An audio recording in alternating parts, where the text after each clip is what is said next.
We are looking up to you because only you can help us. And now we thank you for those in authority, in every sphere, in every department, in every area. Grant them wisdom and deliver our nation from wicked people in authority. Deliver us from evil men who will sit in places of authority and do evil things. Deliver us from vampires who will drink the blood of the nation and leave nothing behind. Bless our nation with good leaders. And for those that are there now, we thank you that you are helping them, that your grace and your wisdom is given to them to lead us forward into a good and a better situation. We give you thanks for your great wisdom that is now released into this nation. In Jesus' name, amen. Ghana Muntie. Ghana Muntie. Ghana Muntie. Ghana Muntie.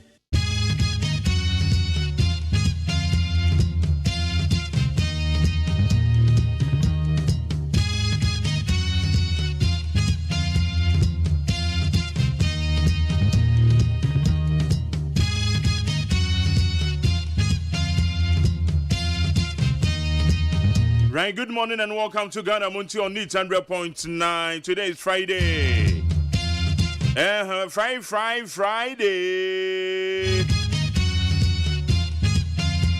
To those of you celebrating your birthday today, we are wishing you a happy birthday. That is the 4th day of March, the year 2022. Take a moment to think back about what you have done in your life. And you will discover a lot more undertakings that you now wish you had started sooner and hardly any one that you wish you had started later. And then, baby, a word dream. Obenya na de bi ho ananka wadi kan sha se dada. Esu bia na fe na sha se o. Obenya na ka wanya sika se botwo. Esu bia na fe na so wa sha se awunya sika ne kakra. Ya obenya bia no bon ho ban Nyankopon ni medie nti a sabri odo aba bedru aye pempen so awei. Ba bia wo we obi bon pai so no so bedru ho. Oso ba bia wo no wani so.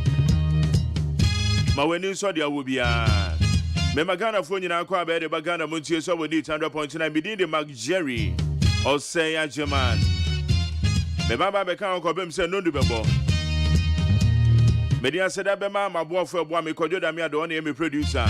Ono no jina mechi na Margaret Abena frame abankro. Or you in charge of the social media handles ni jina. Nana ya osafo na ebo ni chidom. Me no ka se adwumade na ye live on Facebook. Live on Facebook.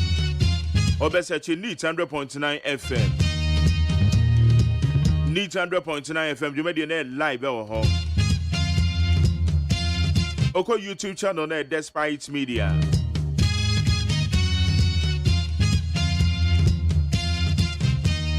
Media said that engineers on duty are Chu Agbona Jari and Nabuaje. Woman abo me chedo mo chinchin video ni kama. Executive producer ni Dr. Father Dixon na. The general manager Kennedy Asantio said about the chidom. Percy Abuaje the darling boy on the name supervisor. Woman na ebo me a yede jumedi yede bro we need 100 points. Na jumedi no can be o. What can be part baby I should be how can be you are part of it. You be part of the show Make you no worry. We go deliver, give you. Tanya we need to know. No nsia yebeko peace 104.3.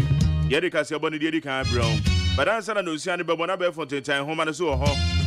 Yebebo awura ne yakwen nsem akodo a yedi ehim ho. Sara nso ne yebeko enim. Na yedi da obon krata mo nsem kwabna mafo. Na ye Friday de kwabna mafo ne eku aje wakode e. Wo mo ne bebo ame ne yedi da obon krata mo nsem ne dia brown.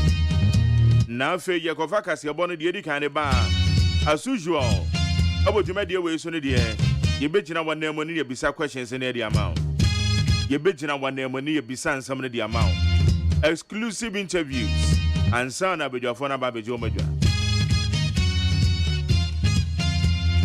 beda se waka me ho ye de dwuma de ye de bra we need 100.9 ejo ada ye holiday obi we bisa se na dey Neto Tegana winim dieko. Nyame ya adoma kwasi ada ye 6 March. Kwasi ada ye 6 March. And I'm saying, because yada no, and yeah, and that yadi a humanity, yadi a holiday in Aqua share Juada. And then the interior minister said, we come one come, Yagasa Yadi, I go show that. And it's a Juada holiday, but I made a Juada me bedjuma. A Juada me no be a Jumate. But the baby I say, so I come home, yadi, Jumadi, yadi, bro, we need 100 points in a Ghana Muntesuni.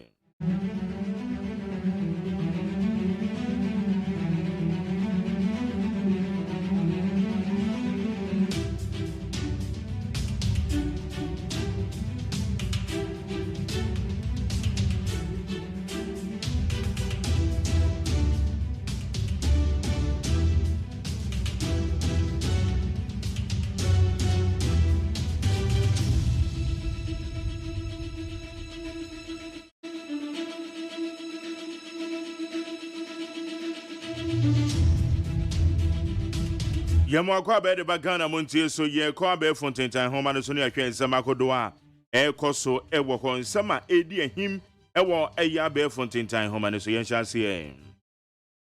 National prosperity can be achieved overnight. Let's be patient. Nanado Dankwa Ekufuado. President of the Republic of Ghana, Nanado Dankwa Ekufuado, is asking Ghanaians to exercise patience as the government works to mitigate the plight amidst the challenges confronting the economy. Ghana for Muntie, na yaman penye no ne kase. O se o mani be ye a enye dakoro ne de ma o mani ye. O se enye dakoro. Enye sa wo sorry ya o Ghana na dane te say US, Ghana dane te say UK dewe. O se yen kakran. Ono akasa nim. Eye no ama o hawa kodo a ha omen ni titiriu de sika sam totoye eti Ghana for adwebre o president say Ghana for munya botre siabot eje say siabotre bia nya botre na bibia be fine ada for taxi driver no o say bibia be fine eti president say eya botre yen kakra ene be mo man na ye eti we have to be patient yenya botre. What you have to man, and I would you say, wait, was when you do, and now the president can one day.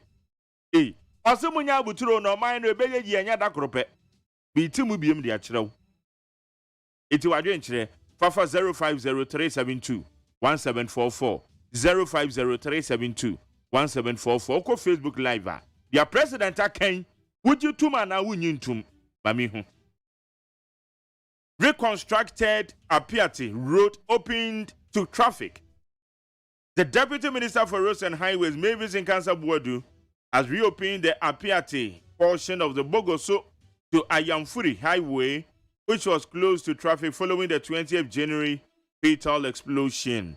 Obekaya Apiati, a year explosion be a cause to Nipa, Twanano Monsiedo, and Ma Manfo, as I say, a semi de Jana says Apiati Cronin, one my cousin. One more ya quarry settle, one say one more copper baby in cockshe, cobble boy, yeah, tent near the mountain. So far, no make us ho. A mouth for cheddy and one of their command sika, a mouth for donate. Eddie Quaco was out for a crown here. And no make ye dear. And I yes, and 12 for years, you can't be osadi. And somebody by Yabeka Nazi yam pende, na ye John Hossa. Mommy, I fear in actually. The young who say, compensation be a when here be a piati for us almost a cano, as almost set to me at the eka. Nti, and no na a quina a 2 year no. A binding general and I said 10 woman ye, is woman ye, as they say a quantity dem yopo, a dem kama. Road marking said woman ya was so and yasam kitua. Eti appear to bogo so quine a choir young food near the no. Oh, they say dear, be a dem kama. Court summons BOG to produce Capital Bank account statement. The High Court in Accra has ordered a subpoena to be served on the Governor of the Bank of Ghana, Dr. Ernest Addison, to appear or instruct its officials to appear before it on March 10th, 2022. Abusia, Yankopon Yadoma Bank of Ghana, and it to require for penny, order a governor or that Bank of Ghana, no. You're a Dr. Ernest Addison. Accra High Court, Omaka chen say mass account be jina anim ha. Na wo Capital Bank for one account statement na wen. Ewen. Omo so omo hu. Eti Bank of Ghana for famre omo. Na ye hu de ko. LPG prices increase by 6%. LPG marketers want taxes on products scrap. Enra kwa ye no mudi nkomo. Ye no mudi nkomo. Kwesi abwaje. Eno mudi nkomo enra. The LPG Marketers Association of Ghana is calling on the government to scrap taxes imposed on the product in order to ease the pressure on consumers. Minya, momi yankana say the gas boy ye dene. Gas boy den dodo. Kwato gas a we de kwa no aduane ofie. Pu one gas a betekpe. But they have a 50 cities cook now. They say they have 250 cities in a Kemo. Kwato na say close to 80 cities. Kete no. Neno ena womo a eton gas say ade die. Omakasa na eche say how mo. Ne boy den dodo. Gas boy den nti aban ebe ya. Etuo bi a ededa LPG so no. Sa etuo no aban fa ne sankeka no yi bi mfiri wo. Na ade ne boy den dodo. And it's a fact. Hey, when him say 14 kilos and he say wo ko fele ne ben 140 Ghana cedis so. 140 Ghana cedis, between 140 and 145 Ghana cedis, because you're the regulated market. Oh, LPG boy den dodo, no boy den dodo. No more kase abeya, anka bang. Enyi ye 20 bin free so. As I say, you wo yi de aban betim de nzake tu bi. Okay, okay. $354,000. $500,000 for small bedroom East Legon house can buy mansions in the US. President Nana Akufo-Addo has bemoaned the high cost of properties in Ghana and urged the Ghana Chamber of Construction Industry to find innovative ways to build less costly properties for Ghanaian citizens so more people can own homes. Ayasamo. Efie, ene usi dan na fomo. Na mo amusisi adan ye tonton. Muntie ni ye. Mami nchia menyoko pa aye Kofi Anoche. Oda aye Kwan's estate ano. Kofi Anoche muntie. Estate developers muntie. Nana do da kwa Akufo-Addo say aba. Musisi dan na no boy den dodo. Iti me pe is Legon kakra tena na $340,000. Jimi kukuru se sika we nyina. Kwa kotona. Na mededian edian na mene me yire mabedie. Edan kakra me pada munti o. Na no na president said there be. Ade we de ha adwen. Osa sa $345,000 no. Obetumi de ato fie. Ewo US ye fi papa ndi enokre president ndi enokre. Me a me bra penye Derek Osayajman. Ni fie a oto ye wo US or New Jersey. Ni fie oto ye a little over $100,000. What if you are come? Ghana they are with the 345,000 between $300,000 and $500,000. As I when you fear to them. And then a president said I know to me say abba a president ye mubi yetima kwa to fie bi. E president itimu amusisi adan. The title Ghana Chamber of Construction Industry. Also monhwena mompe innovative we amobema edan no boaba fom. The yana gold na mudisi at this time no montete gold no karat no so. Montete so na edan no bo onye fo kakra man why? Esremo. Ane enoma na fom. Obebo sika no pa. Asa obenya 100 cedis krade ato no. Enye easy. It also montete so man. We the president an ede na no atum. President na no atum. Okay. Amifa we ni enko. Adjoa Safo request for leave extension again. We the enra ye heya. Kwesi aboaje, ebra kwesi aboaje ti adwomo no. Ono honorable Chief Sabusu ne kasaye. It has emerged that the Domi Kwabena MP Sarah Adjoa Safo has requested another leave extension from Parliament. Etienne Rai heya honorable Chief Sabusu di tu dwa say honorable Sarah Adjoa Safo wasa trokrata de akoma eye speaker say osre no. Oma na wotwe nan. Osenya na wotwe nan o. 30 na wotwe nan say o mzen 30 days Onya bosome ba ko. abosome baako na ode atoto to no ama nti we die speaker ose Socrates ne mo nti dia ba beto dwa no ti abusuan se ma me de be yi se ye wudo sa anya wudo yen fa se dan fa ma peacefmonline.com ye di bibema eye classfmonline.com myjohnonline.com citynewsroom.com starfmgh any checkoutghana.com any other relevant news portals or mobile bell fontain time home and so ye den sama kodo ye de bro need 100.9 ekuya je wakọ de atena se ekobo no nsia de obakrata mu nsam na ekuya na se na bobo so tew ebre ne ko na ye koba de obo mu bia no ya san e de abrel aye neat 100.9 Ghana Monte Sudi.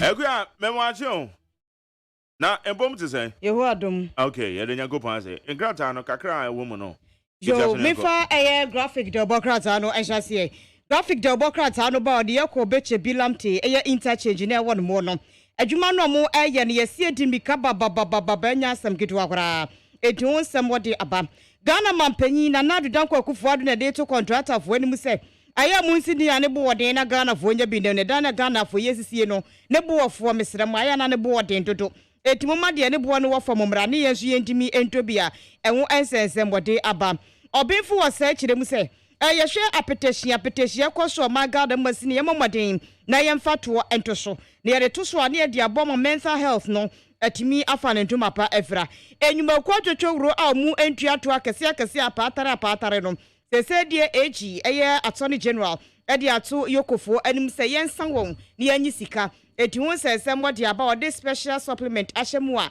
a Ghana Independence Day ne yebedi nyankopon ya adom akosie da no ode won asem aba.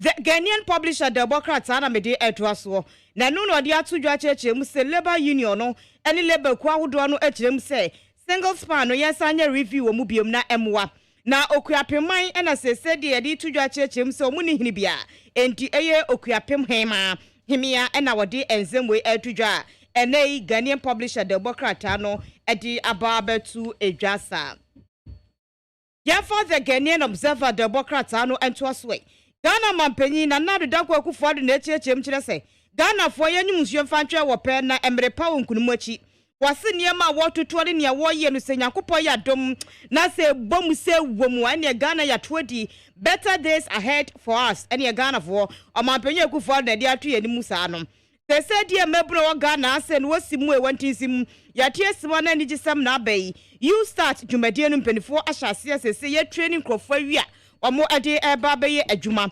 apiate a dynamite eto ye no osrafo ohwensa se ne obo ade ne paso se ye fa bibia ensi o mafo na baba ye bibia kama kroji na obi ehun se ne esi krodi se ne esi eba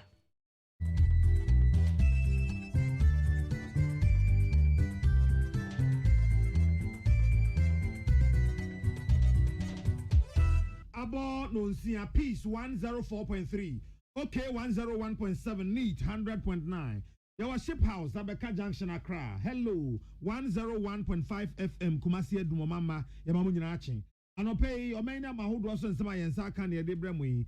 As a boy in radio stations, I hold also Ghana, Amanone, and they are to peacefmonline.com. Peacefmonline.com. Now, somewhere the man pay being so for chance, senior Mark one day more dear to me, yes, or same. Any pedunum yachi or mana would do Rosewood who jabone. Ghana Health Service, so we had to be able to achieve the area safe for Mantam Emo. Overtaking in Tinquen Shabia see a wasa a was or so a quem a communipensia about fracket to a bimpoka. About for a tete, a hojo, da buying any in the Potamoch, say, and some swabi or na I am or my penny for a zoom view or muti or much or money. Now you call Ukraine memoir. For the one more to trust some nuclear power plant to be so a menunti Europe a mine in a casa. There's almost a real singing now, quam, Iramu, Nanko 400 years as well, Momenti, Wakasetia Russia. Also, and Russia minus such as a choir FIFA, FSU, almost free. If you are seeing a bobomuno on Tiasia, NT, or more Eberco Court of Arbitration for Sports. Be Kawenum Horny, Jade Bramos, Peace FM no Sia Casebo. Ye crowd this way chocolate drink, cocoa so for so dorsum. A dear channel paid you here kahwa, any sushi, any a bit tea this way no. Ye chani, ye cop, a this way. Ye will cake up a prayer roofing, and when ye sit down cruise, so many ye faye and munyam dime, a damn ye demefit now, so a ye nick cam, a cake up a prayer roofing. So, no. Ono adansifoɔ nyinaa wura no nom evisa nneɛma edi free dance ase kokɔ wie keke pepra wom a bus cement iron rods binding wires nneɛma no a yɛde hyɛ aseɛ apagya dan no asi hɔ no a ɛyɛ keke pepra enterprise na ba dan no so bɔ ɛho steel trousers ne ɛnade papa yɛde pagya dan no ɛma yɛ fenya no munyam na demo dwon so a ɛyɛ keke pepra na daroma no the supreme coated roofing sheet aba ɛboa ma yɛsi dan kru so kama Supreme Courted no enwe nache empo de tia ne tie enchesi so eresra bi na de bod dan so a efie no ani monyam no wankasa be kanfo menkrofo mpo ahwe no ho akwa akosisi adan keke pepra ma 10% discount free sabre yi kontifa ho gym na so so kobo dan so no anya sa discount bi ansa ene nsuo no agie mu eya frɛ 0244 912100 0244 912100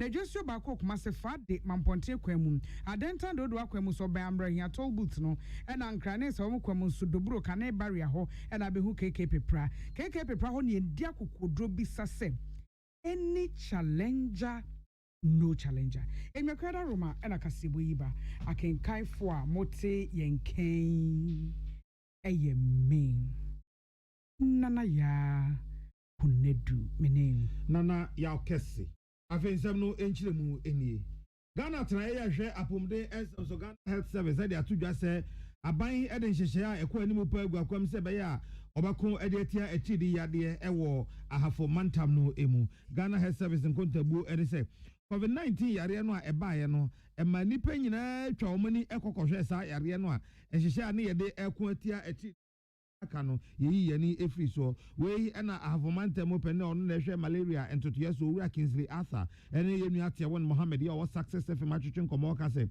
ahavomantem no enche krafin pinu ne aduonu baako no ekọ na wiye no obu hu enkonta no na nipa wo mo enya akidi yade no ebie no ewo soro pa wo mo a ekọ ayasabe ahodo ye se omo dodo wo mo kwa akọ se omo nya yade no bi na ye empema hasan aduanan ahanso aduoson bi no 344,772 na wo mo a ehwe mu no na wo manya akidi yade no bi empema aduasan enson ene aduonu enum 37,025 we nyina akire se akidi yade ekọ soro ewo hafo mantam emu Badodo no eba hospital na yehunu ye no 344,772 yes adwemu no wie ye emu 37,025 ye yehunu say eye no kre say eye malaria ene nipa na de ba hospital itimi che entontom dan na de ma manfo mfie miensa bia edi sa adwumadie malaria nkasa ya da bia ye ka no eye entontom ene de omoye the vector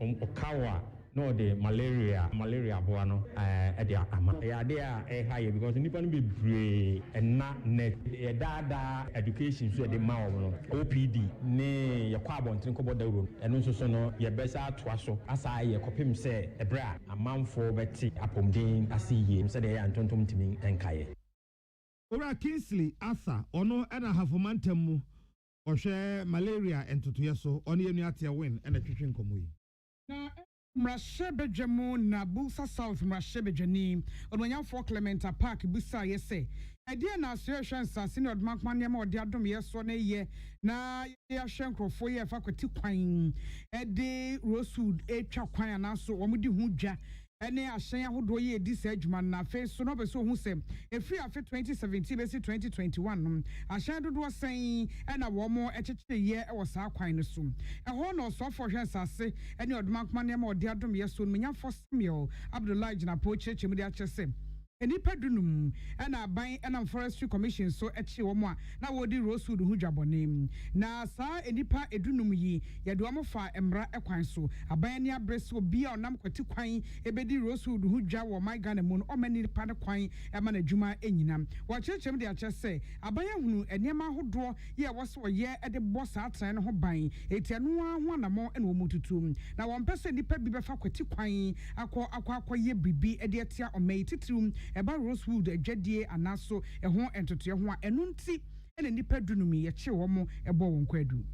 The issue of road very important. The government of President Nana Addo soon after taking office and realizing the unsustainable nature of the industry, coupled with the need to preserve our forest cover, the Ministry of Lands and Natural Resources placed on the harvesting and exporting of rosewood in February 2017. Mr. Speaker, from January 7, 2017 to January 7, 2021, a total of 15 people were arrested and prosecuted for engaging in illegal harvesting of rosewood. The number is made up of 8 people arrested in Laura in the Upper West region, 2 people arrested in Navram in the Upper East region, 2 people arrested in Bole and Pupe in the Savannah region, 2 people arrested in Nkwanta and Jasin in the Uti region, and 1 person arrested in Tamale in the northern region. Anuachi onwanya for Samuel Abdullah Jinapo echiremu de chesem adoba for no ayechi wo mo san hihye mu nom na yebo won kase kawura ama yebo wo mo ka efi 2000 ekokosi 5000 Ghana cedis abosome enayechi ebra ehu se wo mo ama ene nua no am na wode nam ne so aban de nsa to so gye yentie bi aban bo ne don come auction ebi so aban de come National Cathedral no.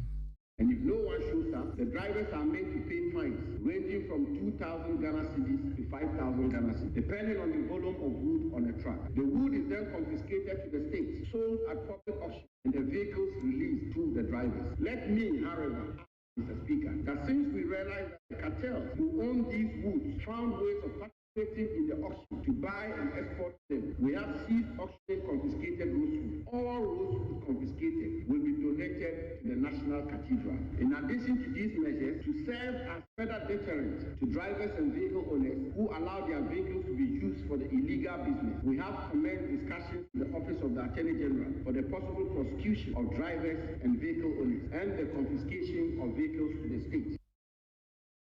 Oni person ni ayo so for shensa senior dmankwane mo de adom yeso lumanya for Samuel Abdullah Jinapo. Amanfo a etete ahojo daban ene ne mpotamu ahojo daban TUC ene mmemme a ewo epom ho e kire se gota wo pom ho asenkensuo to a ebetena fam na akwakogu ba bi eye se enkofo ha obia emre wo ni nyina mu asi ama wafra mpanifo aso wonfi wo mo we ema wode wade srede kokoto kontekro bi efe ne ke apia construction anim ama wa sha se etika no bi mu e de ama wo mo nanso eno entimi ema wo mo ho ban efi nsu a e ba beto no ho di wo mo sre mpanifo ahwa santimantam no so se omra na o meyi sa gota ni nyina mu mfema wo mo se be ya nsuo no to a enkonko yiri emfa wo no. Osi atana chi madwumadie wo die no etim koso abamu mpanifo nyina atana mfin se oye a eboboa ye nyina ye na yiri ya wa ti ma de eduru ya su ya wo wura ya dempa fa ya nyama bebre braden mu yentimi oni twia ansa na ya srempanifo ye omu ya mobo bridge no yesre omu a behwe no meye ni yiem na sem from the yom vibration no easy since you are not to yes can continue with my because on by kwan because of water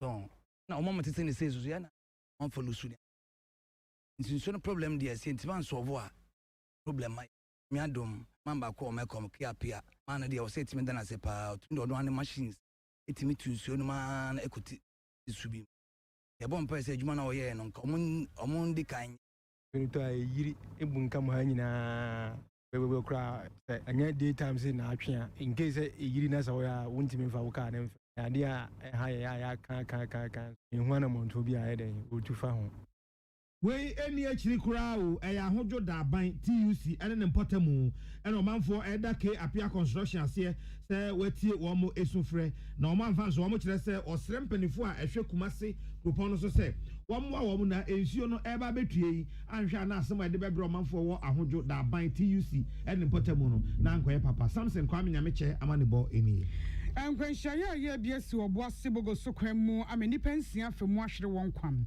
echemu kakra ye senhwene teacher course ade ma NSS sprinter Mercedes Benz and number ye GT 8721-18 and na free obo ase kobogo so na droba no ye overtaking and na wone taxi bi and registration number ye GT 666-20 edi kokobọ ani ewo wasa ankonsia ye no ewo esikuma ewo Amenfi East Kromo ewo atoye mantamu na nakia cargo ebi so koko eti nkwanhia no ekofa sa ahyen mi ense nyina ehum ekowi ase ni pensia na afemu ahwere won kwa osofo ba kumpo eka ho na oba bi ene ne ba ya wadi be se enfie mienu ne fanso ehia won nkwanhia wo ya Sprinter Mercedes Benz and registration number GT 8721-18 GT 8721-18 the akwantufor efri obuase ebetwum afawasa ekropon Amenfi Isi nanka wakọ bugoso ebra odukura ede kuma ene ankonsia akwantimpon so na no Revenue and agency utwa taxi cab bi on registration number GT 663-20 GT 663-20 a ono so ena oko na niti ankoye yi ena odiko hia Kia Zaka ono so number AC 899-21 a eskoko every board ya ono so na ni akire mu a oba wasa ekropon ene se enam so ama enipa mako ensia every mu a Christ Apostolic Church CAC so penning for Friday no aba Pastor Peter Botey ono ekahubi na abodom a wadi ensie mienu ene efa meche 2.5 year old baby boy ono so awu opinfo bi so otimu so ono so awu ekasa enipa ensie ho a yedi o mamu na akɔhye wase kropon abaya sabia bukrabia womo ewo mochri no ka say oshenkeni a na oka sprinter Mercedes Benz no nam say ni pren akwakwa edi nti no yede ono akọ Kofanochi teaching hospital na passengers ahodo so kan we be pray no so no yede bi aba St Mark Hospital Dinkwa na ebi nso yede o abegu wase kropon a doctor for 18 hours so a womo hwe no ka say asemi akokodi approach for ensem a woguso a woye enhwemu de beka de be sia kire bia no enya de de ho nsem ebeka me ye na tiefo teacher course P 104.3 FM mano S Oni adwuma teacher course mane bo na yeti ye gina we so ahmeka sebo so agabo afon krato Mada Roma yekoba Ukraine nsemusisi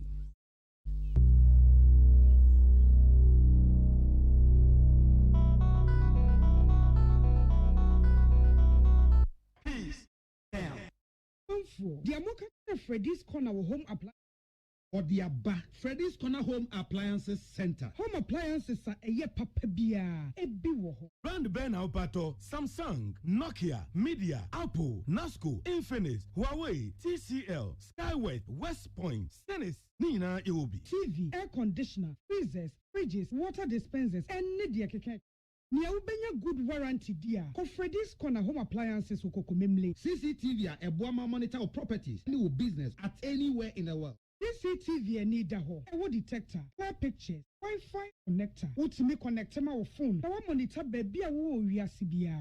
Freddy's Corner Home Appliances Abeka Freddy's Corner Ejosua Hodwa or ton phones any home accessories no. Fresh 0544 959195. Na 020-7937-323. Now so Brako Komemle City Lighting.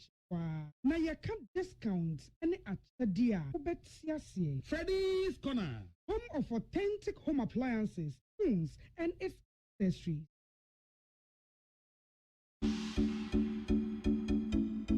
Sometimes you just need that chilled freshness without having to go through all that hassle.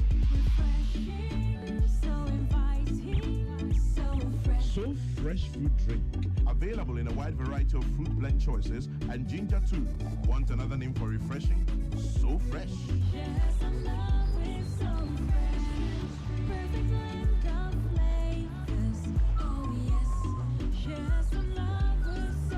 Best Served Chill. Available virtually everywhere. Chairman General says so.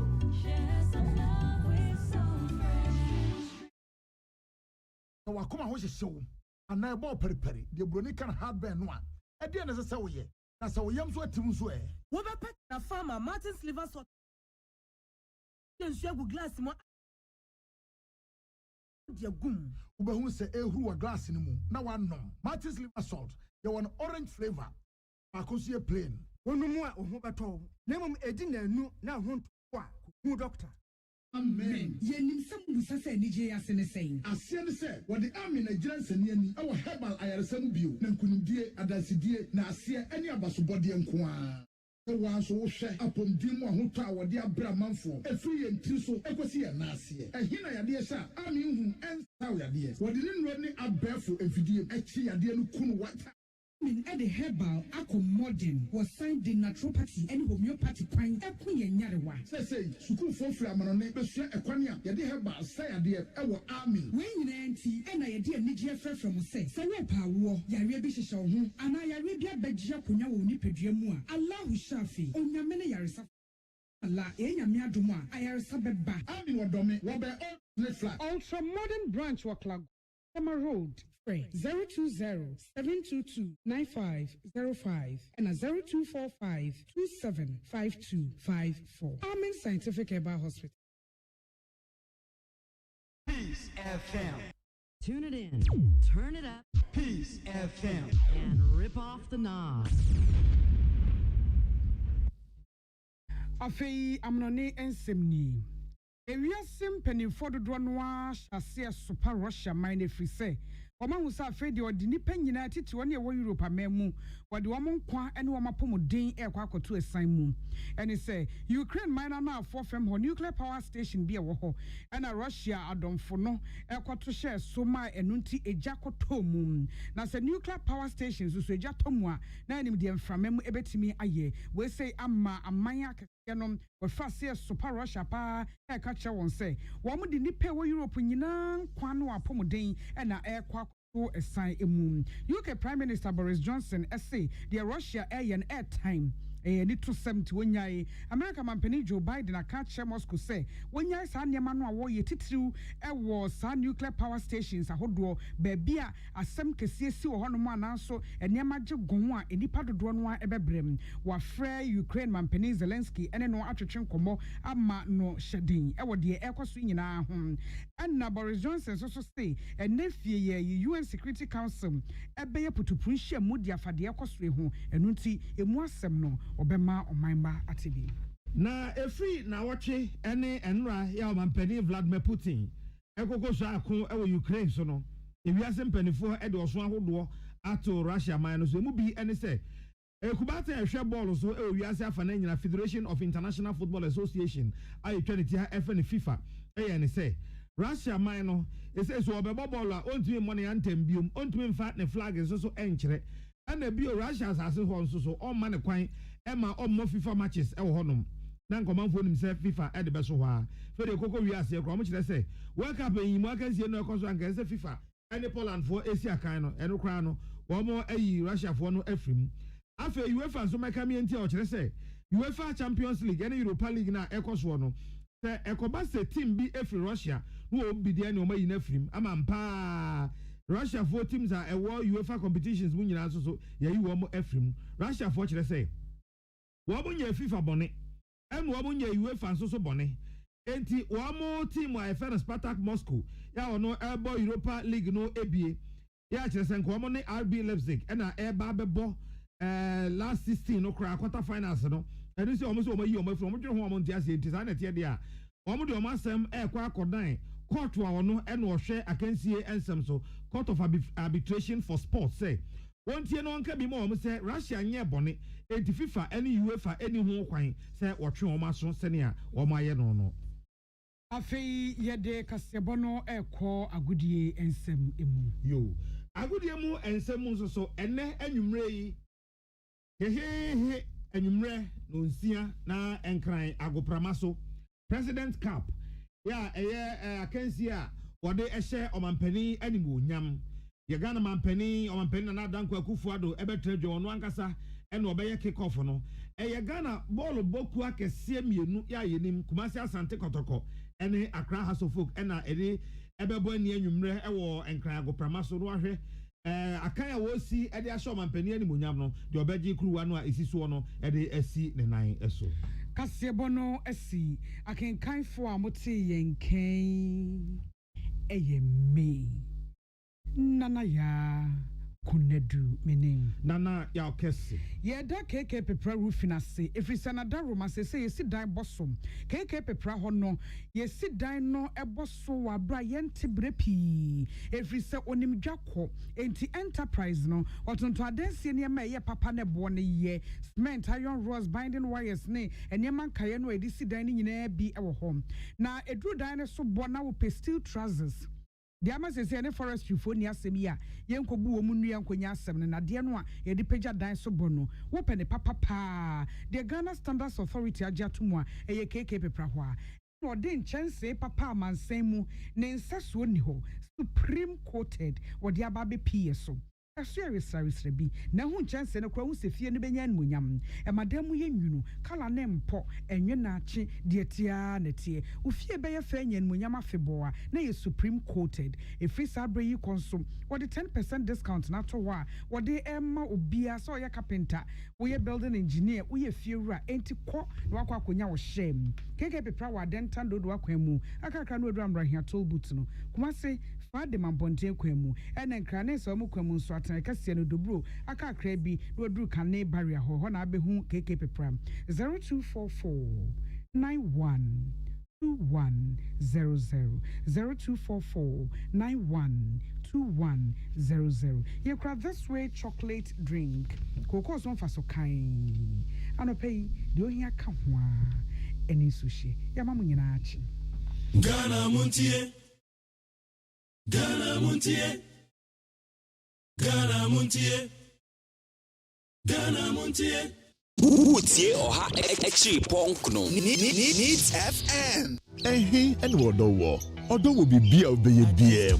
Sheni Jenny afefedie nyina fili wo HD Plus so. Yesi wodo freni nanso entesa wo HD Plus so. Wodo busumi we mu. Ye kire wodo sonkwanka sa wodi weni behunu se etwaguo fili wo crystal clear pictures mu. Eni da hokan. HD Plus ana wodo fi ankasa. Emanye world class TV viewing experience ni nsa ho. Commodity TV dealer na Electroland shop BM. Na beka HD Plus ebusia no ho Sia Shiawodo wo HD Plus so HD Plus the feely experience. Utie oha extra punk no Needs FM Ghana Muntie Ghana Muntie Ghana Muntie Ghana Muntie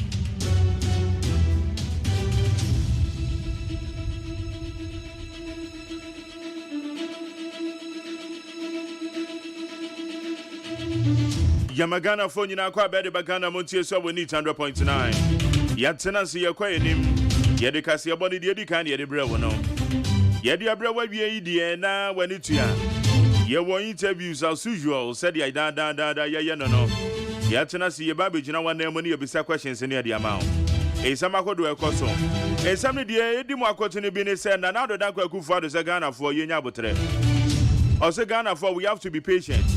Yenya botre na kwabrada na meka oyo manimi oze yenya botre na oman beye ye ya dakoro oso oman beye ye a enya dakoro ene edem oman ye Enti ono anim se no amanye. Enti obene kakra. Enti enya wotre. Meka ya na kwabna peja na ni behwe manim. Enu iti mi bisa wo se ena no pen samu a president aka kire yen no. Would tum ana wunyi tum. For adu channel 0503721744 0503721744 LPG wokoto wo gas and run na price it is saying LPG liquefied petroleum gas gas ye de no anuane ne boa ye den papa boa na kosoro papa and they the average of 14 kilos no so was cylinder bottle was cylinder no 14 kilos no be twa ne be so what penos the normal level ne dia when kuta crown and 140 between 140 and 145 Ghana cedis and only LPG it's me pancho no so to say the amount marketers no kasa buy be ya 200 that's no Fausaki kabina yivri ho. Sese so dia ye fongo no ye petrol no dia jai. Sese break 8 ni kura twam. Sese bi kura ko break 9. E bi ko break 9 o. Sese dia petrol ni dia break the 8 ni dia wo ma di kan break dada. We need some who be a nano pay your baby who come up with 100.9. Why doing Choco Facebook Live? Obey to me the comments in that all. Obey to me the phone WhatsApp in the 050-372-1744. 050-372-1744. Equia Joa Cordia, Pabna Mafo, one more boy, and a double crater on Samano. Yakaja Edia Gum. Equia Maquaba. Good. Pamela, Mache. Today is Friday. Thank God it's Friday. Yeah. God. You do Friday now, bow pollution to any dia bow. Then they will go for them. Then there will be any and our traffic. And I do Friday traffic, you know. Yeah, Nankasa. Why what? Until you are so better about Tiancha. Was so bad shit. Oh, cosa. Baby, I got it. Situation no ya who and once I will happen. Oh, okay. Yeah. And I said, crowd. Oh, and I said, a man about penny say you. A peer crowd, a man about penny says, I don't know, yeah. The system no more go on. Oh, obey what you say, Woko baby. Yeah, coffee. No, what baby, Yala, now you. Can see na Anna and Yadia, we are who she be. You can't complain. And that's who complain, you cry, complain. I the finance minister or does see baby you see. I buy when I buy when I buy a man who's why I raise up. And no baby, I will be out. Who's Nanka finance minister? No, or my penny permanent free. No, for Umrana. David, one more competent and I also question Ben, I will be saying.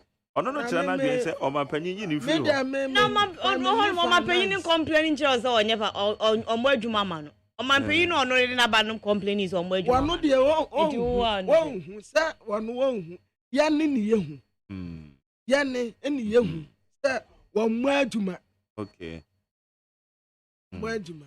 Okay. And near man yet. Now, men are men cousin near man. Why was there now go to Goma? So I was okay. Young Quan, if the one crowd, I won't say it as well. I can't say. Joe. And ya, and your anomaly are for Fiada Bojaya yet to Sumi, Nudiamamui. Yafa graphic Democrats are no brain. Graphic Democrats are no one watch Remano or see Obeche be interchange no abano ayeno. And yasam get to a cross and near Jumani see Kosoa no one no. And ya grown tiencha cry baby na amako bedieno. Aye fast pa a day amaye. Gani man penina na du dako kuvuadwa kasa. And what the Ghana Chamber of Construction Industries and other stakeholders now mubua Emma adansi ni kweye shi ni kwe ni muye ni say. Yesi da na boarding dodo. Eye twamene bo. Yesi da ba ku wie na ko bisa nya asem ketu yesi Africa ase no. Ghana ne Lagos so na Abuja. Na da boarding pa. Enti o mampanyi simu pe kwampa bi ambefa so a. Wo besisi atete so kama ne yenso a. Ye yinu ne yenso nya bi ato. Ohu. Ubo mo ba sa so ndi oso ye de obeto dan. Na chese nya bi ato fanfan kama ho asem ene wo ka no sa no. Dan a eto Thomas. Yeah. President Okra na no krenso. O se a dan a obeto wo yi. No kre. 3 bed. Yenye ko to dan o USA. Na wo be da kwat. Ti scanner de be kona de asoso. Ya tete so na de ato dan ni bi. E wo kana. Ekwa we kra so ha de pa. Scanner de be full play ago. Be full play na go. Our pay see tete so na de abom. Na de ato. What de ato? Na de go US san ya. Bisa kwezi abaje so go US na say ba san ya. E de kwezi be bia obi a ye ibre. Wono e dan no bo no anya de te sa ha ya. Yes, e de meji e sabat. What awie no. Es de obetuatua wo so no ni asem no ana meboa. Abrochi. Ona sa ha so sa. Ha me feel so property rate ni nyina yetuatua. Ya nyina yetua. Gana yetua property rate. Na yentua. Eni sikai. Na sa sa be na wo ken. Ya ni ye hu kwan papa e be fa so agege. Enu ti ni ye digitize no. No. Ye digitize no. Ekwan ni e be fa so e be gine ehu se dana sika na ya gide ni e. Ntoku ato. Wan kasa kra wutimi simu pam ekukuru sika nde kwa assembly no. Wunyo bi ko obeje. Unya de obeje. What you say? The obeje no. Is ubekọ abaye adwuma bi mu na obi si ho mu mu na. Ubi na asem kra no opanyin. Udi sika na ebre no. Esi light yo moton wa ye kire ye. Uza abeka janje to light we. Yeah, soro no. Hey. Bikwa ko to light prepaid. Ye moto wa mo bon komo. Ye hwe manim kra. Ofa ho. Ye hwe manim na private one. Wona ehia wo. Private one bi wo aburuse yase wa ha se. Ena medane me ho na me koye. Boy. Etu amampanyi si eda no bo no aya motete so na ye nya binto. Okay. Then ye dan bo so ante so na cement ne so ne ayon ro so bo no e. Yanko ene mai. Sir, ayon ro so ne cement bo no what compare USA mu. Eti. Say US bo no kura wo fam chen. Eti anu asam na graphic democrat e na obefu akwasi osei a wo ye panyina eye mental health no wada no.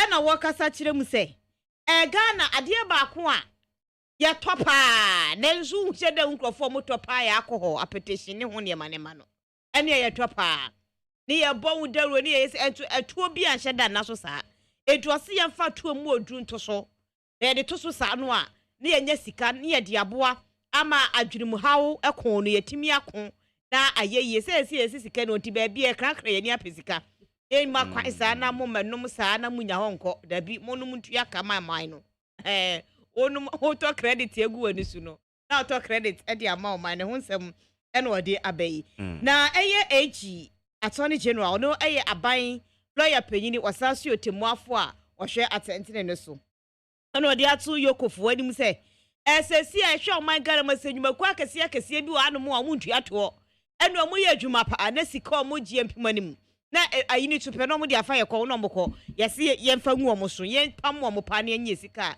eho SSM ne wadi aba na wo so graphic multim say yes emu ayedu papa se ne na mafo to abeyi a enya asem kitwe graphic mu ayedu pa wa hihye se petem no wa ye sochi se premu ani awa mu no graphic nam and all the so akora enfie num kwa wonti sa independent supplement initiative na me beke me wofufu yi na wo no mo need fufu so na si ja so ameke now need tabenko yesi so amaye dadade na aba no eti sani esi aye no me hwehwe mu asa Ghana kosie danko ne enye fish aduosie num 65 years eti e mambre mu hihye mu kasambre de ka Ghana ye nipa ka pension de otwene mu tare betene ye pankoko ye manu frese ye frere so mama bo bia dabi eti 65 years no ena waye bi ade aka ho a wade kwa menkruma epifo nyini aba watwa ne bagbo papa bia pampamu yin kwa menkruma motowe ena ode aba beto asi ye nya asem kitu akora ena ode o mampanyini dada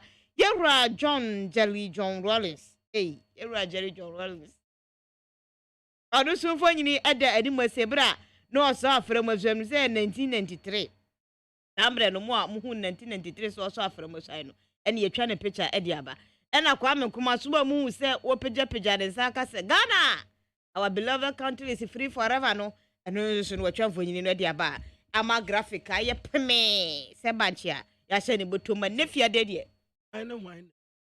ɔmo da mu no ɛyɛ Kwame Nkrumah ne Papa J ɔmo mfo nyini yɛtwa de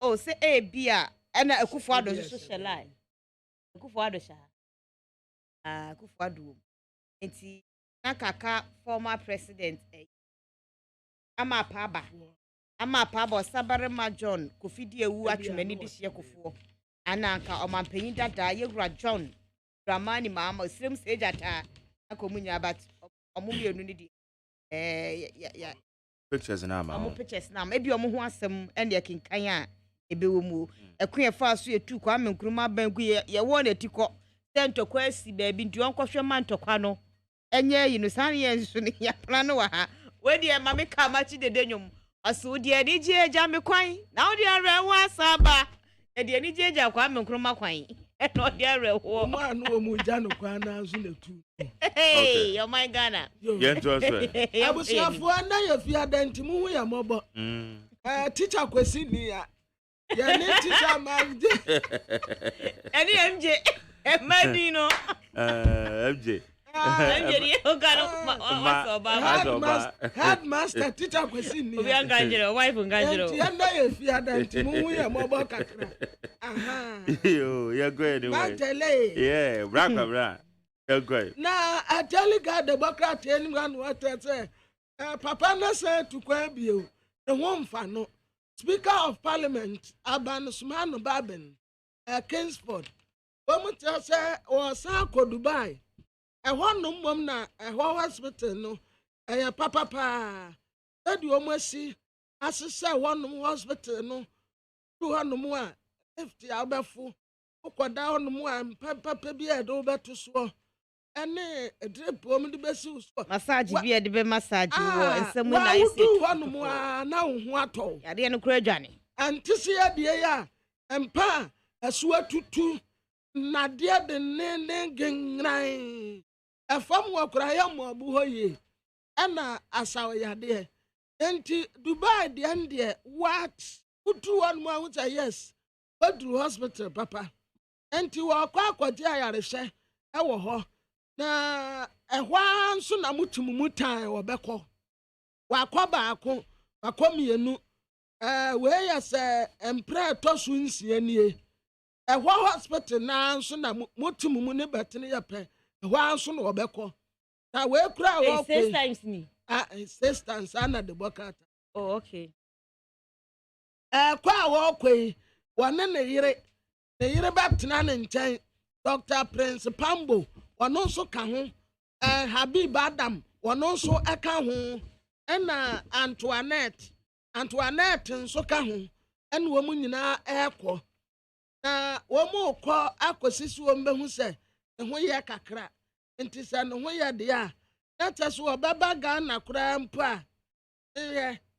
obeche kakra obaba Ghana ebenada but there toso aduonu nkron 29th March enti won kwa na Friday ye be hunu biewa ti say 29th March ansa no obaba Ghana na eseso okokwati ayaresha ya be hye no kura ma no ho atɔ no anya sa no oba na so sa yare biewa ehwa no mo a no obesan akwati ayaresha enti wode ne mfani abeto anim say atade na ese no eno abi no wom di aya ne che no waya combination na oda hen campaign na do danko Akufo-Addo na oda wasa ne space no we ya ne space round na ebia wata ase no eno na ese no we wase wate se nkofo okeka se na kuku na soja fo kuku wase mon reject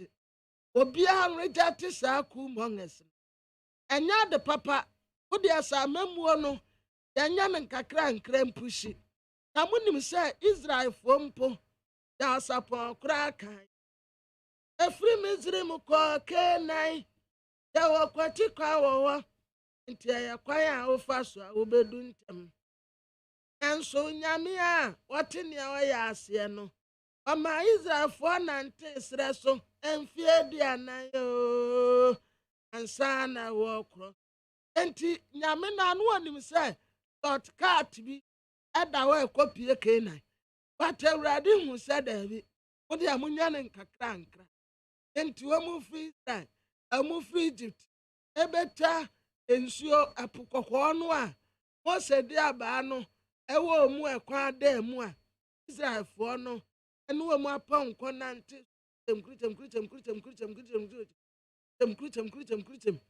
wo mu twaye ya nsa nanti eteki time wo mu kodu ayikura na bebrewu na binum kura mpabu ahi enti enya abotrema no amemwo de ayan kakra oru atu asien asam no wo court na court wasopo ne Bank of Ghana penipa woda no se ebra wo mu je Capital Bank no na wo mu sika sam te sai enti wo mra mebu akonta Reverend Dr. Isaac Bempa wo mu tesa ne docket no akodu attorney general are ready ante ya de ne wakọ akogina court na ya bonu kwa edu ndc amanyokuo akoduru Asante Mantem na wo mu trese akianeke court a wo mu benya free Asante Mantem no attain 20 de na wo mu nyaaye no Slim Penny Mensa and what I say wa regret pa se odi civil court no se wanyam abra na wanyam Josephine sa Josephine or the Josephine Penny men just na presidential cap ya omu Bobby wa hanyumre ya eye Kumasi Asante Kotoko eni Accra House of Folk no Erade ya adom akwasi ada enso ewo Cape Coast Sports Stadium one yebeye Independence Day celebration no Independence Day celebration one yebeye na eho na Cape Coast Mysterious Ebusia Dwarfs womune Venomous Vipers wojafu bibem womun besi akan wo ho eno ye Independent Day Cup wa womun di besi so amasa ekuomi yenu Ebusia Dwarfs abontoa womune Mysterious Vipers and womu besi akan awo ho no nti kwasi adai de ekwan nyina ediko Cape Coast eho na Independence Day celebration no yabeko akodi ni 6 March no yakwa akoye no ho. Now before the Ghanaian Observer Democrat anu to aswa Odigani ma panyin na nadu danko akufo adumfo nyina ba ensam no wakrata fa to sonkono ene edunim na ma panyin kasa no okiremu se Ghana watena sidin no opagye na ni hwe achichi owu se yeda achi efe pa emre pa wonkunimu achi enti yen musuo fa twen wope eniema wo totoɔ ne niema wo ye no se Yakopɔn ya adena se bomu ma ye se wo mu a aba yadukura kola ye kokwa anti Ghana fo yenya abotere pa na you start no ye hyehyɛ ya abandia ba yedi emabunu no efa titiye mu ne abo mo amom adwuma ayo yedi bia fa titiye mu awie sese die Yakopɔn adom omo ba be hya se enya asam kitu akora anti ye se Ghana mabunu nyuma mo ba be ye no enya agro ebeboa mo ankasa mu Aswafo hwensa ase ne obo ade ne paso onimonyamfo Samuel abugina ponsumfo nyiri dani mu asi ya wokasa wose eye apiate a dynamite eto ye ma okroni dania manfo asesi ya ba no ani abrese krodom na wo chichiri bioma manfo na nya baabi du onti ato no wose sa ba no chichiri ni nyina da wi a enya de ese ye becha menesi kon obi a benya ne de adi obi a die ne de bema no afensu ye nkonkocheri sumase ye mfrefre se brabeji we na dabi ye tu na pan na chese obi a nguse ne esitie na amaye ni agi a enwo ensensem wode aba na ebiri na mu ene obo omode ede ye komra hye bedwam majority chief whip ena ekasai record no setting straight ena wode enkrata akoma piakefo omuntina sinye nhwemu emfafa wonti Yakopɔn ya adom ne ye ba asemokura okuche de agu nkrata so akoma piake no ebedi hu ensem anase enkomo pa tieni mu se ntokwa si ewo Ukraine memu eno eye Russia fo yi a omo eye city fo timo wora ka wafo obati hey wuti Ukraine mun ka bi je mu ka obi oseme no beko oseme nko asiste me dem no beko ntokwa aba me ko wo nko ade me no beko ebi na Russia fo ye Ukraine fo yi o hey omo hunu amani o yes say de nam so ama bibi man no obi a ye na afamu de bia yi na de hye firi wodo mu a ɛho ɛnsɛsɛm ne mpanifo ɛde aba ɛne nhwɛmu mpanifo ɛyɛ no ɛde afa Ukraine Russia fo ntɔkwa ne ho no ɛnya asɛm ketewa wei ɛyɛ the Ghanaian Observer the Democrat your friend Daily Dispatch what they aba anim one water say time abrofo no ɛwa ha no mu di yaso UK na ye di pounds no an ye di anoa ɛna UK fo omu da so dia up till now. Na sadia na ka ye o ene ye se ye mpa ye sesa ne de aba ye ne ye sidis ena ye ne ye ta British pounds ne mu ne ye de ba sidis enka sese ye da so di pounds wank ye nyina ye ye da so di pounds wank ye nyina ye se tam enya sam ketua ke tua ka in pounds na wakotwem se mu be di sidis na sidis enkwase abrofi kura nka ntere mu se mamu ni esika ne bio eno pounds wa na ne yedie kate se ye nyina nko ohia ode ohia sidie no mafra fa so ani sidis o ebwa oze sidie no mafra so ani sidis ohia ne de abrochie kura ohia ho da bisu omu sika inti ya da so di pounds wa wa na wonu 100 say pound no ye 10 cedis something 10 cedis wonu nam ye pounds I was 100 pounds e ka ko be 810 ata say we ye nyaska mebu ye so say tam na mo abesesa no ama ye cedi ena da fom ya ye tena enti wɔkyerɛ kwan kora wɔmu fa so a wɔmu ka sɛ wɔmu mpeburo ni sika no bio yɛne ankase yɛbɛdi yɛdeɛ ɛne ɛyɛ ɛne se yɛbɛsesa no a yɛ yɛde bɛdi yɛn kaprɛ ne sempo yɛ wɔhe yɛ ɛnsoye na wɔde wɔwura bi a yɛfrɛ ne sɛ kwabena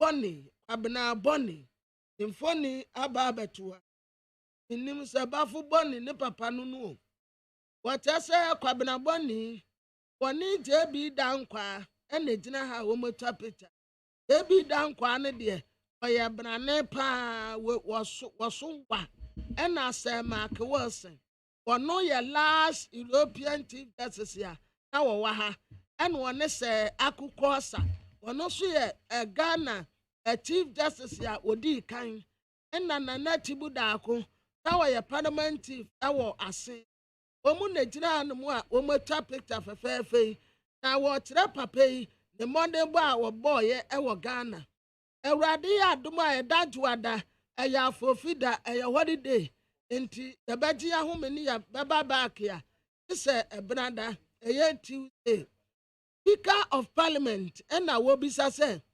MPP fo tumi ben wo mu wa wo mu betumi aka se omu kwa akoyi ma mesara adu asafo edi na firim na tebejefi otumi bai obisa wo mu sa tumi kura wo mu wo ya wo mu betumi dia ye nyina so aka se omu kopam ma mesara adu asafo edi efiri parliament wo enti wo the speaker mfoni abetoa Miss Sara adu asafo nso eda ha ene woni onyamfo se chemensa bonsu ono nso eda ha enra akra asemo a wode tu gya no ampa akovada pa interview a woni kwesi ye ana Ghana mampanimfo a aba abesen ko ene wo mu guy names ya na ye de frɛ wonum nso wode aba watrese Flight Lieutenant Jerry John Lawrence na yata frɛ no Papa J anase Dr. Boom na wasanso ye Ghana ambassador to Antoanyama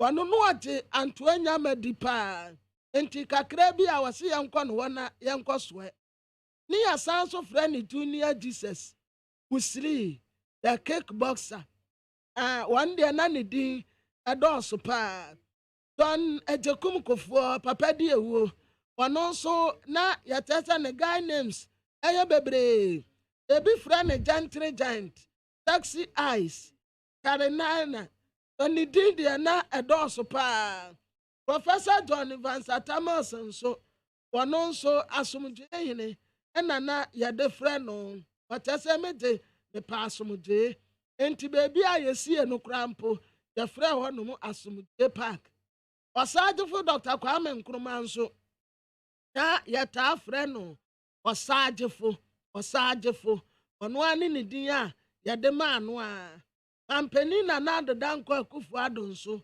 yɛfrɛ no Adushow boy Adogagai ɔno nso ne din ɛdɔɔso paa wɔde wɔn mu nyinaa ho asɛm ɛde aba despatch im ha na mefa the chronicle the Democrats anu to aswe Gani ya mampenyi na Adeda Nkɔ Akufo-Addo na ɛkasɛ no wɔse dabi o eni kwan sɛ Ghana agyan ahodo yɛsisie no yɛyɛ ne sɛ sikafoɔ nko a na timi tɔ dabi wodi abɔmɔdia na obi esi chimben hɔ no kasa okɔ akɔtɔ sɛ do besi dia bɔ wutiri mu no na de emehi kra yɛ wɔn ɔmo di ɛdan be ma han no ɛdan ro nya renovation bia wɔ ho 2 years ne so ya osimitum wonya kyesa wonya hwe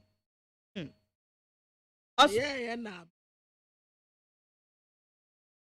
anke enso omu sibia na aka nwuram sagrame aka nwuram wei na aka nwuram wei affordable na aka nwuram name them yesisi dan bebre aka nwuram ana da fiawurafo enti nkofo atwamenebo mesi kofiafie mu na yɛto petrol mu afiawura so wato ne dam ɛhwa ke me minim sɛ petrol ne si dan no onya tisi yɛto petrol mu pɛ wɔse wato ne wodi abisa nkofo a ɛhan dan sɛ ahomte afiawurafo de wɔ mu fam ensuo ma woyɛ de complain light de bia problems wɔ ho de bia tese fie na wotim no ahomte ade na me ameka ma asɛm wagye asa na free man no sɛ ɛyɛ problem I had ne ɛtewa Ejewa my dear. When you abro ukra ho haida, yen haida kura yakaya no atu. Ejewa my. Yes dear. Go. I'm going. Enya na eyi enana me ka ho asema kwa braji free manu nti o mampanyin Akufo-Addo say. Efieru no mu anyakopon adom musisi dan ton no. Aya moma no boore mrafom na yen no so yentimi ntobi. Yebesi da won kra, beto fie won kra. Na timi abam why? That yam free akohwefo.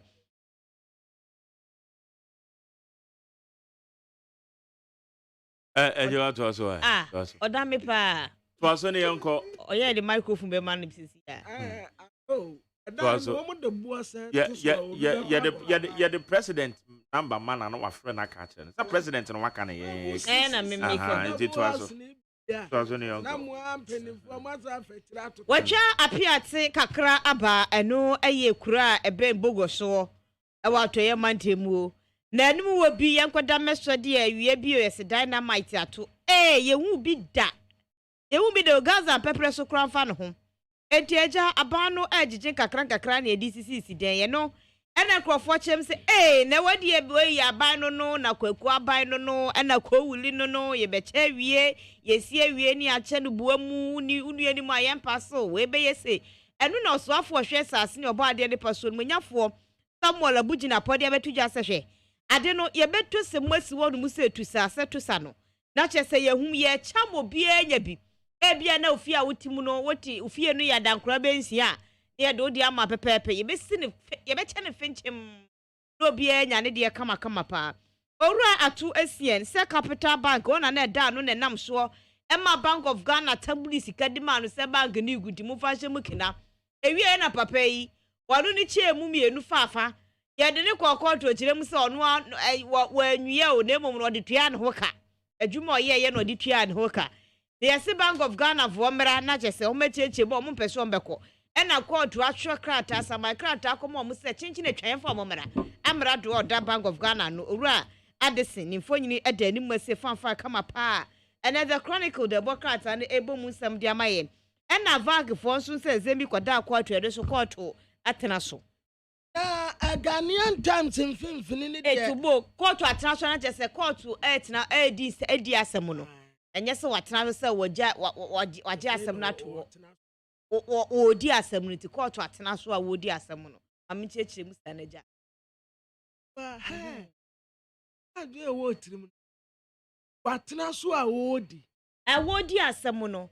Ah, won se meka se what obi o my ka se obi ajibibi atena so na just wade ahye ne ho. Ah, minim se mempomadne. What Nasua Wodi. So odi asem. No na meme. What Nasua Wodi. Na a Ghanaian time say at the Independence Day no aba. Erade ya do my finding in a both. 6th of March 1957 Ghana Independence Day. 6th of March 1957 Ghana Independence Day. Ghana is mine. Ghana is mine. Ghana. What's the marching? What's the issue is mango? One is which? Ghana is marching. Okay. 6th of March 1957 Ghana Independence. 6th of March 1957 Ghana Independence Day. Ghana is marching. Ghana is marching. Ghana is marching. Enti obi aba marching e wo Cape Coast. Ena empotem ni ade no. We na so marching. Na tese kwasi ada yankwa asori. Kwasi ada Nyankopon ya adoma. Yankwa asori wa. On say this is not the first time Independence Day next Sunday I just celebrate it. See my young postponed that. Every day yes. Every way be I see Sunday. Sunday you celebrate be pain. I don't know. Yeah, Sunday na. Tisa na be. Ani ansore ni yasremu. Pentecost Methodist nemu amaka no. What's it? Kwasi ada. Yeah, be kwa sorry.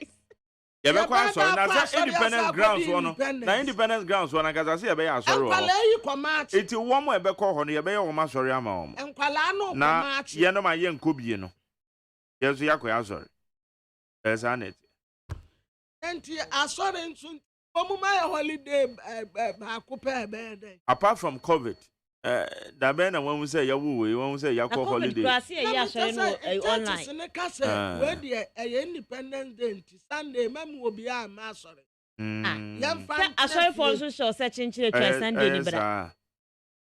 So mu issue statement. And almost show say Sunday chinchina bra. Okay. Enti wasandi aba enim hana mampeni na nado. Ka tre wo mu esi dan. Ya wo mu tonton ne se ya wo mu ntete dan no so. Da dan no bua den dodo. Dan ya wo beto. Adam ya peste developers ibi ne no mu ni nkomo ne mbisa o mo se ensem ya aye president ike. Dan ya wo beto no wa hanom se ni. Ebi a 2 bedroom 3 bedroom no. Okwa abrochire tumi to manse. Wompo de yesi yemfra no manse yefra no ranch. Etumi to ranch. Ranch kakraka pa ene etumi to nso. That's okay. Na wo de to dan wo Ghana ha. Ebi kura mpo wo mu dan wo mu ton no dollars. Untumi nkoto dan no a ukura Ghana cedis. Okope wo se wo gine nyina in dollars. Ebi kura de dan ma hai wo mu je dollars. Babra sa nyoma nyina eni kwan sanka koso ahu enti mu na munya hu bibi afi portrait farmers no ebinum nkukwa awu obaaye no bird flu no ekum bebre enkokọ na aban eta 20 million Ghana cedis say farmer portrait farmers no na Dr. Koto Teresa sika na you ready eda ho enti obi a fa dance ye bra onkokọ no no wo mu yesen kwan na kum wo mu betina no officer be na be ye was certify akokọ no ba akọ yesen wo calculate ni nyina bom na yetua osika de ama sika de eda ho no mu a ehome nti obiara betumi akwa akwaje ne de afei omu katra yesa yanya careful them protect your public buildings no san say asase wusuo bi si anum say kim asam waba ansen asase no ko anum a on say ay kakra nti unya careful asase wusuo si anum say kim adan ya ebejiregu no enya asam ketua nti yes no ana womo sre aban se ebetumi omumu nya wodete ewo adan de ya papa ene de anya papa nyina so nti ya ba ufie odame piabontem ya asese dan no ya asese dan no na se etikweki pro building a ni ejiregu ba bi nso a ehonum no yeso no ye ja no nesi wo nti omu ba be correct no ma kwa akoye se adwume RTI commission and I find the police for 50,000. The former Democrats are the Omapenya Kufuadu for Yina Ban or Dura Kendo for we ata. O my son, I for Yina Ban or what Shagana for the witch that. Amuna railways the quan who are more HH the move. And in Yagani Sikasam ye, no my beach James Seshe. Gianwa mediation no semi take you off what. Obana. Mubehu sediem eniema besia koyie no ekoyie keke mo betimi ehun say yes asete ni mai fufufufufu fangu bo be chese niema nyina beba down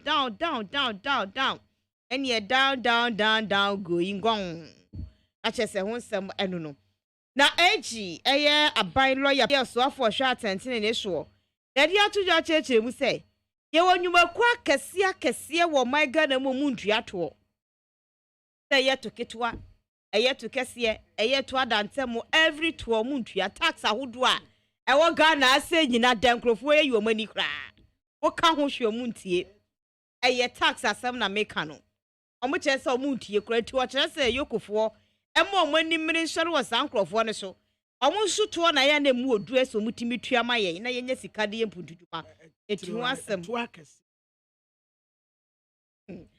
Engineer Dr. Clifford A. Blymer ena onu sudai wo MD di Ghana Water Company ena watcher say illegal connections one no mufa kuntru asitwi nsuo ko mufie no omo man ne boka edoso be kwabrane anadwo no osutu kwam ena sese sunum say pipeline omo ya na omo bi Ghana for bi what strategy o baby amita no hye no ohun omu tu free baby amita no wona no omo de pipe na hyem no ma connect di ko mu fie no mu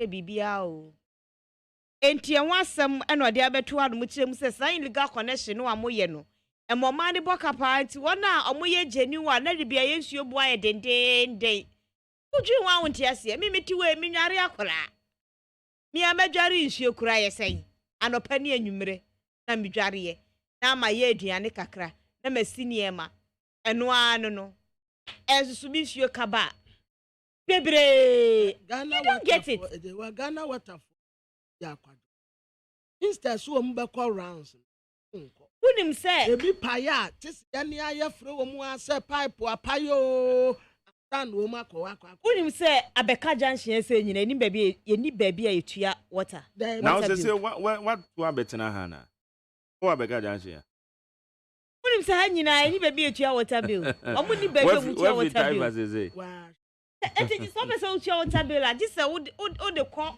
e floor say new town akwa kutua how na untua nso a obia me ka ohwe yes o be bebe na ngotua na we say yes one day no me da ba be hwe utiri ana no me yen ni prepaid me so betu ya so we say water ni me wo mo the prepaid meter bi ba enyu obia o me yen ni prepaid say light de no e because light here won mu yi possible o mo me yen ni sa possible next light nso to ya na ko na shishaniam the informer the Democrat na ene de odi baye wodi ekọ Ukraine wo kyerem say ama ya hodo no mumu oduru no western world for no Omune ka say e ka mama ya te say Germany, UK, France, America.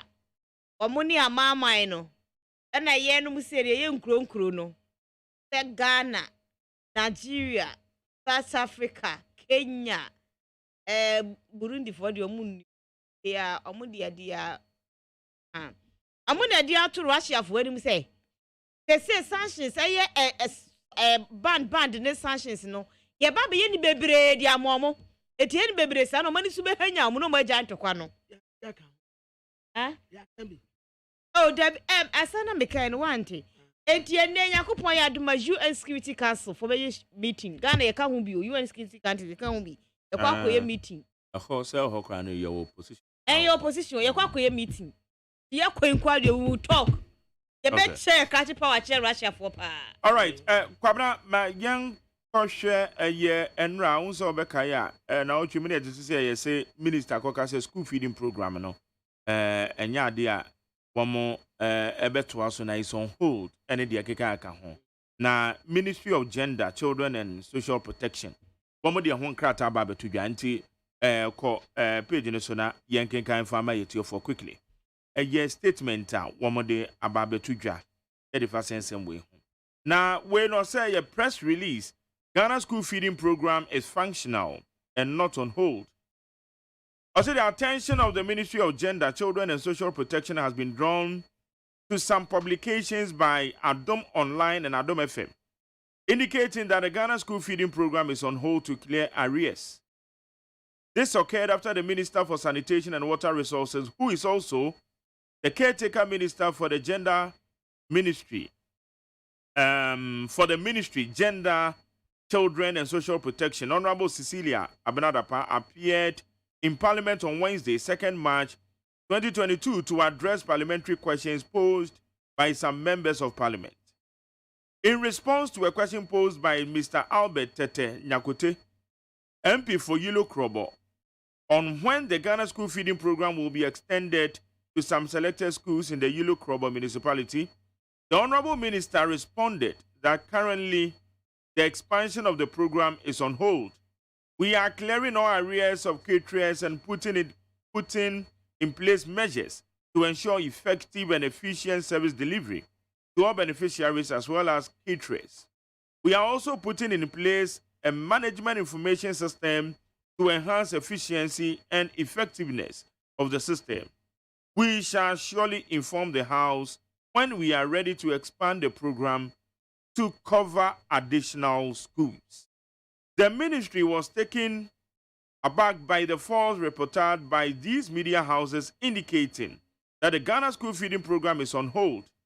We would like to put on record that Ghana school feeding program is one of the government's priority flagship programs and government has any intention to stop it. The question was on expansion to cover additional schools, which the Honorable Minister stated that expansion was on hold and measures are being put in place to strengthen the system before considering an expansion. She went further to state that members of the House will be informed when a decision is taken to expand the program. The ministry therefore calls on management of Adom Online and Adom FM to retract and render an apology to government, the Honorable Minister, staff and beneficiaries of the program, and the general public at large for the false reportage. The ministry would like to call on parents, pupils, caterers, and the general public to ignore all such false publications and reportage on Ghana school feeding program issued by the Public Affairs Unit, Ministry of Gender, Children and Social Protection. Pamela Chiromumai. Abusuafoɔ saa krataa yɛ pia abɔnten ɛyɛ Ghana school feeding program for ɛna wɔn de baayɛ wɔn kyerɛ sɛ Minister of Gender, Children and Social Protection wɔn ani kotwa publication bi a Adom Online ɛyɛ Adom FM for ɛna yɛ a wɔn kyerɛ sɛ Ghana school feeding program no wɔn atwentwɛn so ansa. Na sa asemi yesi ya wabra Minister of Sanitation, Water Resources. Ya wasa ya swafu a wasa etire Ministry Gender, Children and Social Protection. Ame sisiri abnada pa. Ekwa mrasebe defie eda ukuada. Maati de tosu mienu. Na wadi asemu koto mrasebe defie wa abra. Mrasebe deni bi ebisa no kwase. Mrasebe deni tete nyakote. Woye mrasebe deni a wojina ma Euro krobo. En wo bisa maami se Ghana school feeding program no. Tabena womu betre mu dia ba Euro krobo. Besia so wonim potem wo nyina. Eno na minister ni yi anu no wo kire se elementary womu twentwan so anse eka bi wo honom asase womu tuade marketress no. Eno enanam so a womu atwentwan so ansa. Na saasam no ama me de tu dwa no. Ebem se adomfo no enya ne yie ene womu kotre de womu kire ye no. Na ma me no peso wo kire se talent ya ye kase school feeding program wa ye tretre mu ede akọ emiamia wodo bi ne de womu atwentwan so ansa. Na mmom nya ba bi a eguso a eye adwuma wo honom no. Na sa Ghana school feeding program ni ye program ba ko a da abanya kuma so pa enti asembisa ebisa ye eni nyano a wode ba ye no na nkofo oje na no edisi bone emom enya se tumedie no ankasa de omu atonto so eguso a ekoso a enti ministry no pese wama adom fm adom mre se womuntwe asam no nsan na womun nsan empachew anya saade a kwan no womanim honorable minister na natumayefo adesia saade we fa wonum nyina ne Ghana nyina hunu saasem we se anya nokre adom afamfo etwantro ministry no ka tre parent about time people nyina etres womu anu anuane any general public nyina say yammo asam no afa Ghana school feeding program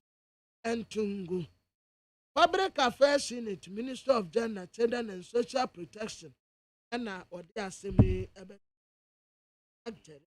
yo etina chese womo no nchiremu a womo nso ede ebaaye enonom okay high need 100.9 oko Facebook live our comment bia no betimi dia to saran so na ye wadwe nchire no baby ade be fa 0503721744 0503721744 kana chane so se nyankopon ya adoma kwasi adana Ghana na yenya 65 years say yenya ye fa ahodie eti after 65 years on edien na koso edien na wuhu ewo ye memo fine ye fini baby a ye timi aba bedru o wo de wadwe nchire no be fa 0503721744 0503721744 ha Ghana mo te kwara mo ba so na ma wi agua ana bebre wa haye okay na mo bo so toto ene yego enti magari yeah that say sa school feeding program no a na wo mo si yetwam no minister ni person wa kire yentwam it's ongoing enra akra me man kasa me ye me cross check e hu say yes enra na kra no caterers no aduane enti wo mo ntwam na mom expansion no expansion no yeah ya dintire o won say enkwada ye mawo mu aduane every day wa bra wo mu wo school that senior high ye mawo mu aduane one hot meal for day students now borders and there's one did that usu bebiri ye wo Ghana ye say tuo mu school senior high inti fees free eduane free na wo ba primary hone ayin so a school feeding no omu didi back I think the amount of money involved no anya de ketuo o itina ki entwam ana da bi entwam oh okay ya wade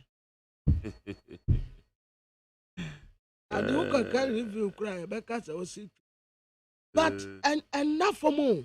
Yes, and the amount of money involved is not easy. It's not easy. And yeah, easy.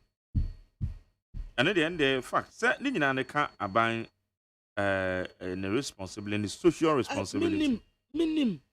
Na wuba kumu tura mu adwane sasedro de. And me hunu say, Mark, wo dey say secondary school so a wo Greater Accra. The secondary schools are Ashanti region, Eastern region, Central region, all the regions. Obia school fees free. What drink the pass is Anna me say sanka one say wo kan reviewer. Ombeka say yes we see entwem. But there should be another review about that. They say one hot bill. No. And free senior high. No? Mark, the amount of money involved, no, and easy. Money senior who you bet to me answer who be able say free senior high school, no good. You best sacre mukakra you be review. Minimum say there were empening for woman won limitia wadishi. Omu bet to me who say no need pressure brain. A pressure no being so free because it's not easy. Who bet young kwala bebrebe nyina and I'm say was I any free nti esa fa nkwada no bebre na sasa na tie na say we na constitution mu we no it's the best Emma on sa first na nkwada na eko school no enye bebre sa even kura ne ye cut off point ya obi wie JHS na say there be nan say de ani wo pass no say wunya be 6 and 6 once ne 9 and there be a fa wo Wesley guest ene infante pem ne ade me say me wie JHS no minya 34 inti me ya fama antu man, that's school. But and they know the unya bro 24 cry. Ubenya school. Yeah. You be place you. And Tiama and Kwadan and Sisian so and found say unya 28 or 30 school be out to me call. Computer and selective school. And you share u grade a unyaye. And first class schools. The course program now first class schools need to be any say good. But yesha say be as a miminya. If I say you know F A the woman say we program akwakoye and no will aggregate na wunya ye no and a computer no e be chire school a esese wo ye de wo ko be ba jo wan tie say Ethiopia obebe na dwen say upper science but upper science but na bia ye ko say e bia opoku area ya omunya we no bia 6 no munya and first ni mu ye du no munya science ne dos wa wo de be show second option school e won mo ye de ko etunya say bia ye na we yeah and you automatic ama nkwada no so asan adoso time first no enti ye wo mu nyina be di free ya sam wo mu school fees free sisi akura mate say ya say nkaskan kitin on mu a didi free a parent ni ade wa eno so ya twam enti bibia enko aban kwa enefa ka bebrebe nyina ebema pressure aba no so ebe the pressure betu yesika sam so esa wontan hu ba bia enta bibia ne ye de ko free senior high bibia ne ye de ko free senior high enti I think common sense san hwe ni biem yeah na yen san bio hard okay anyway because you see ayen to me nya akwan bebre asese ukom potem ni mantem a kase say akwan bi wo wa ye na manipa ho ahare ne kakra ontimi sigina enu ma ye hu yo omunya review okay ba kwabna wonim se bi a yeka se yentimi ya akwan nom ne ade no akwan na bi koso ba bi pa o and they say bi koso wo ba bi ukọ range one say omo ye dunkwa nom ne ade o se me brother ye no dunkwa ye eastern region say na me kire say dunkwa patemu ho akwan ekoso ho pa so akwan ne de ebi koso honestly speaking na ebi ana akwa say say wu ana oda me po bi za de dunkwa eastern region okay eastern region am so make dunkwa ze dunkwa maza I need 100.9 next Friday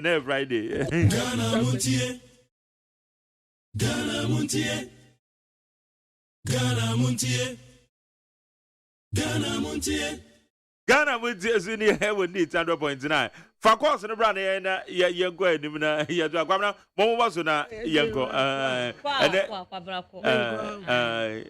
yo abusiafo Ghanaian publish anim ha ana Dr. Macpam omudi no kogina court ana ye gbo no ko edu se eniama ye kwaji won won kire se onyeku obeye ana womu ede Elizabeth ba ko ba se hwe pese we eye ne dia ye kwachi won ho ana o ka te court nza my lord pese na ye ono ane dia wa license o anya ne o ko fa so odi ko yeku na my lord pese ba ko peye di yeku etu abangu pese ba ko ye di yeku tu abangu ana me kwa kwaji pese no a wo mu license amame no wo mu ankasa me di ko yeku nti amfa mame asemo mu kan na nya no kure wo mu antungu afei labor unions no an wo mu trese ebetumi ankasa nga spine no wo mu nsan enhwemu bi o trese nga spine no wo mu ye no ebinum akatua ye befu chief executive officers no ana board chairman fo ni bi wo mu akatua bebre enso eba fomu a ebinum akatua kiti se edie benum esapa enti wo mu nya review e wo single spine no ho okua peman an wo mu katsei okua pem hima aya okua pem hima Her Royal Highness nana afua enkatia obo ya otosu mienu an wotre se wo mu ni okua pem hene wo ho enti obi a wo be frɛ no ho okua pem hene no nipa kro no obi ansi ne hene ohene bi ani wono mu a wo mu asi no enti obi a wo be frɛ no ho sa bia wo mo ntungo kampani na na dodanko akufu ado no wo katre BC nkwada ne se wa bra wo mo wie school yi wo mu nya careful wo mu exhibit moral values mo respecting penimfo wa ade mu nkata so mfansie munyini a ya ye nkọ bebi a ye wo ho mamu munyi kakra na emuye du a ye be yusu ba musai dabi mumba hu ban mum protect ta kosiste bi a mo be kwanim secondary schools akwanim a nsana mo be start ya mo start afa mum fa buo mampanimfo na efiade ye mum mani hia mo social media so abrabo da bi untine fie o parent ka asem anu wetie enkwa ha dongo de ra ko fifra wa katen se da bi ma me asoma wo ko na so obi fra sabra ka se da bi minyini ra minyini na wo ko enyina ho kra no meto no wonkasa wo ko obi ma left ya no katen se da bi obenante na wanante ko bebi a wo ko no enti omuazibet high moral values and betumi aboa wo mu da atipa ejewa na mi first statement Democrat anu to aso no cheche ma no wose asofo na hwen sase oba de ne paso fo yi de ni mwase no wose apiate Deɛ kyɛ nneɛma yɛ nneɛma bi agyapadeɛ no ɛbɛkyɛ ne pɛpɛɛpɛ ama obi anya no deɛ sɛ ne yɛsɛ ne fata. Egi ɛyɛ aban lɔya panyin a wɔsan so ɛyɛ ɔsoafo hwɛ atɛntene ne so.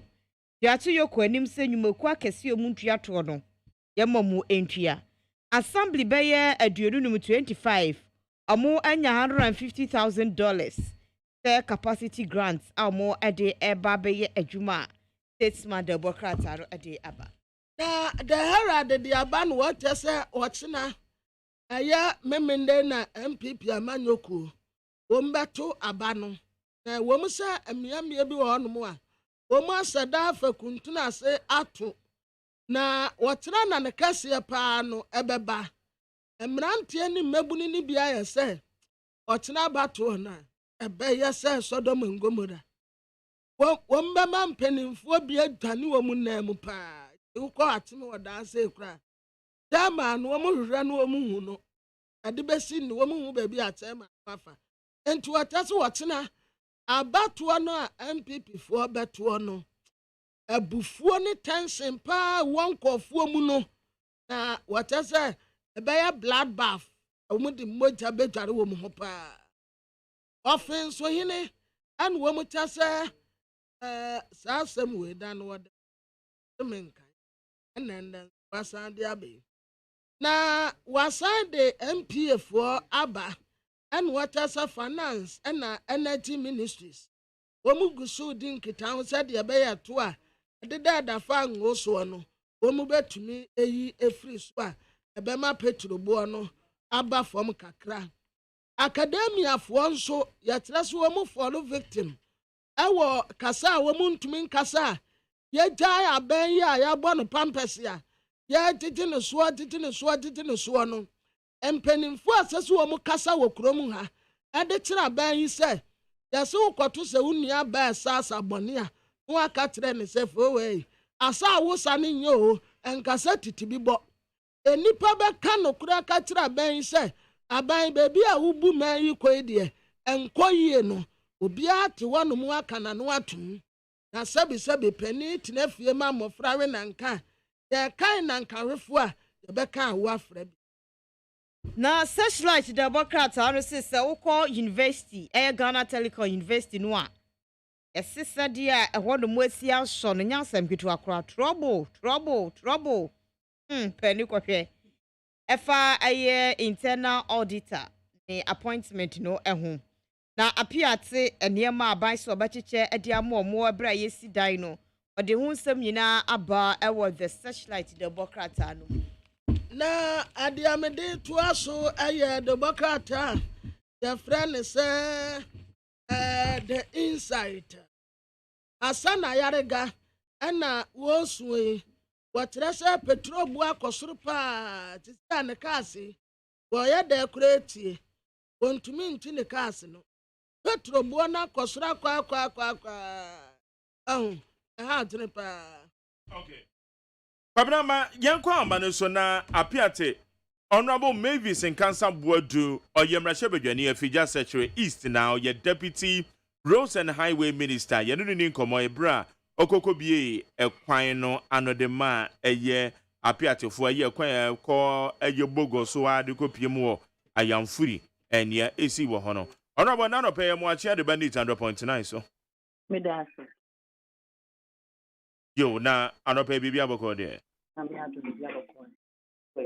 Nyankopa domboko de achen pa good enrada ne yenya na etie se makwa kobie ekwan a etutu ye 20th January arekosem a eto manfo e wa apiate na ekwan edwirigu mu aban gina na nan so se obesan restore kwan no enra na mukoko bia no amanebo ewo mu na ne se gedi kai mechi abuda much na yes about at least quine could be as she rightly said on the 20th of January and at Olympic Ghana it won't be appeared for and see creating a lot of problems the query and I mean from your time so I know that one you need to come over about 3 kilometers on the big crater was created. That's only see and how to dance or friend the minister asking the uncle Akoy. And your kosher extent of damage and now cost that a big crater was about 20 meters long and about 10.3 wide. And your coin and you pay a contractor's angle and you pay one local contractor for him supporting. In team less than 2 weeks might bring it your final back to its normal state or even better. Then now you could be traffic as a team of It is stretch now, yeah, Morris Toy, you know, and no how many kilometers stretch? Roughly, no, it's not that long. It's about.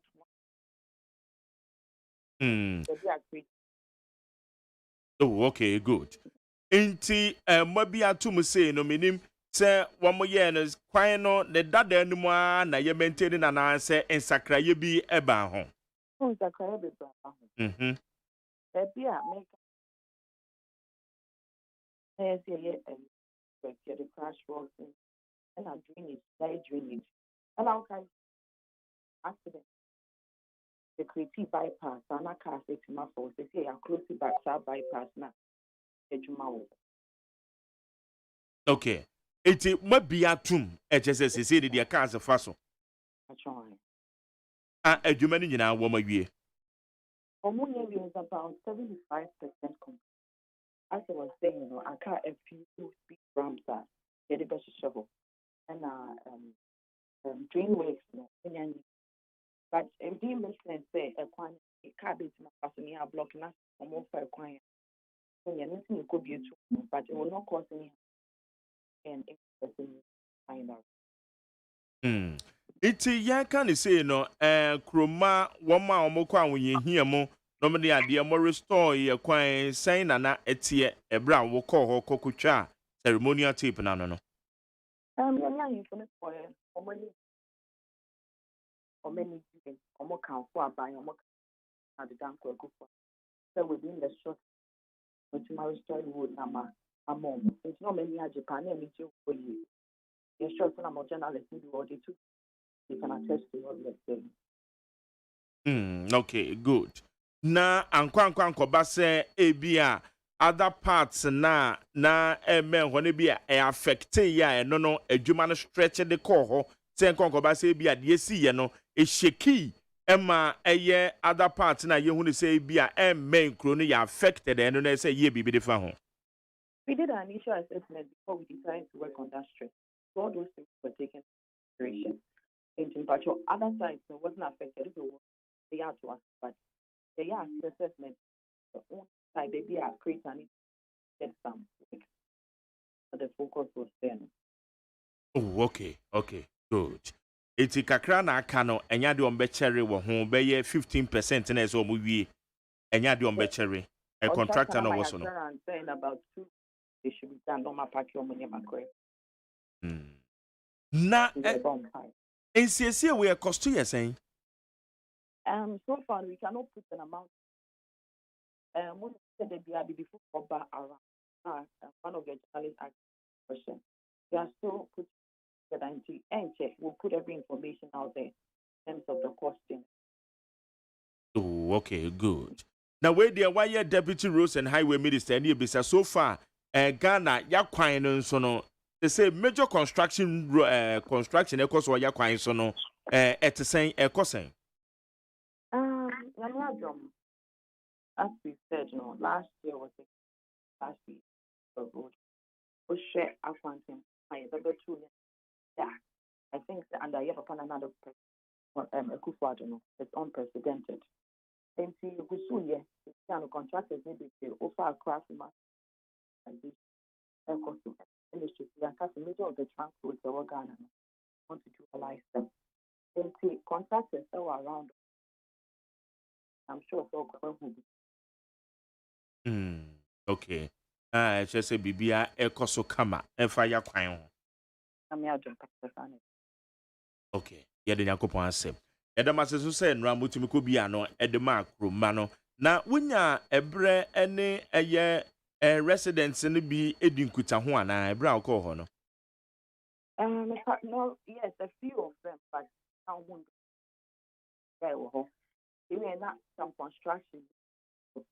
So what baby I really I'm going to acquire. We engaged a few of them, and they expressed their excitement about the road.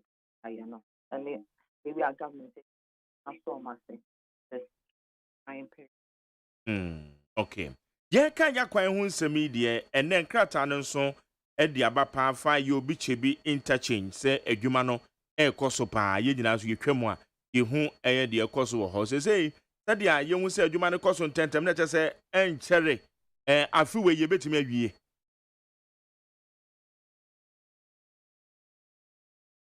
Hello, honorable. Hello. Oh, Afra.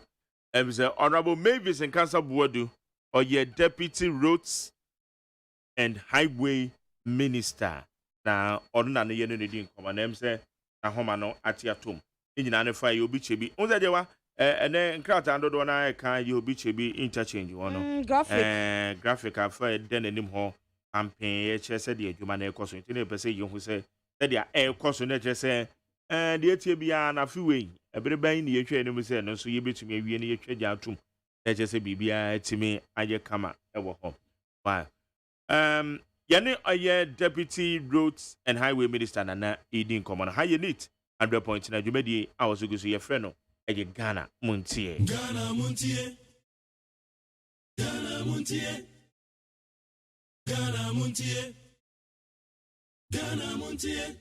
Ghana Muntie would need 100 points now. Why do you ensure the buffer 0503721744 0503721744 na yahwene yakenkan eye esamaho don na yede ama yegusu aye pema manfo homam na atomo na chese yede interviews ni bi asan ato awso. Now boy say McJerry, good morning. Welcome back and my condolences to you and your family. Thank you.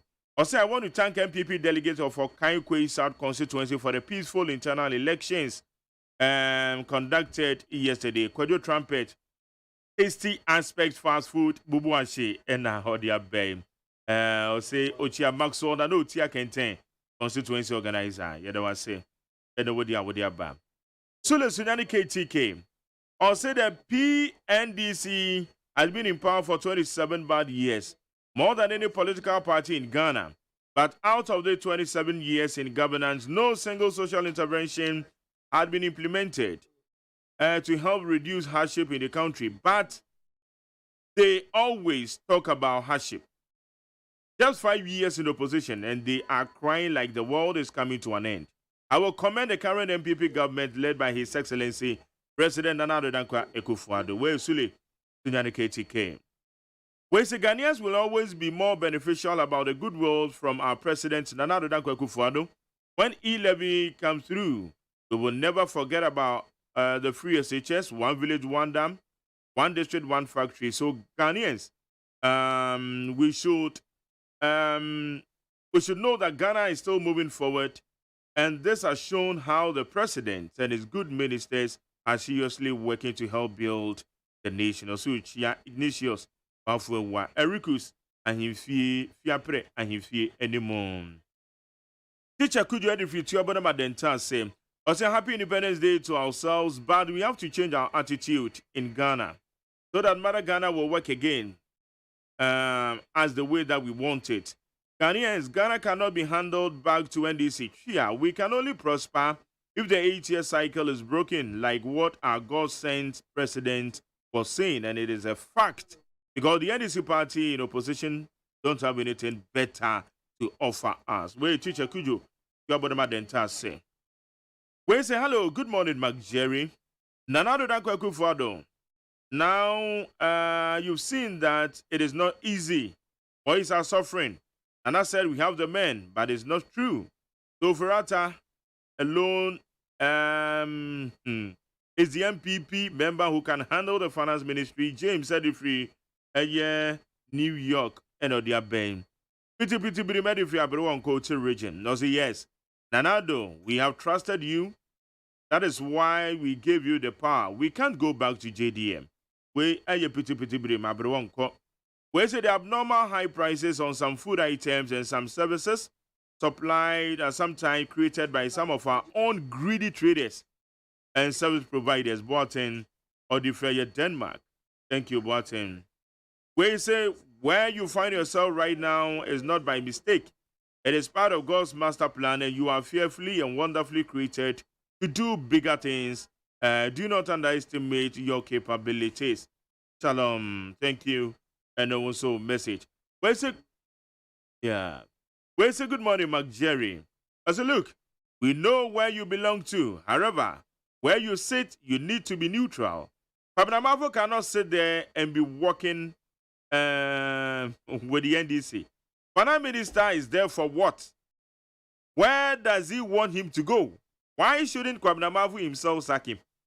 Must be steady. All the way, where is it so? Is it true that Liberian exchange rate is better than Ghana? Then we have finished. If that is true, I for an ad by Omia dear. Oba Measure Gasanti the free, I will say okay. Where's there, Mark Jerry? The reason why Ghana is owing too much is about the party's manifesto. When the government is in power and could not complete its project, the next government comes and he failed to continue the uncompleted projects. So I suggest we should have one national manifesto. AK, Ena Ode Abeim. When you say, Kwabnamafo, stop that your propaganda. NPP 5 years in power is better than NDC 100 years. Womensa, Edifi Domi Pele 2. Where you say Ghanaians are very lucky to have President Akufo-Addo as the president of the Republic of Ghana because he is putting pragmatic measures in place to better the living conditions of the ordinary Ghanaians. Although coronavirus pandemic is disturbing the world's economy, but President Nana Addo Akufo-Addo-led government is doing everything possible to bring our economy back to track. Yawa Sankide, all the way from Taifa. Know what the act builder inside Kokomlimili? As the Russians aren't fighting with the Ukrainians with weak men, but they are fighting them with a strong, competent men. So I say, if MPP UK chapter truly need men to help fight come 2024 general elections to break the 8, the solution is one person, that is Andy Owusu. Andy is committed, selfless, a visionary leader. Know what the act builder and other BEM. We say, Ajo Asafo, so-called letter to speaker seeking one-man extension, leaving might be delusion from majority group. I will urge the leadership of the majority to investigate it. MPP is capable of doing everything for power. Her sister was allegedly impersonate her. Objections were raised and majority categorically denied it. Alhaji Willie P. or the Fiafia Kuma. And some impersonation, you know. I'm just so good to a black one. There one more extra say you should move on. I go with say. Yeah. Boshaba Misty Girls Zongo. Patriotic voices. Also, this MPP polling station election must be free and fair.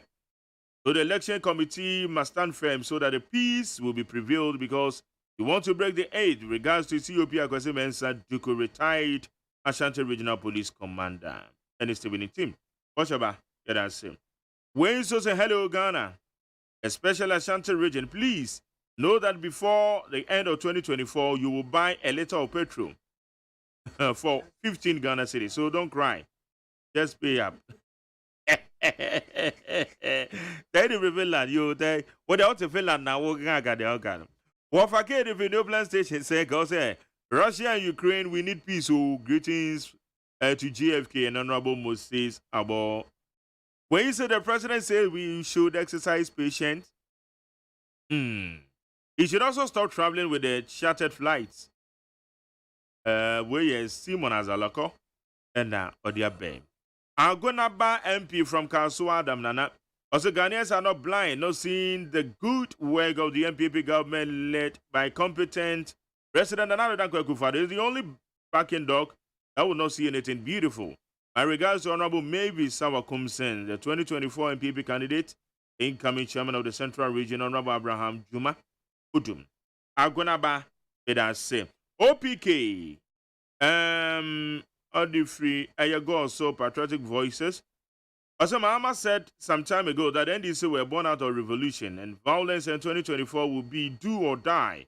So that agenda is what Professor Atuguba and Oliver are preaching with their quick comments. But our security services are vigilant to deal with them. So never again NDC nation wreckers and looters. Regards to 17 National Chairman, hopeful Nanentri Eric.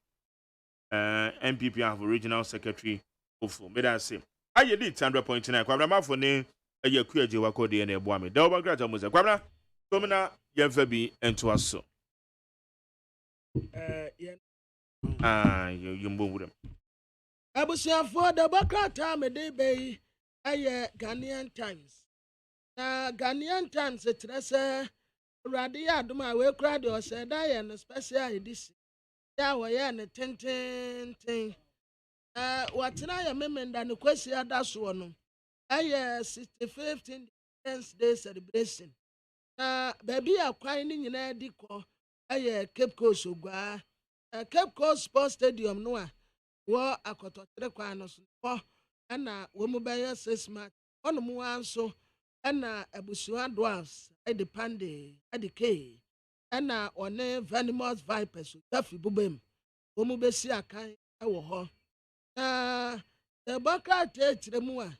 Independence Day celebration when a Bayasun Coca Cratch rest. Can you nyaya found with the Yakoyanim?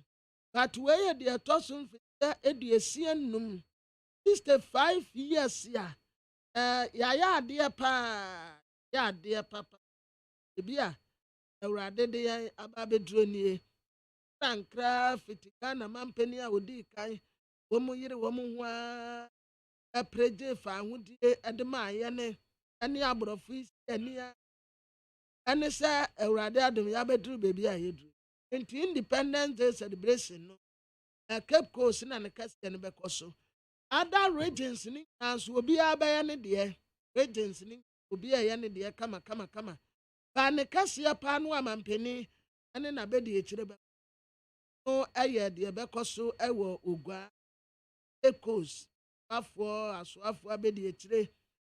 Ebeda for do one and a better Cape Coast. For a celebration, no, a cost 20 that day, then share and then celebrating it.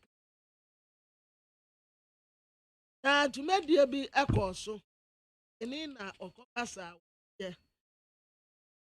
Oh, and walk at a town were Ghana had there. But woman died, and none of Bono. The tram for a dia where you will crowd could a bear 1 billion was it. Then I will bet to me a CNO. Woman see we a pair. Now, woman turn or bear to say 5 billion. The big crowd turn it. A big crowd $100,000. A big $200,000. A dear bassam. Enti hard kakra. Then compare compre. Integrity audit. A bet to me abuana and you say you to me as him. Company crowd say. A daya your turn were easily. A one can I know. A bet to me at a mansion. A war United States of America. I didn't necessarily bassa.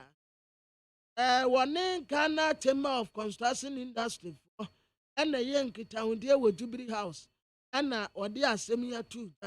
And what I say, a dime boy pa dear adding Ghana. Who said dime pa? Yes, you are. The Duke of Jana when the boy say. Yet to me, Bob will be a now be sound say, why? Now, who first cover him now, dear, at us are dying. And a fear would have one so take advantage. And one moon boom call 4 faso. And will be to me dressing as a fear would have. Oh, quack or high dying.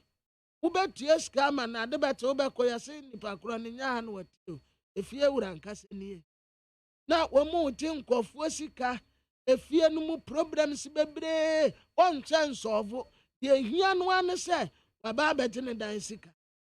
Minister for Western Housing, Francis as Watia, Wasaya Mrasibe Janima Adesia Wabantama, and what I say, and the ministry ni yetuma din bia se betumi a wone saa etumekuo no beka bom na omu besisi dan a ne boa fokura dan ni bia benya bi ato affordable housing enti ban go so ayanse dan a ne boa bewo fam kura na obia betumi ato bia no tasempo anka prempo a obetumi ato dan ni bi na dan boa pa wo Ghana ha ne boa eyeden afe wo mo san abeya nsisemu ade afan dan a damia wodo no se yenjiri ayanya no fofa na registering council ra wai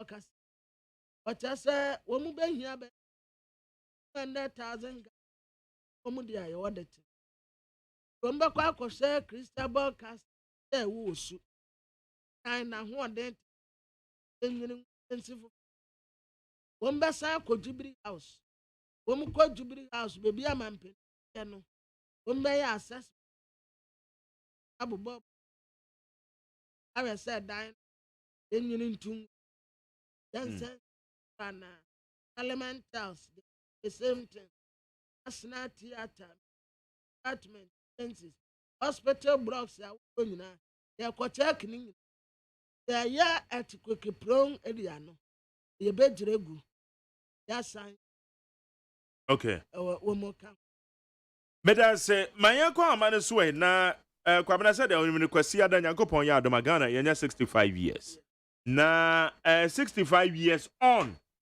edien na yetime achibu yankoi na ye ne yewura apia brobe oye columnist san ye historian ye ne no inni enkomo obani yamo achia de bandit 100.9 so hello mr moso na papa empomu te san no pay amanda room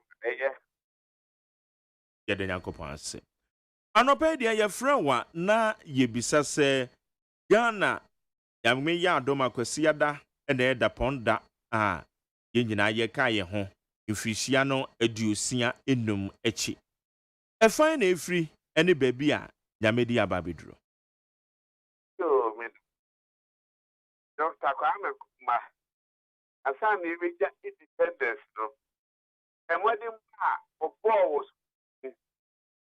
before independence no na primary school bebre three school a clear that not pastor better this over when mampo efjase ezi buo kofiance ya mwase kuna rezi over mampo ya masi ta Anglican oba o mampo ena Roman oba ya masi baby Roman so for a school or maybe this person baby kwa omunyira aba jamaatin hasanen disease ye ko jamaatin o ma no ko tore no epekrache famida so pansa eseduma nti buani yau ekro bebiri yeye efani pas jamena abana ba 1956 no district commissioner ya hese ebia primary school no you make middle school you make local authority medal in 1957 January no school so I work ha one middle school no middle school LA middle school no na yenya independence no abrafo no ema no sika 200 some pound the scale that they were the point will be a school and a teacher for adults. Then the college will see the play every ordinary go, yes, a kind, Uniba, as a mamma there. The play for them passing, no answer, or pattern, across there, across pound, a do my, a table, and constant. The system was secondary school at the standard from the trust schools. It was Nambrongo, Achirinsia, Jane, Echima, Masia, Yasa, and Achimoda, and a Pam, and Azim. I cried get, I couldn't. Then I cried at school city. That's India. The first station is the College of Technology. Actually, the community so that I'm a University of Science and Technology. The two was the University College of Cape Coast. And I win back to some coming from Ideological Institute. And I also Advanced Training College. And School of Ghanaian Language. Kwame Nkrumah, the Minister of Transport, the Federal Nkrumah, this day, that's serving that's you will deal with him, this will be matter. Yes, no, this is West Africa Airways. Woman and the person landing about Gambia, Sierra Leone, Ghana, and Nigeria. Kwame Nkrumah get all aircraft and 9 for 28. This is 9, and I read, for 28, Accra, Tamale, and Sinano, Gambia, Sierra Leone, Ghana, and Nigeria. What? Now, visited me today. Direct flight, Accra landing, Accra Rome landing, Accra Beirut landing, Accra Frankfurt, Accra, New York. What was still, and you know what? It was touching to know. You never need for export. No, you were manganese, cocoa, timber, and a coffee. You had the years to work a second, it is a truth. And I railway from there on the locomotive engines. The bad, a chuku, and one more electric Russia. Young engineering, Dr. Robert Wood, one of Stefano, Benjamin, and they're only the only surviving CPP now, Central Region, to Medina. But the electric trains by and also Omnibus Service Authority, or so, but I can say, a Juma of Martin and Cranny, through I can see no more. I'm a crook, I think I'll hear it. Let's go on. If we all Roman that they are this to her, they will know a hold. But the woman here from one in India, and I got all the who stands for. Over the second, the Polyga is the water connect factory, and then I wrote tomato factory, Tamale, at one vegetable element, Kubakubasta. Your leather factory, your shoe factory, your shoe factory, and our paper conversion.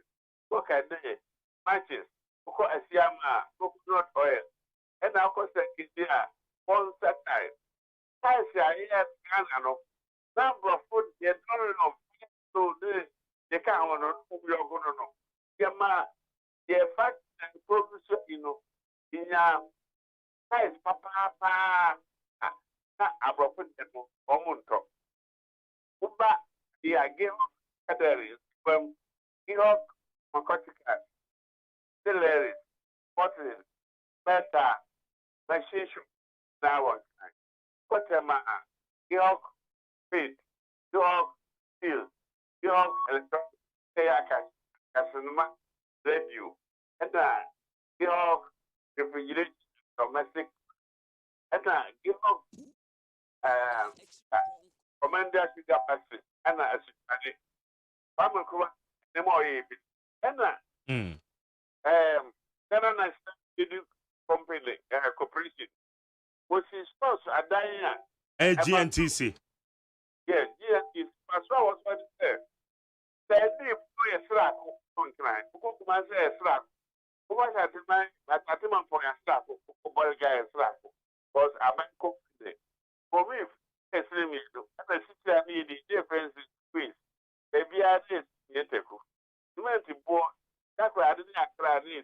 Maybe I felt yes, a first one. It was the Kwame Kuba Camdo. Asif, bebree one can do this ourselves. We are maybe na and the more the no. okay na yɛra bi abrobe aya na ɛyɛ nipa bi adwen sɛ including one professor bi a ɛna no buku adana ɔwɔ yɛ program baako so wɔ KFM na ɔne afia pokua ɛyɛ program what can sika abrofo ne di gya yɛn 200 million pounds sabre na Ghana na yɛ population ɛyɛ less than ɛyɛ current population ɛwɔ Greater Accra that Ghana yɛ dodoɔ no ɛnɛ wɔhwɛ nkran ha di ba dodoɔ no na ɛdɔɔso sene Ghana the entire population etu no no susu sɛ sika ya abrofo ne di gya ɛgya yɛn no Sergeant Dr. Kwame Nkrumah underutilize ɛyɛ sika woni obi say or beka bibi sɛ no bɛyɛ adwene ɛno na nyɛ adwene ɛti a mene nyɛ adwene sɛ ɔyɛ kakra bi ma ka ho wɔsi ɛsi adan ne ɛro de tie ne yɛ de ma sisi pɔnko a sisi bi a saa da no wɔsi bi wɔ bɔle kamale sɛ ɔboa akwa bɛntiɛ ne ɔfɔ efie kuma kano krom kapo hell ɛna post tɔpɔn ɔba esiri gya kɔfɔ de a akɔda hydro ɔbɔta keta ti Africa kanye bi ɔba Accra polygon na tebi akɔchi kanashi 1 kanashi 2 aboso kan kanda aniba lakodi jambo da estate tabu quantity offense is market yes what the man for one what can you market for achimo da odria akrade na kra babu kum ha one say no ye niema a ebeboa na for pa na okay the corporation auto tourist na omu number 2 kumase posters a kumase and that does the one point no and boy fresh a court amene for me and state farms corporation who got tell you of water region or cattle ranch to a car and then free Australia and another bar 45 in the boy and a contribute or peki and then no factor and a from every different chroma or ye nearby ever magana for one toy. It's not just no big case sika abrofo ne di gya yɛn no enya dia your Sergeant Dr. Kwame Nkrumah utilizing the year and just say which no ma obobo so say oye ye di and just say sevata except the power who die say they are craggy who they are very city sana system na etie the university college of people and Kumasi Tech the city city the winning back a boy how many lost 5 billion how many 5 billion and the market can see over here no ya what the sama so we no original no that to takra de ekokumas na sha apa akra that's so abantu no ama what me and draw so so moda Some quite Kumasi post office. Over my bonnet, your I took to a dining in market there. Why, you know, some come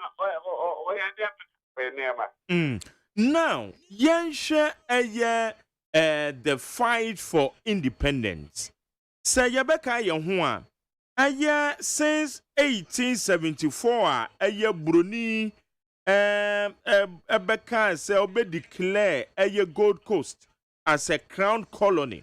And nam soma a man for Kazadebi, as I say yet to me at Yahoo. ɛhɔ ɛna wotum sɛ independent fight no ɛhyɛ ase didi mu a no bɛyɛ dene ɛyɛ after ɛyɛ 28 February 1948 ɛbra ɛyɛ officers wɔn kɔ ɛyɛ Second World War ɛyɛ Sergeant Ajete Cooperativo Private Odate Lamtenom wɔn yɛ so wɔn yɛ ɔyɛkyerɛ de tia English Bruni aban sɛ wɔn wɔn no wɔn kɔ baayɛ no wɔn benefit bi ɛsɛ wɔn saka no Bruni no entuama wɔn a wɔn de ɛho nkrataa na nka wɔn de kɔ a fofi antoata etototo yɛ a ɛkeka wɔn no ano bɛyɛ din yie papaapa sɛ Ghana dabi sɛ yenya yɛfa ahodie eti ne ebisa sɛ ɛbra yɛhyɛ aseɛ from 1874 ano bɛyɛ din yie ɛbra sɛ yɛ mmerantie yi etuo keka wɔn a wɔn ɛtɔreyɛ sɛ ɛsɛ yɛko yɛtumi ne yɛfa ahodie no na ɛyɛ the right time sɛ na yɛde bɛpere sɛ ɔman no yɛbɛnya yɛfa ahodie.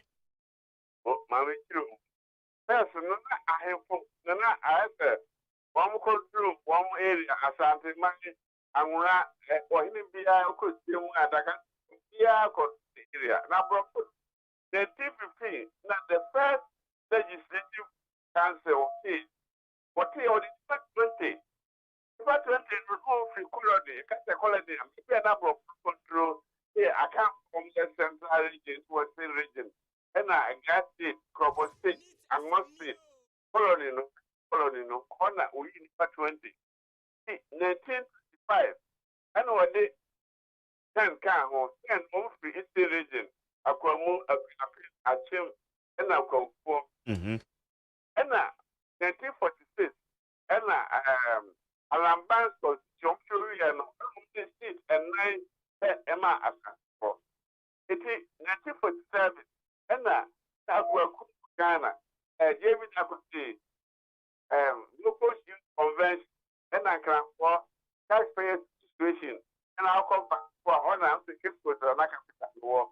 It is the help for only now from Sino, Omutabu, 4th August, the different time, and I'll see you. Said the Bayer, performer movement, also by Paya or by one. The people did, and then they got money. So Atlanta, one and only demonstration against the 70s and the presence of players in the Gold Coast. Homeland, and I yes, Awam, Association of West African Merchants. Yeah.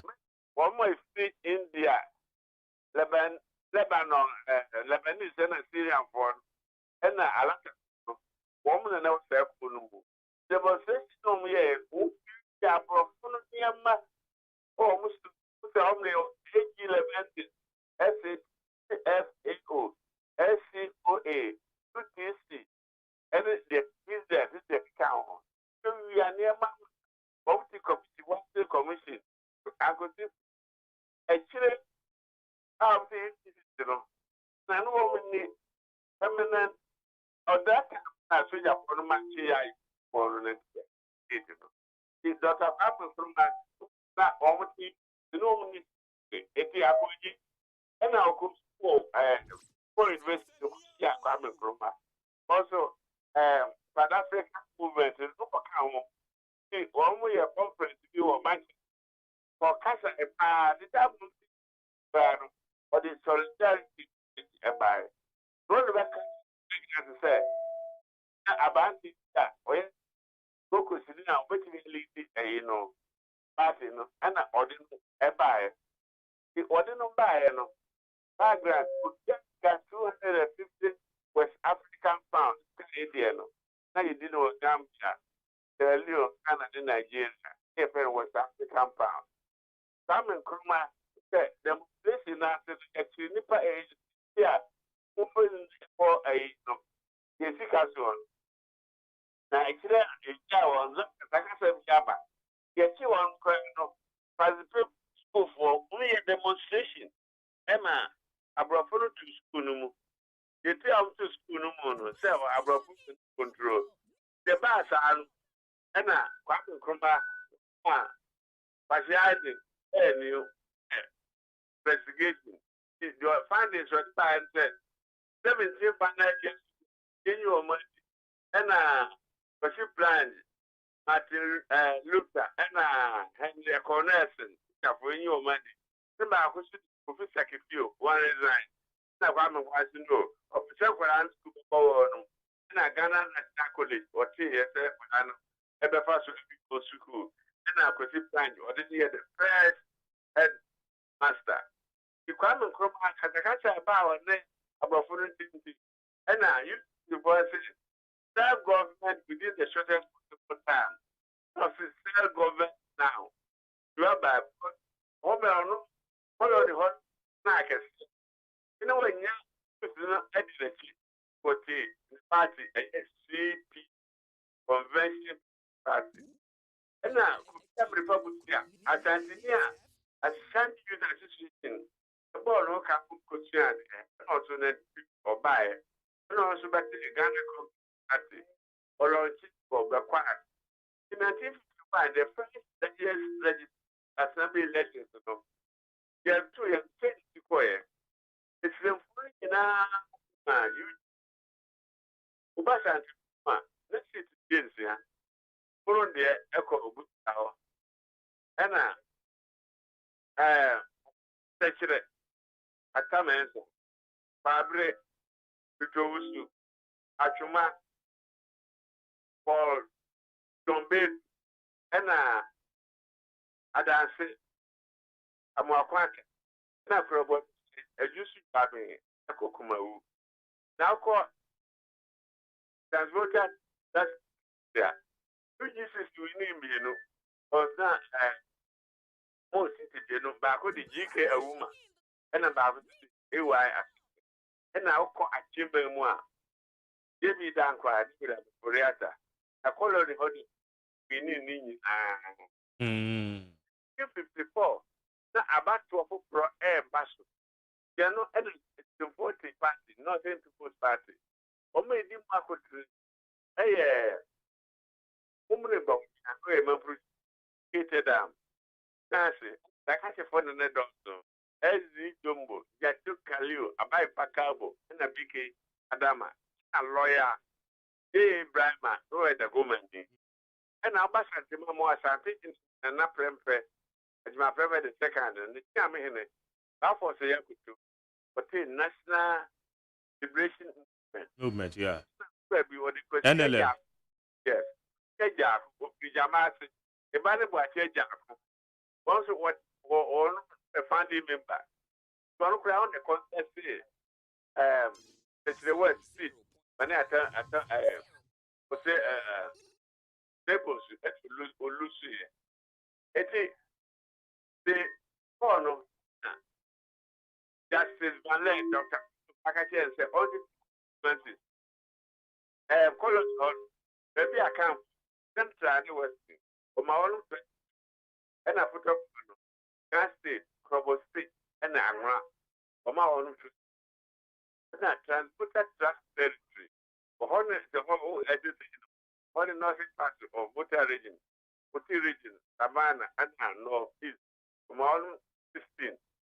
And I keep the region starting a powerful, my 22, and northern territory for my 22. Now, Buta region, as Tanto, a party, Poland Congress Party, on the same thing. The 2 abandoned city, a coy, colored on 44 in our command CP. That was our who Mando or my own Poland Congress Party. Don't you 13? When you Alaji of the party, Muslims and this party. But no, we knew as much as by Nakasi. The Pimamuno and LM, 40, 7. First, the one, 6, and a Supreme Post Party, 16. 70 days. And opposition in the United States. In 1956, yes, I could. Honor opposition leader. We have Republic here. Or I say,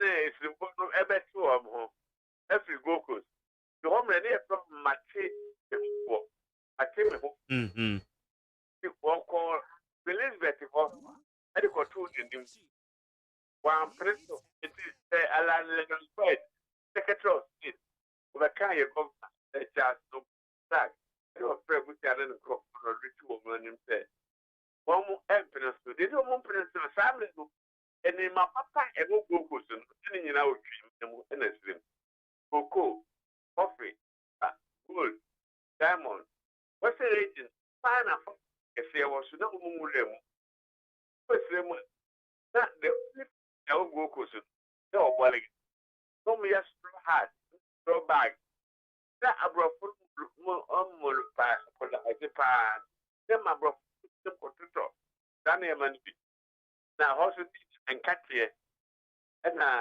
go and for the beans Daniel made no profono a talko crew a profono can say your bass and you know file there and there would be need the 3 years of the government that was it because in 670 but the identification you know unless you know understand you want give tampa the cards in minute friend around of theater so CBP OBT a CBP for 71 an opposition there bar from 70 it I'm on can record then sorry Quilibet 2050 and here no him it what an head of state confirm time we independence 7 no yes na ye bebisa say the overthrow of Osadio for Dr. Kwame Nkrumah na ye nipa bi anom hu ni say oye dictator because oye na dwen say obe amende constitution na yetimi anya one party state say ye kenkan a ye mo bi kenkan na kire say no mani bi na kan ho a enam so ma Dr. Kwame Nkrumah na ban no etugu ye inchiremu bi wo ha betimi dia man and okay mabuamu you get independence this month yeah independence no and you go ho that wedding class okoi and I did list to buy na on na general it is 1st July 1960 and I the republic now the republic the open state head of state we president the homeland opposition party in 1958 no me na campo mu no people party national liberation movement muslim liberation party and a Togoland congress and form united party in 1960 no presidential election JB Dankwa one original united party na Kwame Nkrumah TV Kwame Nkrumah abano wonya 22% and JB Dankwa enya 8%. You Kwame Nkrumah obey president. The homeland you know I want to say they say we are president ya mamu afre and they say Kwame Nkrumah again say one pet multi-party system no or one party system. That thing and what no money no it is any minister parliament house so the United no multi-party state and they are started from 1951 but if for JB that part there can I'm a mamu possible don't you want to say how many know the one prison it or did not come and see one that is how by the farmer attempts on his life the monkey 1958 no was a preventive detention act for the bag could be a baby this year by a prison 5 years in New York. Yeah. It is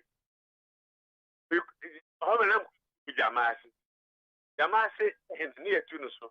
You number a few days, the map who party, Okusech, Fesby, as one penny Kumo, Nipa, Cabre and Benho, Nipa Mudum, Nipa and Sanabaku, we wrote the Antony.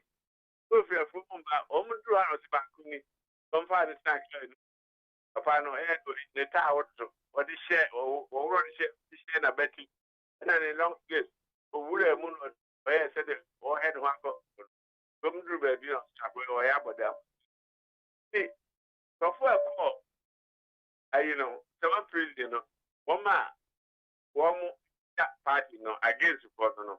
And at 1958, the Supreme Command for him, support opposition party, also, almost two of us, a Bokok, Yendi, and then go in it.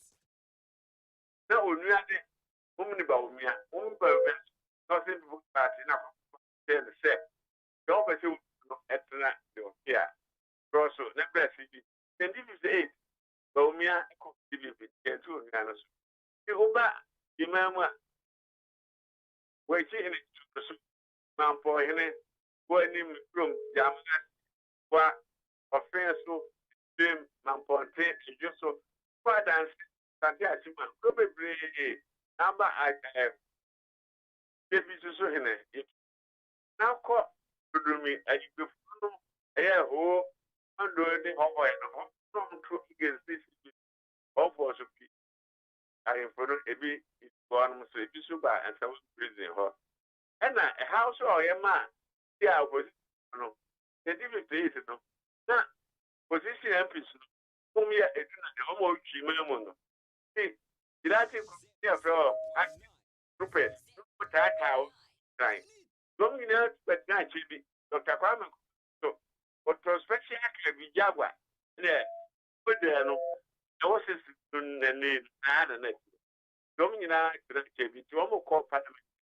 Now, for this, the cool boy, on Marco, Honor Yura, to those who Pare, Yababa, would be one in the bar, the those who eat and honor. Presentia abato of Juliano. The acquired one, then a crop for M. The 1958. I don't know when anybody do I know people. Yeah. I call Tina was the no.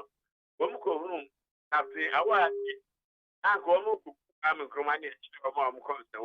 The only attempt to come and room is life. You say I give down crying in Crawford, and I general. I am on something with the stuff. I didn't. There are two as well. I come in Croma, as well for a while. 1954, we are constitution for. Yes. And we are called referendum, Baba.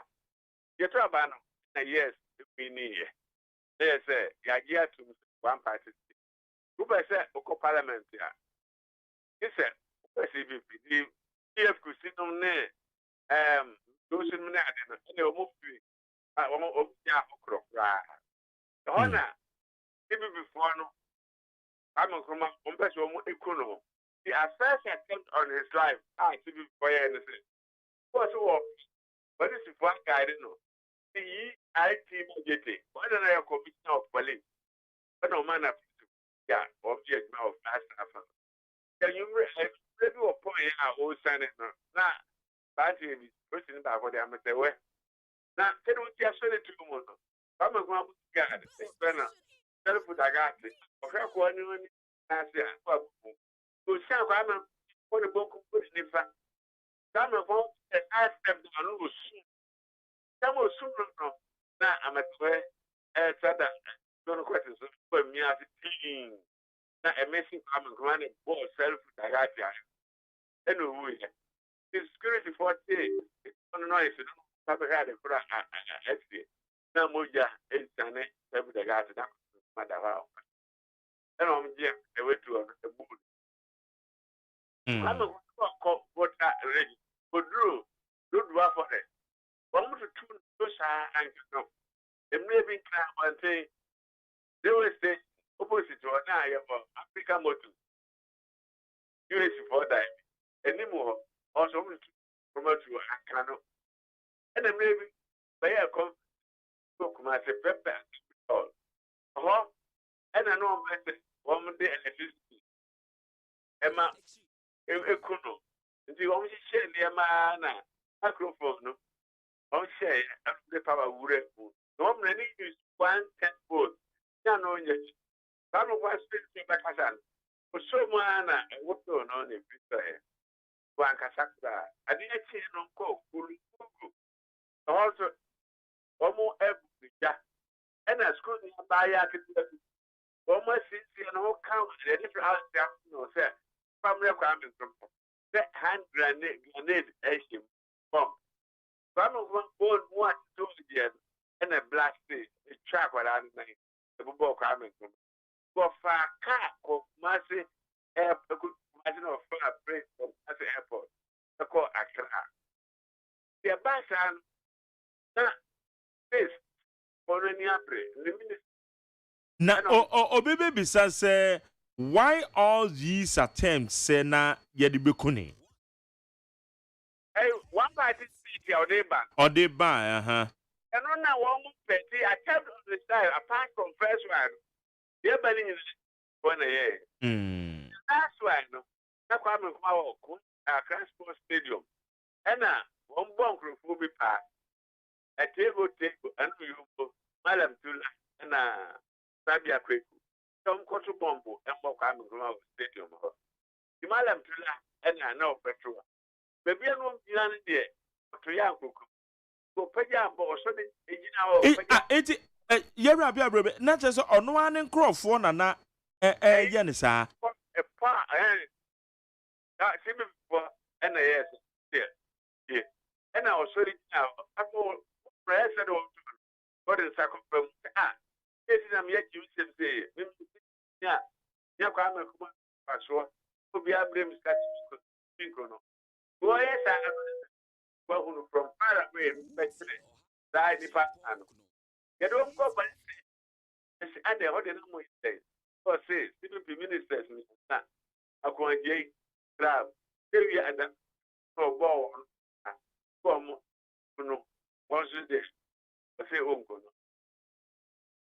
and I get us report from there from you look at you are man go for and I watch the also free quiet obviously couldn't go Bombay.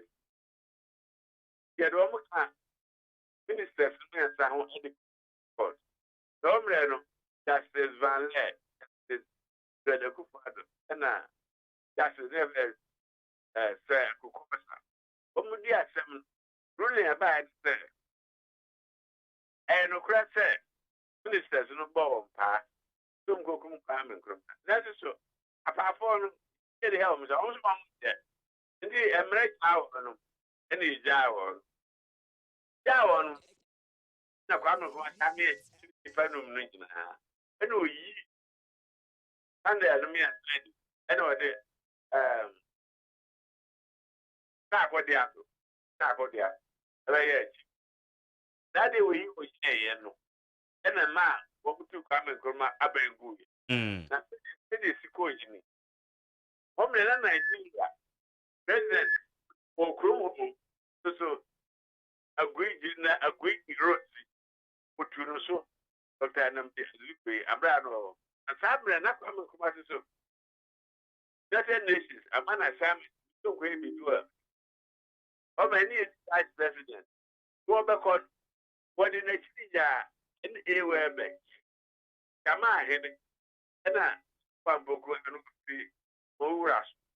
Now, and I didn't get up a Mexican, but to go and our mother. For me, as I make you down. Go back on now, positions if you go home to cut. Nigeria president. Oh, crowd with me to know. Now, coming back to the end day. And I go to catch. Oh, come on, still, home or near 3 pounds an hour. When an airplane is a head, I say. No, I feel that's why I would or smiley. Thank you. Yeah, so, Prince, yeah, offer as a job. And there, but there's a job. The free time, I would do my phone. So, for Kumasi, I would do care. The best, you know. So, first, you talk, of course, you dropping. Just so, good do. Okay, now, because I think I've hopefully go up. You all come fast, that's why I'm going to the home and no. Yes, it's a form more that's some cast a mercenary. The public from members in your bomb, somebody said, man. Yam shame, and it too. I know, Truman, who are poor, and I bet you, and I'm there, sir, I can know who say, Ghana Siga. But the neutral to her, and now we eat one handkerchief for head, but I don't pay that cost, I know him, which I say, what did you? Now, go to come here, if you can, one more call, one man, announcement, there is. I'm a crop here. Anyway, people, I'm going to say, I'm going to call a guinea, homage, and now I friend. Once a while, I'm one, Sama, while my own independent date. Sama, 10 million pounds of our student, Emma. So, yeah, president. I'm a criminal. I am pass. You're a baby house and one. The GBC, you should do a friend. I brought from I can't catch a name. I'm going and crying. I don't go and near Canada and near Canada. Simon, come on. It's in the new fishing. Moses said, "Don't condemn what you are Ghana." Now, when we have people in the place, 24th February, it is this, and now, Omo Kotuka, and then refer to Amen Kuma Bengue, Zoom to Kuyano, and I J.A. Ankara, now I put it in our land. Or man, about now cry. From the African son, the crew, Ali, Yaku, now Mono from National Council. It match him now. Because you see a buy. I'm quite pass to. I don't know. Okay. Intina yebisa se aya a fair school didi moa yebenya de atwa to 1981. Now the yebisa ne se enei yede ba this current dispensation cool no ekoboa yen na ne se basa so bimpo eka cool ho asem enei this current dispensation ya so ana. What my can no. Debbie ebia omunji. Rollins, come on, yes, the one. If you have a rock, Mrs. Two, don't move, and I'm taking course. How are two? Now, I'm going to Rollins, I said you are quiet, was in the cool, and in the last, and in it, that's a serious. Then what? Cool, Ghana. Rollins kind. Was that attempted cool the time? Deutschland, you are, I live the you are, and I can call it, and then what you done here attempted cool. I was you. See, oh my, Rudy, a tongue crop for about 79. Let the black. The men can't watch them. Now, all can't article, cool. Woman, cool, no.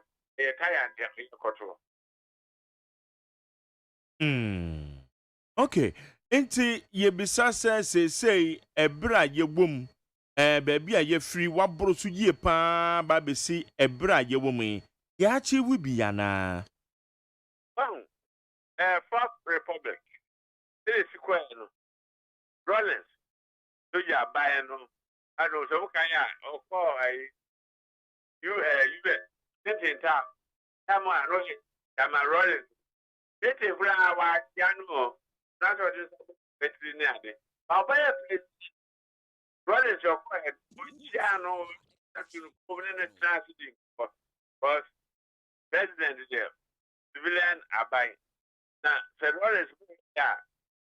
Would the Marasso come on, not buy for a week. Handing over Emma, come on. How we are, also hand over Emma. I will free Mahama. So hand over my Emma Nana as in dream. Now, Ghana for who they have, and they course that the 2, 96, 2000, 2004, 2008, 2012, 2006, the big 2 years. That and some call court in fact 2020 about why I see the money. So when they come to this is then so change Mahamun Abana. Now 1 year, you know, that was there. Now I'm in one way, the track of we are women. But we are mamma. It is a man from Mahama and Konana, your course to take you my any baby, but take my say. Your course on the phone on the idea so to Bonqualano. I'm going there. Already center. When you're party official and security near and you see a staff of Uncle. I'm going there. I believe my sister. I'm going there.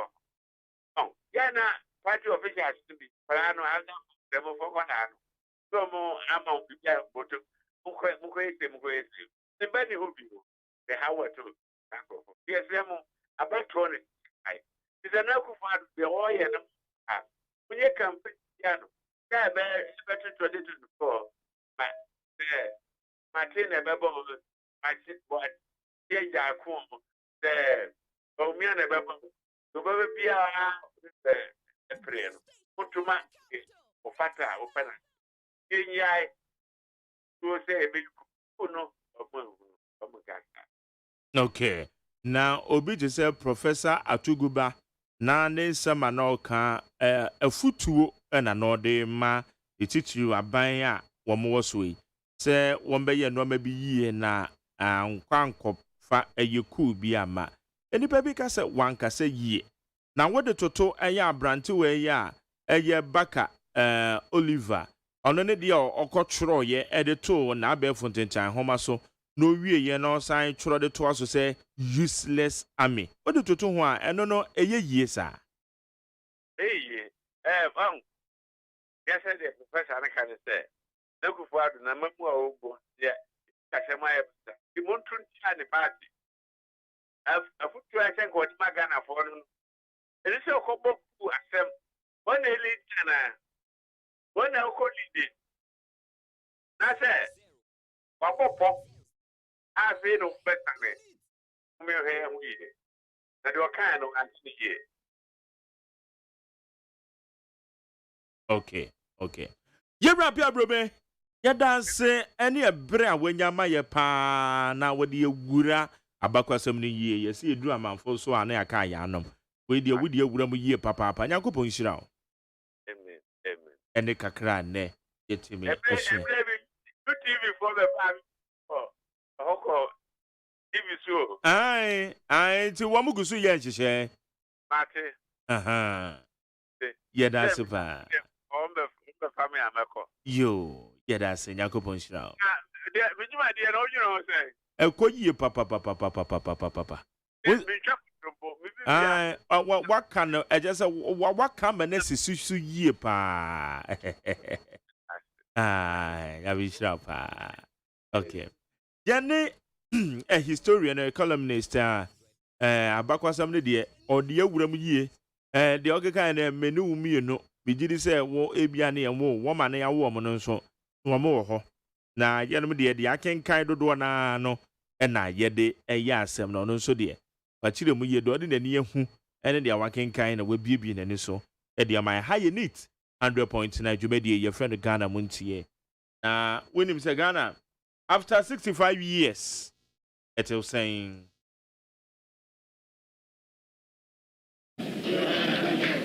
This decade, this mid-20th century, is Africa's. This decade is the decade of African independence.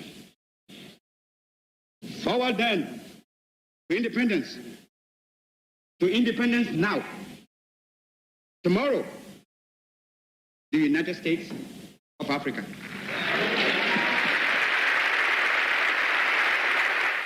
The best station in the capital. Meet Africa. This decade is the decade of African independence. Forward then to independence. to independence now. Tomorrow, the United States of Africa.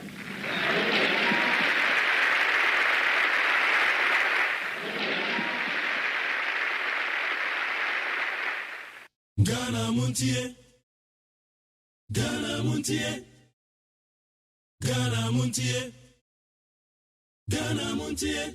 Ghana Muntie Sunio will need 100.9. Yanking kind messages in the B. And from my big phone song about the same.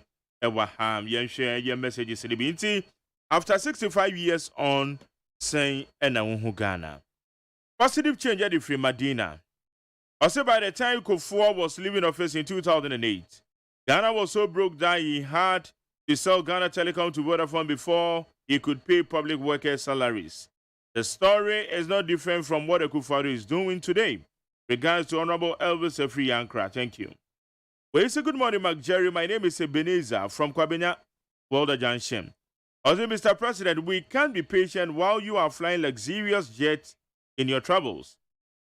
If I may ask, did you allow the late President Mills and John Mahama to lead in patience when you were opposition leader? Hypocrisy in the highest level. Also, Chiani Ashite Ama and the Madi Jibril. When so say, Enoch Asamaike say, also so after Nanado has been in power for about 6 years, what patience again do we want, does he want from Ghanaians?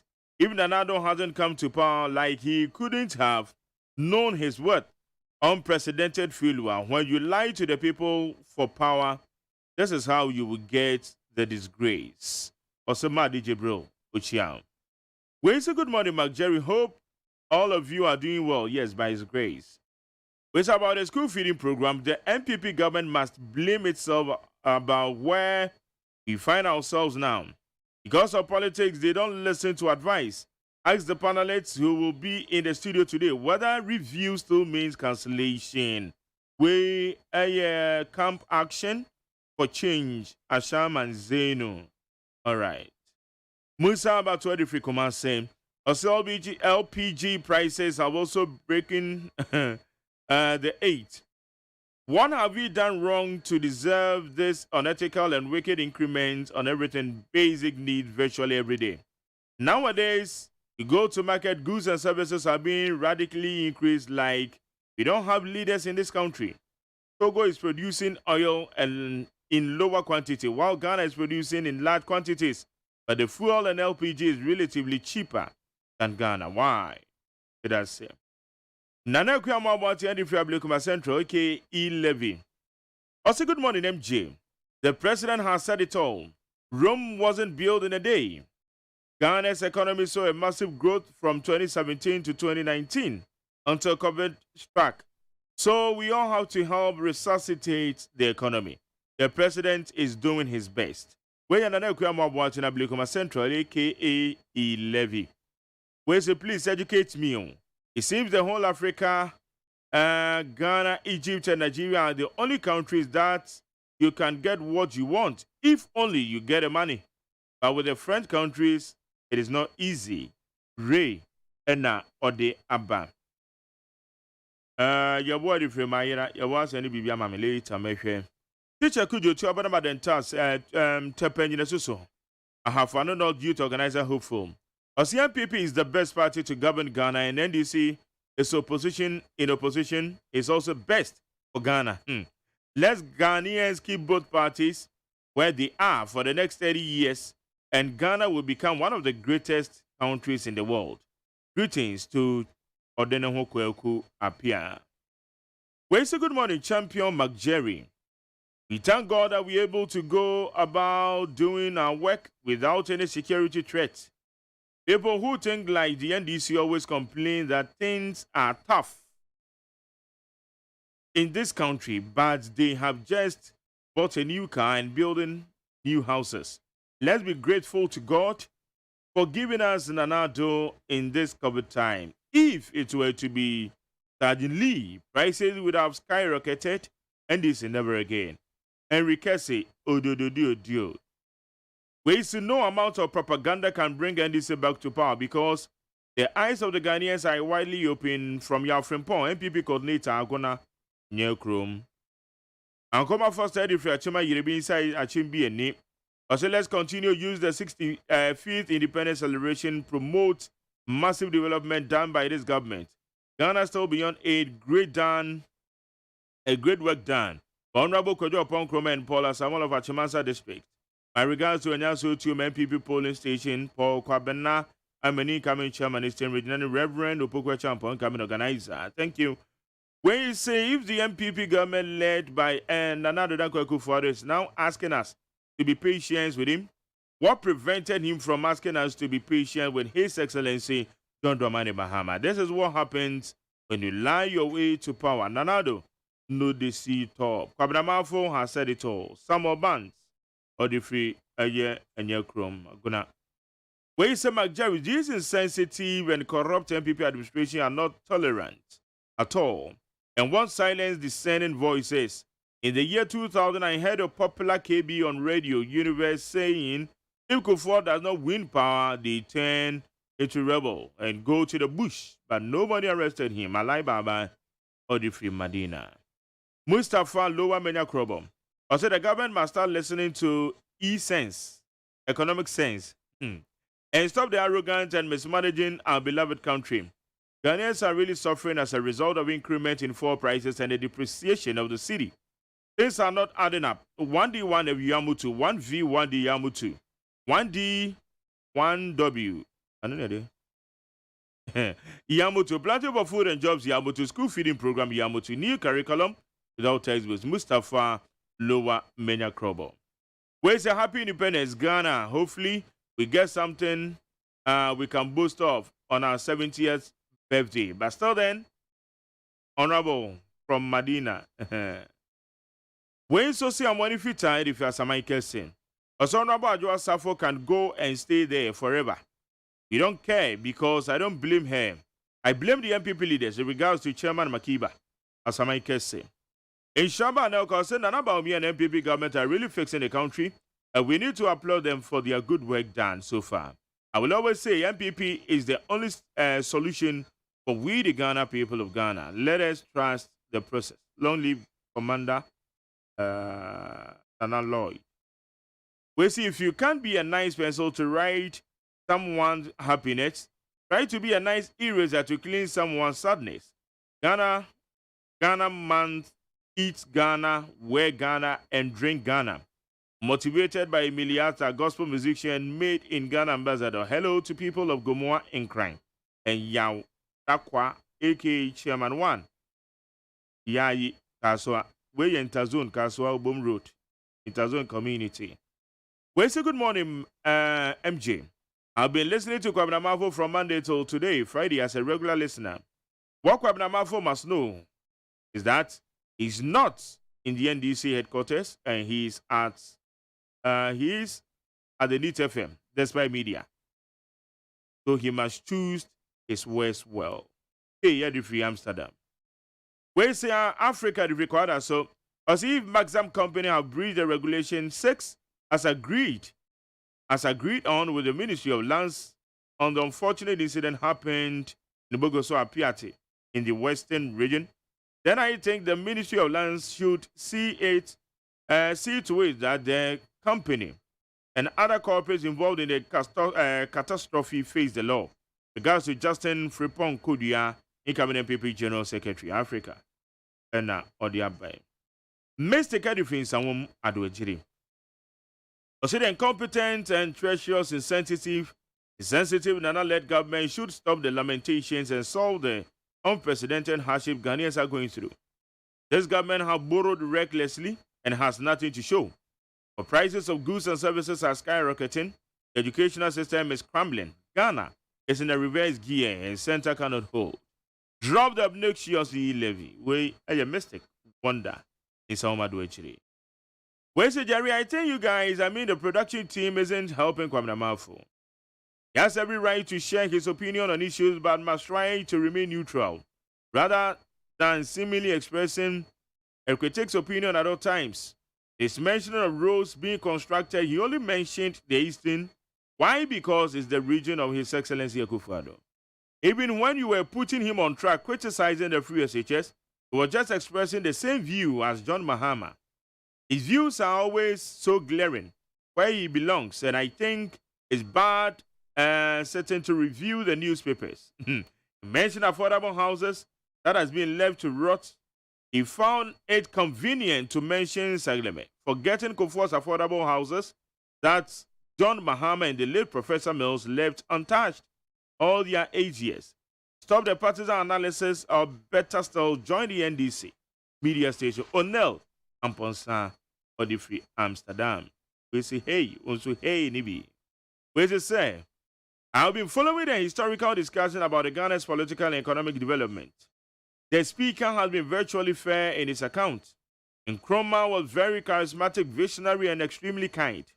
Yes, he laid a good economic foundation for industrial development. The only problem was his vehicle of conveyance socialism. We, the youth, gave him massive support for that political ideology because we saw the rapid scientific, technological development made by the then Soviet Union. They had their independence in 1917, yet they were the first to launch a manned spacecraft. But state ownership of means of production was failed us. Most African countries who took that system of economic development, such as Tanzania, Cameroon, and even the Russian, eventually abandoned it or modified it. China had to permit privatization to achieve their present economic status. Ghanaians were not cut for state ownership of means of production. Joe, may that's same. Where's McJerry, please? I want to know, this man that you are interviewing is looking in a book reading or what? If not, then he is a hard desk. More grease to his elbow regards to Okaikwe South Constituency Chairman Moses Frimpong Manson. That's it. Where do you free not dream up? Al Hassan Mesuna, Tema Constituency Communication Officer NDC. Osiaku Fado Bawumia promised to change Ghana in 18 months, move the economy from taxation to production, and also said before the end of 2018, every Ghanaian would have a bank account. These are all sugar-coated words. Dr. Bawumia even shared expired food to the nutness without shame. Fast forward, Ghanaians should know that the MPP going into 2024 elections, John Dramani Mahama is the Messiah to bring back the economy on the right track. Alahasa Meisuna. ADNA. Well, so good morning, Jerry. Please, the government of the MPP should be told that the best from the attack is to defend. This is what footballers say. Say so. The government should not joke with the security of the nation. A word to a wise, they say, it's enough. Hey, call for state. When so say, I urge Ghanaians not to be deceived by the NDC propaganda as regards to controversial e-levy proposal. If we cannot do more for ourselves, white men will always define unbearable lives for us. It's high time for us to move beyond external aids, and these critical times, government should also manage wisely on this day. Day-to-day expenditure to save our ailing economy. I say Kweku, all the way from the UK. I need 100.9. Now we see Ghana. Utie oha ekchi ponkno Needs FM. And what do Odo will be beer obey beer. Sheni Jenny afefedie nyina fili wo HD Plus so. Yesi wodo freni nanso entesa wo HD Plus so. Wodo busumi we mu. Ye kire wodo sronkwanka sa wodi weni behunu se etwaguo fili wo crystal clear pictures mu. Eni da hokan. HD Plus ana wodo fi ankasa. Emanyen world class TV viewing experience ni nsa ho. Commodity TV dealer na Electroland shop beer mu. Na beka HD Plus ebusia no ho Sia Shiawodo wa HD Plus so HD Plus the Philly experience. Utie oha ekchi ponkno Needs FM.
Ago. When you come, Madamakasa Kakra. And so when you come in Wintiam Kakra, Menkasapi. Damapara Makade. Bakans Babukakran and Yamakan Fancy. At long last, the battle has ended.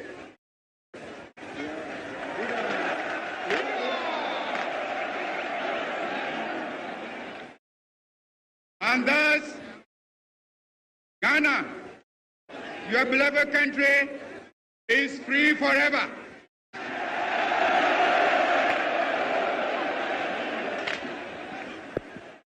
And here again, I want to take the opportunity to thank the chiefs and people of this country, the youth, the farmers, the women, who have so nobly fought and won this battle.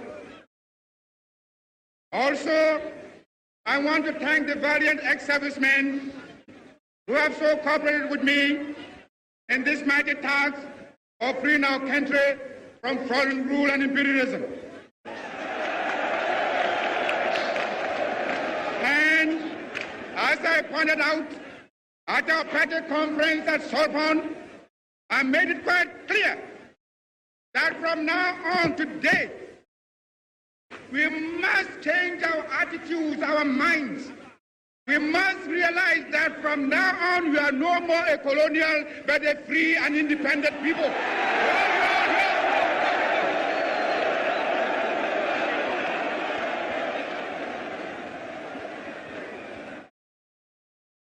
But also, as I pointed out, that also entails hard work.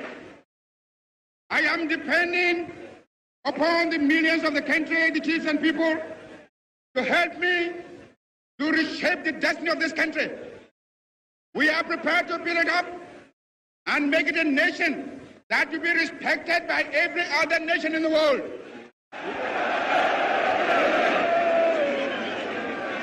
We know we are going to have difficult beginnings, but again, I'm relying upon your support. I'm relying upon your hard work. Seeing you in these thousands, it doesn't matter how far my eye goes. I can see that you are here in your millions. And my last warning to you is that you ought to stand firm behind us so that we can prove to the world that when the African is given a chance, he can show to the world that he's somebody.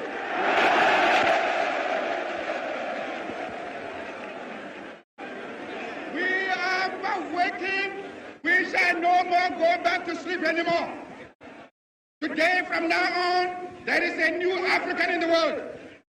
That new African is ready to fight his own battle and show that, after all, the black man is capable of managing his own affairs.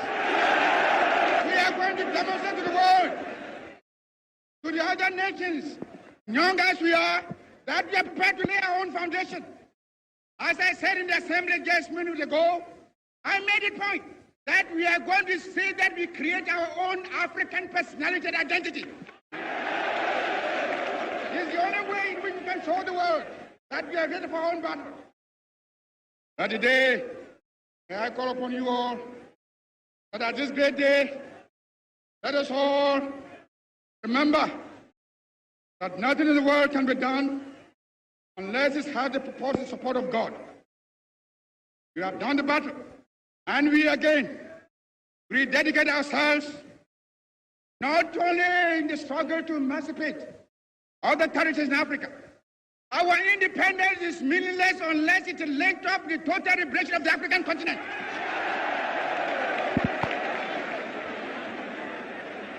Let us now, fellow Ghanaians, let us now ask for God's blessing.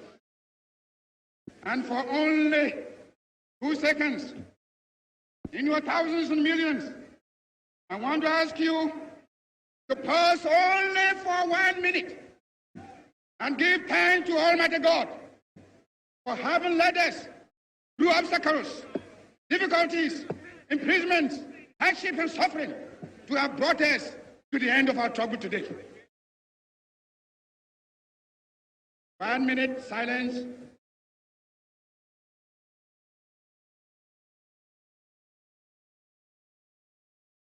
And free forever.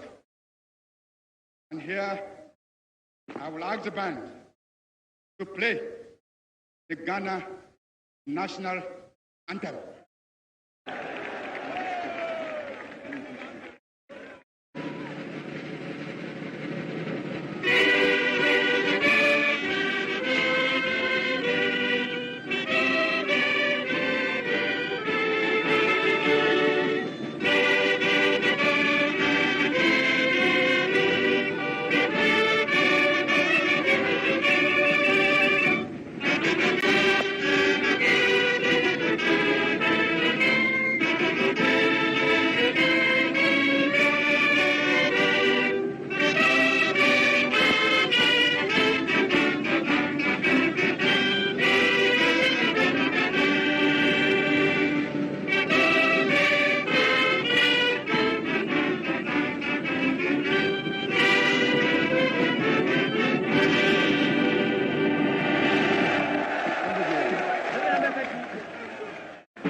Freedom!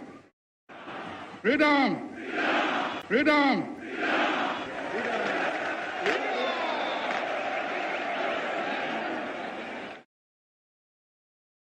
Muntie, Ghana Muntie, Ghana Muntie, Ghana Muntie,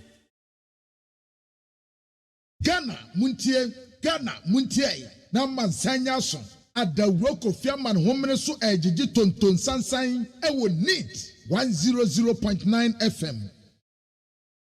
Jama Ghana phone nyina kwa abede ba Ghana Montie so boni 100.9 na woma eba be kama on edi dwumadi no ye de abro abedjafo no Emmanuel Enyima aka Lembele KK or a member of the NDC National Communication Team abeka ye ho wa ha ena eye Samuel Ayukwe or ye Liberal Party of Ghana Communication Team member Sami Ezobabeka and one eye Saka Salia or ye member of the MPP National Communication Team on so eba beka ye ho na yedi jumedi no na yedi aisheshe so ene anopay ewo neat 100.9 na mo message siri bi nso a ababeka ye ho no so yebehwe na yakinkan ni nyina na yedi ama ewo neat 100.9 so na yenhwe ofa eye WhatsApp na where is it, Mr. Host? Good morning. Please, is Governor Mafo part of your moderating team or a political party representative? Soon you will drive a good part of your listeners away. Where you can answer or the free as a mic essay. And also, Eddie Abaki answer. Thanks for your message. Also, with the Abba. I call the so. Also, a smiling face is not a sign of perfect life. The symbol of hopeful one. Let's all keep the hope that we have. Ayo Ziga, ayo necessary. We a call the so aka or koto rasta. And all those all the dear ababetu awahase. Edia mayeno. Okay. Anyway. Right.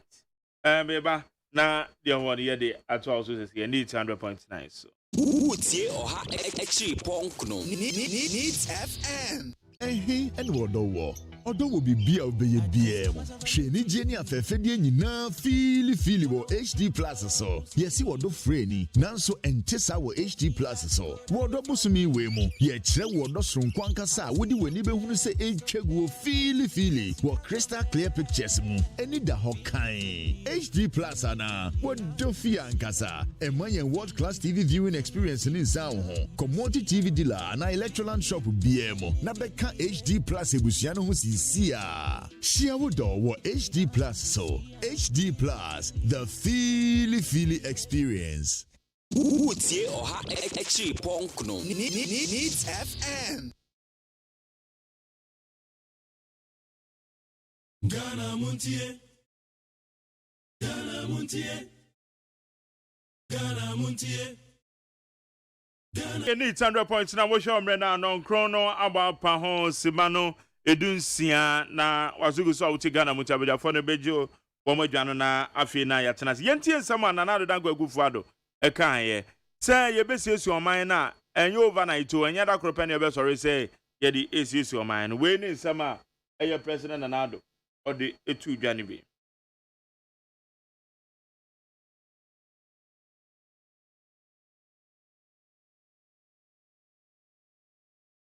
Let us eschew acts of divisiveness, self-centered.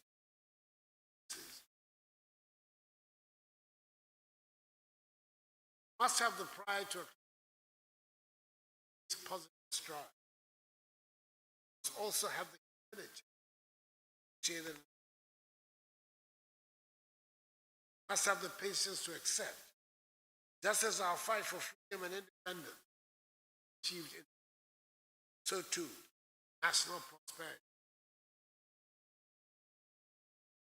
We are establishing a solid foundation to take off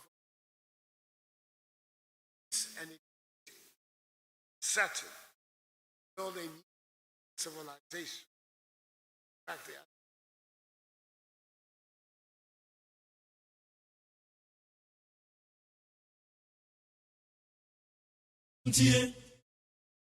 Ghana Muntie, Ghana Muntie, Ghana Muntie.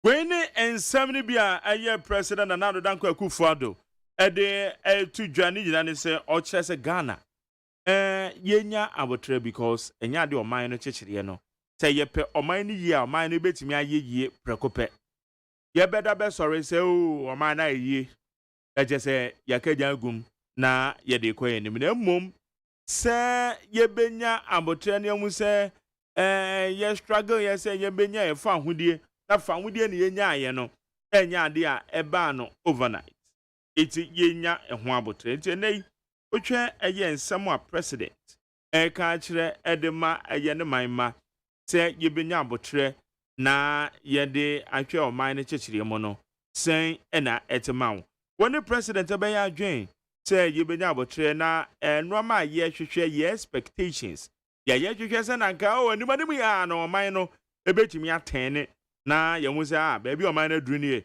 ana oman na betimi atene ne hu yes we dey otum say ekoyie pa bia beda de obia be sore na je say milk and honey na je say na nam ne pipe mu na je say bibia ekoyie no woni president eya adwen e wo sensem ya ode atudwano eho ana beba so de befa 0503721744 0503721744 ode be adwen kire ne befa ho na yahwe na yakenkan na yede ama ebi bisa say so afia na president be hu say so man no amamu no manma a yetimu wo mesu sa ho kire ewo mu ye behwe na yenya abotre edi ama no ana ebe so ka say president ni kan no because yenim say o man chechire na nafo enti say ono na Ghana man panyi no no ehu say o man chechire na tie na obeka na sanso a kire de ene na je say ne kan no enti yenya diversional views a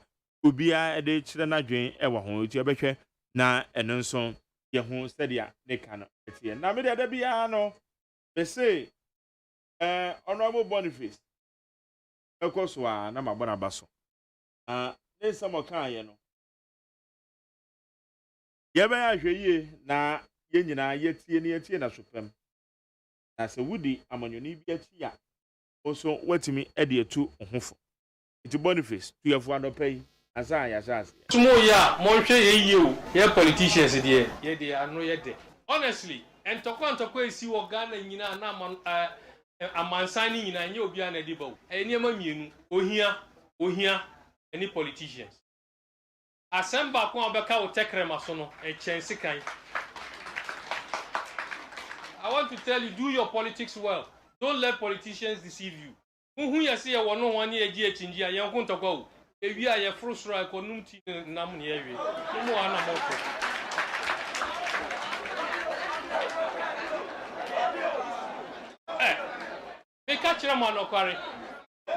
There are people here.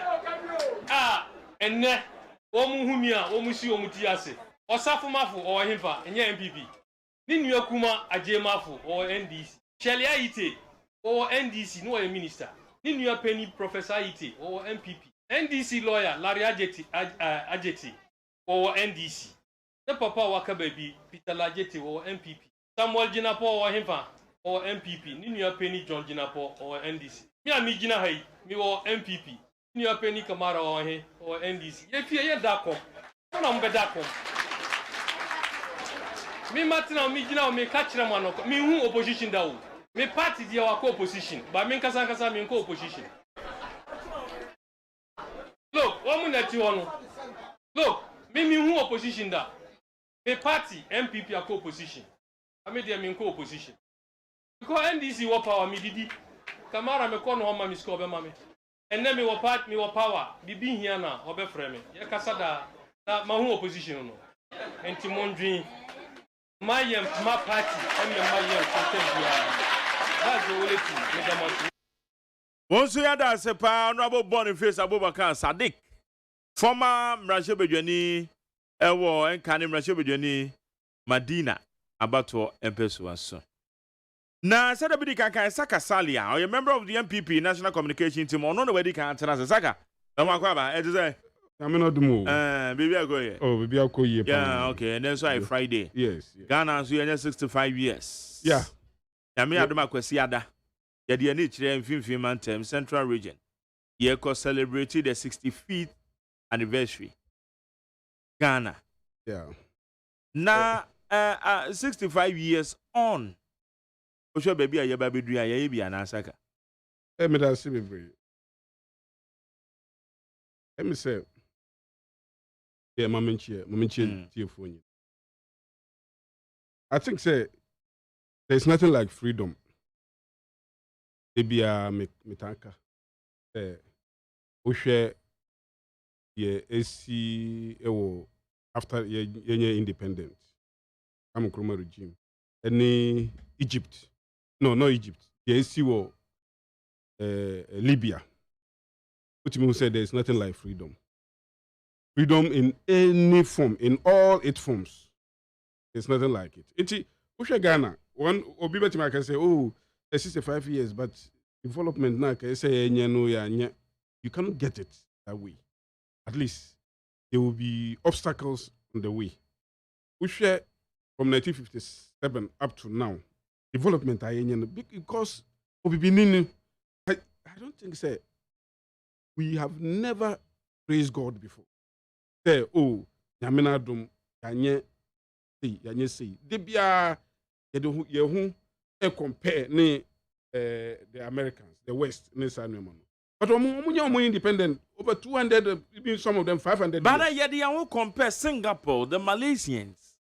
Well, I mean, yeah, because woman on the same year, no, Sabre now in the woman. But look at them. Yes, but you see, the help Omunye free the West and other, most of the most of the time, we say we are still under neocolonialism, whether you like it or not, because the Bretton Woods institutions for instance, say debt to GDP do some way then it means that you are a debt distressed country. Meanwhile, UK, US, debt to GDP over 100%. That's what I say. Yeah, we do 70. Hey, don't do A, B, C, D. Don't borrow beyond certain level. We say Ghana, can you borrow up to like maybe 100 billion? Because some of the problems are here confront here and confront here. But from my some tokens, and even within those tokens, every year I say interest on the loan. Interest on the loan, no revenue are generating within. It's like cyclical. You are not developing, you are standing at one place and matching time. You go to the other European countries, independent, not even long ago, like Ukraine and all those. They actually help them. They help them. Because you see, they have incorporated them as if say they are a part of Omo. But yet they leave us to our own. They must say pay independent one. Governor. That's how the whole thing is like. And we share your natural resources. US nipa bakwa na nipa mienu betima bagana ha. Ebe do na ebe implement farming ama obia anya sufficient. But omumba ha. We have the arable lands. Omumbe boy, omumbe create jobs emaye. And these are some of the things that they biya ye kano. It has to take year and kasa in order concerted efforts. But politics in a pandemic where ever. Now we are seeing na esu. For Ghana there, the opposition leaders omu ye press conferences say economy na economy ben na ye under COVID. Economy ben instead of say nyina ye fa ya adwen because say war we are in the war front. Na there too ye. Instead of say nyina yem bobo yen nyina yen ka ye ho bom na yen ku ade no. Na yen ku the economic impact of the COVID-19. And one say debt to GDP say our debt to GDP is better than China, US, UK, all the other developed countries. That's what I say. And when some but why would they have your friend is resources able to pro yes, you have resources. Yes, you have better. Yes, you said you want to build on economy. Yes, do you know the world economic order? No, we are almost share a structure. No, we will continue to be at the bottom line, the bottom of the ladder. Okay, gold, a precious mineral. It's a idea, so precious. It's almost share my gold boy. And before I will be gold, no, some of the your friends say sophisticated way a ye gold in the film. We share oil. A idea share oil. Because oil, no, a may almost everything, including fertilizer, the byproduct of oil, no, a may gas, no, all these things. It's almost shada Emma before I will be too away, you know. From Bono. Crude, no. Equipment I will be to know much damage equipment no boy a din. Inti oil no o hokra or asase kra enya wodie. Even kra say obet me exploit exploration of the oil by the seismic data na obenye no kra no. That's to take omo and sana. Inti omaye everything kra resources na ye kita no kra.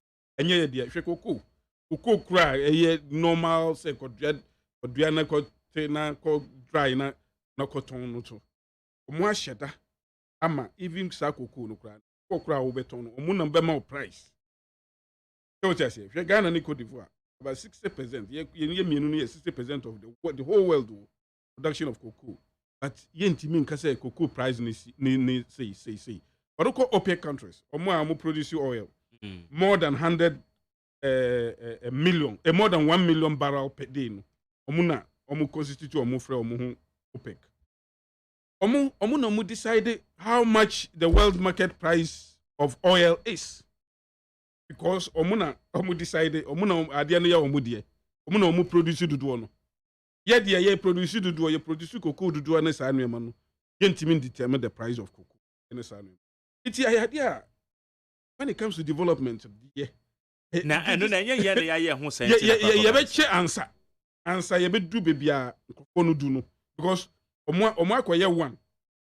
Because the very moment I hear so be do bebia omo do no, then it means say omo status no wealth no way no be reduced because they are completely dependent on us. Because you were on top natural resources. They say you should find ways and means of always tapping onto it.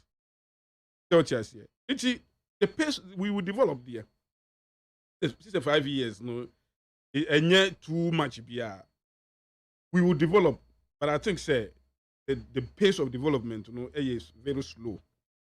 Let's do something vigorous. I mean, idea be very dramatic, very drastic. And yes, another 65 years will come, and then the development will still be very modicum. It's media. I think, when it comes to peace and development, when it comes to develop your human capacity in this area, within the 65 years, especially with the experimentation of your democracy. Yes, starting now we were just experimenting democracy. Coups upon coups upon coups upon coups. Democracy so 1969 57 constitution. Ye change ye ba 69. Ye change ye ba 79. Ye change ye. And then now we are in the 1992 constitution. Constitutions ni no take experience from the previous constitution based on the way you govern your home. We have built experience over the 65 years. Going forward, building on that experience as a platform to spring towards the BIA per se. But if not, media, if who decided to say compare Malaysia and fair enough, because but we are not in the same geographical location. Your race no soon the same. So favors now is not the same favors I say what you say. Now human favors, any God favor, and Kadiana get better. Oh, say Nina. Because I go by Domain. Yeah, I did Nina. Bobo Crab is you are nobody be one, no one but I did Nina. But I didn't know you no, oh dear. You're good, no, oh dear. Good.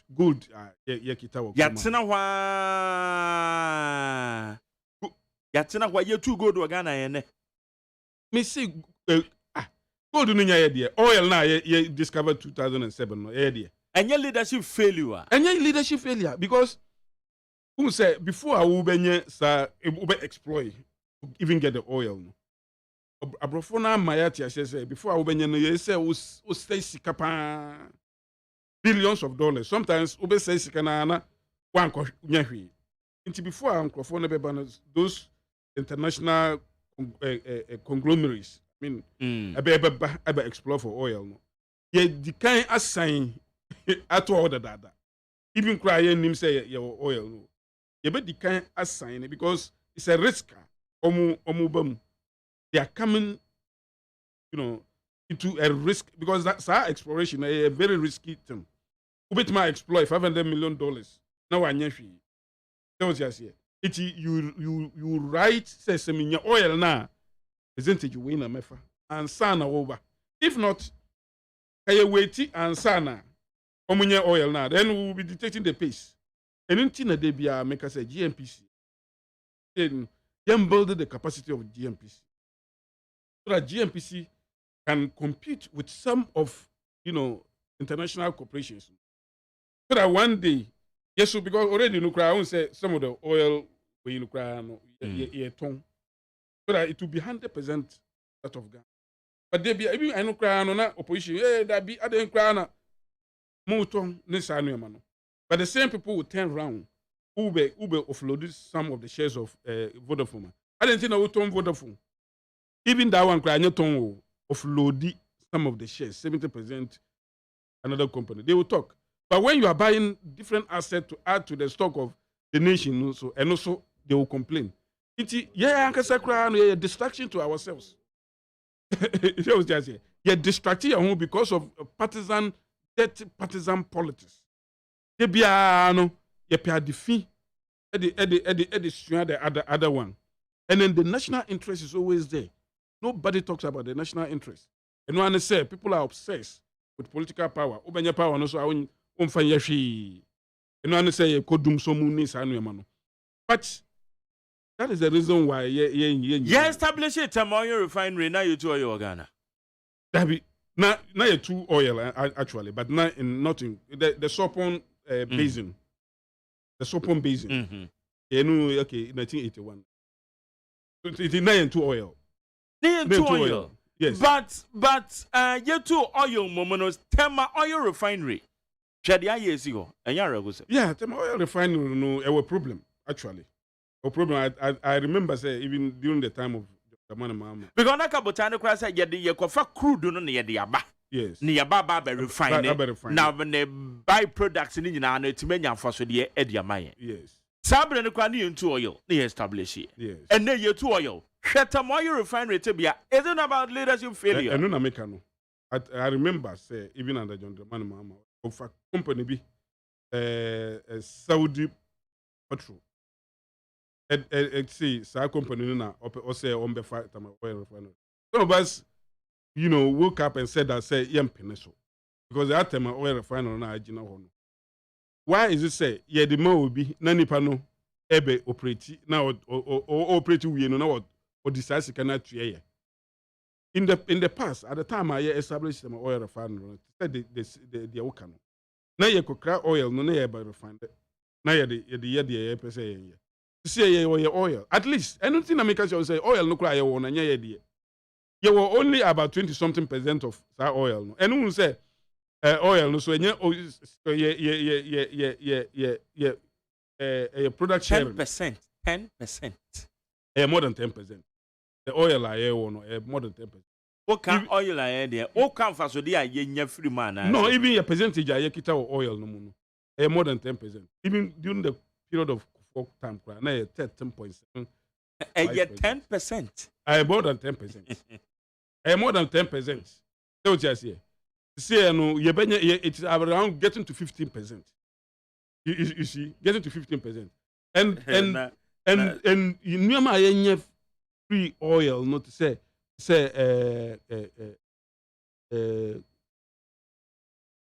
rent ni taxes almost 2 years sa nneoma no nyina no eno nyina odi ni nyina bom at least ye call 18 to 20%. So what I say. But I think say yen revamp them oil refinery. Because look, Nigeria was also facing such problems. Who can Nigeria say?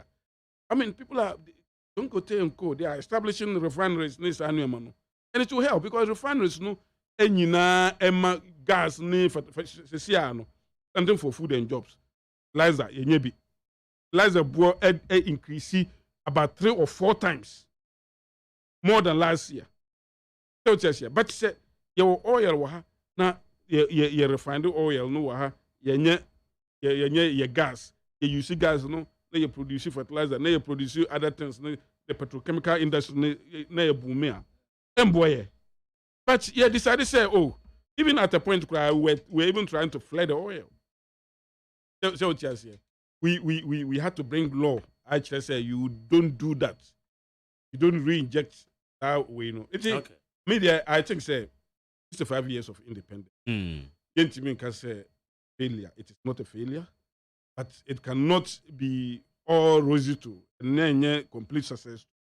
High challenges. 65 years on, Tamamoto Way. Time at Tamamoto Way, Dr. Kwame Nkrumah yet Tamamoto Way. No. Now, UK, no mini motorway. But 65 years on, motorway. Now, share the number of motorways in the United Kingdom. The black nature, they are not diligent, they are not disciplined. We should have envisaged motorway now, long time ago. Now population have increased. There will be pressure on that motorway, and with time and the passage of time, that the deterioration rate of the motorway, more. We should have created more motorways, not only Tema. There are other places. Even the Kumasi Road, that the most busiest, highway, Ghana.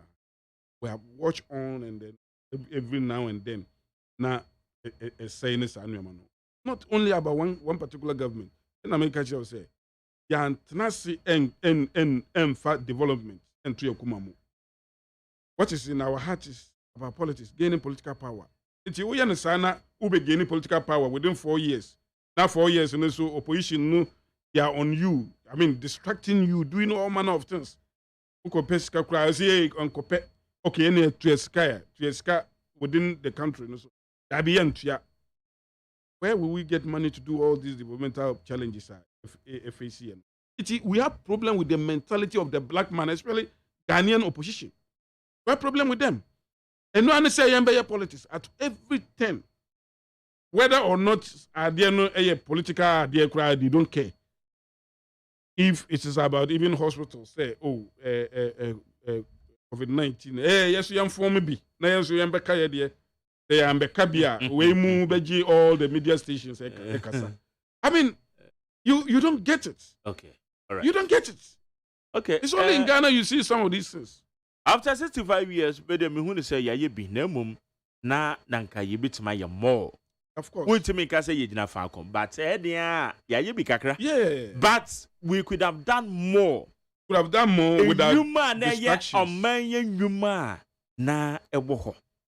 Na kanei emu peja ama yetima we say yes. Yeah. Yep. Trade fair. Yes. Trade fair. What the ya trade fair ya mpoke. Yes, I did. Your national theater. Yes. Yes, said the national theater. Da. You see, winning the pink lady. AICC. Yes. Accra International Conference Center. You see Accra International Conference Center. Bisasa renovation be na akoso. Kwana kwacha ase. Pillars nyina ebubu. Ade anke je betimi ya ni yare refurbish. Kwahwe presidential suite ebo ho. Ne ade ama han na di sika na ade abrayen. After 65 years, kwana kwakwahwe ye no ama ache say fine ben so ne ye fa so ebo ye no ama ho ban. But let me tell you. Tourism. Mami wie Aburi Botanical Gardens. Kwana kwakwahwe Aburi Botanical Gardens. Aburi memi ko school wa camp. Ewu Aburi Akuyapem. Memi nche no efa bi firi Akuyapem Aburi. Aburi mi ko school wa camp ha. That time Aburi Botanical, go and look at Aburi Botanical Gardens. Na nke beje bi de sika edia breyen tourism potentials. Ye wo kwakwa wu ene ne mpatem na kwana kwahwe. But after 65 years, ya recount we num nyina meyan hu say ya ye bi de be ya bi say ya ye bi. But yen kwahwe. Ya kwa ye nim kakra de. But we could have done better than what we are seeing today. Yeah, of course. I mean, yetimi tenase ya na ya hwe han ne ya ma enoma na ide asai ya to na jeje mu. Ne de toma ye ho. So de ase na ya tons ne ya ton bi de man ho. Na aye basa after 65 years. No crepa. We dey obi ani wa challenge you. Yeah, no challenge. I think say no crepa. We have to do more. But that also has to do with even the development models. Yeah, decide to say who say socialism. Go share factories, the bria, yeah, tones and women. Socialism itself in collapse. Uko Cuba and other places. You say with the time, and you say it's not the ideal way of governance. Government cannot be the player. Government cannot be say or no controlling all the factors of production. It has to be either in conjunction with the private sector or private sector driven. That is what time has exposed those systems. And I think even if Nkrumah were to be there today, he would have sold some of the factors. Okay. Better say how you need 100.9. Elembele keke uko school UK. Enti wagazaza. Also bekazaza. Elembele keke. Maji. Yes sir. It is 65 years on. Dem pai boya. Na no pay die. Maminchia minia saka. Shia na che papa. Figina shia. Mi shia na che enti. Sama wa fisha pa. Achobema me just a minute na me find some birthday dedications be very important. I person me wish me near Lord Listuel Atta. Special aid for our MP Honorable Kofi Boa. OLA Mbele. Oko ha your friend set tekwe. O manage when ye pa mano and the birthday into Lord. I wish you a happy birthday from your own brother Lembele Keke. Oswana boy Jumadema MP. Na make sure say turn out your first set tekwe no. Oswana maintain your portfolio and your standard and your principle. So I wish you a happy birthday. Second dedication, Minia Barrett, Cranton, no Okuforidia, Oyejuma of Fidelity Bank, Michiano, Ewo Kwau, we had a bon komo, we had a good time with a team of people. Any nema, you know, day and a birthday. A very nice person. We share comrades BCA. I know when you are. It's Rita. Baby will be no. We wish you happy birthday. I will go for you. And patch all your party in some memory and for me. I na what on suffer me. Na go for you the one in the room. Go for you a sectek. From Betom to baby idea meaning baby IT. Rita baby a party no be no. I no invite me member. And I'm in your Kingsland. Asari Fosu. One also me wishing a happy birthday. The Kingsley send our friend me and rano. The free me ba circle. Me ba na edin komo na ebia wo ho na ya ye ma na efe. Nti Kingsley Fosu Asari a happy birthday. Nti me mo nyina happy birthday. Me mpa bo ne say afisese ne na o mo da so temkwam na bibia ekoso ye e wo mo abrabo mu. Na Maje, who say how many years? 65 years. Okay, 65 years. Yaebi as a country, Yaebi. But you see, I was here a year more, since here, and I'm a boy. Also, me go school UK. I mean, sometimes I am impressed. You compare your own soundcrophone. No, I compare. The American say Uko school UK, and the mechanical. Okay, because soundcrophone, the level of more thinking, or more orientation, or more way, they different from the way. And you see, we are where we are now because of culture. And Usha culture, I say culture is the way a group of people live, the food they eat, the dress they wear, the way they associate, your culture. So I believe, say, your level of development now, amaya ke kakra na niema bibra ke no. Culture plays a big role. See, I'm no kasa ni misen crofoti sorry them. Bon pa ese nyakopo be mo di. But Bible ne so anka say sorry them ne ko bon pa ne di. O say adwumaden ne money pedi. But people refuse to do work and they go and sit in the church. No more expect a miracle, but your culture, no, because of the way people deceive them. So for me, I feel say a level of development, you know, culture needs to play a big role. I feel free culture now about leadership. Previous leadership, Osaji for Dr. Kwame Nkrumah, started say the Ghana see the part of independence or the progressive and development about Ghana, no. But you see, the vision of Kwame Nkrumah war in the 1960s, no, it is the vision now. And Kwame Nkrumah no the obeye no in sanu adwuma e wo ho a we cannot testify to that. Say na wo ka motorway akosombo dam and a lot schools at the end of Kwame Nkrumah here. But you see abra Kwame Nkrumah here na nkrofo bi hyase na de oye na ninje ho. And that is where we have come up to ene. So the foundation and fundamentals aye bre nyina no you pin crofo ya we mo saka ne crofo ne na dudan kwakufu ado ne crofo ya bra ya bre nyina omo ka ho bi and any kwan say you free UP ada don't story no sorry man ope say ka history me the bomb ope history I mean my history na ya anope ya we a student of history unim baby aye free aba we a student of history. Wamo ya enye Ozadebo Dr. Kwame Nkrumah no an Nkrofo na no mu use omo edit ya no. Why Nkrofo? Why did they also allow themselves why Nkrofo? Say if what we are saying is correct. And you Ozadebo yon wan ko yes people na no mu use omo. Me say you man na no mu use omo.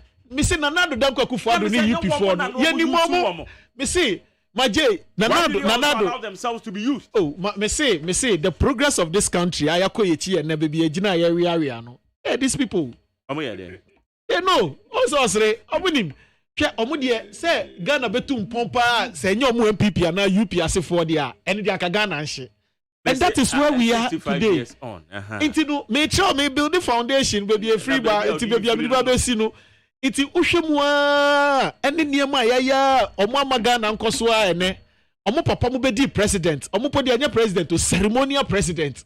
As at that time, obedi ceremonial president, Otiano Hoka deal, or by Otiano Hoka for years. Who does that?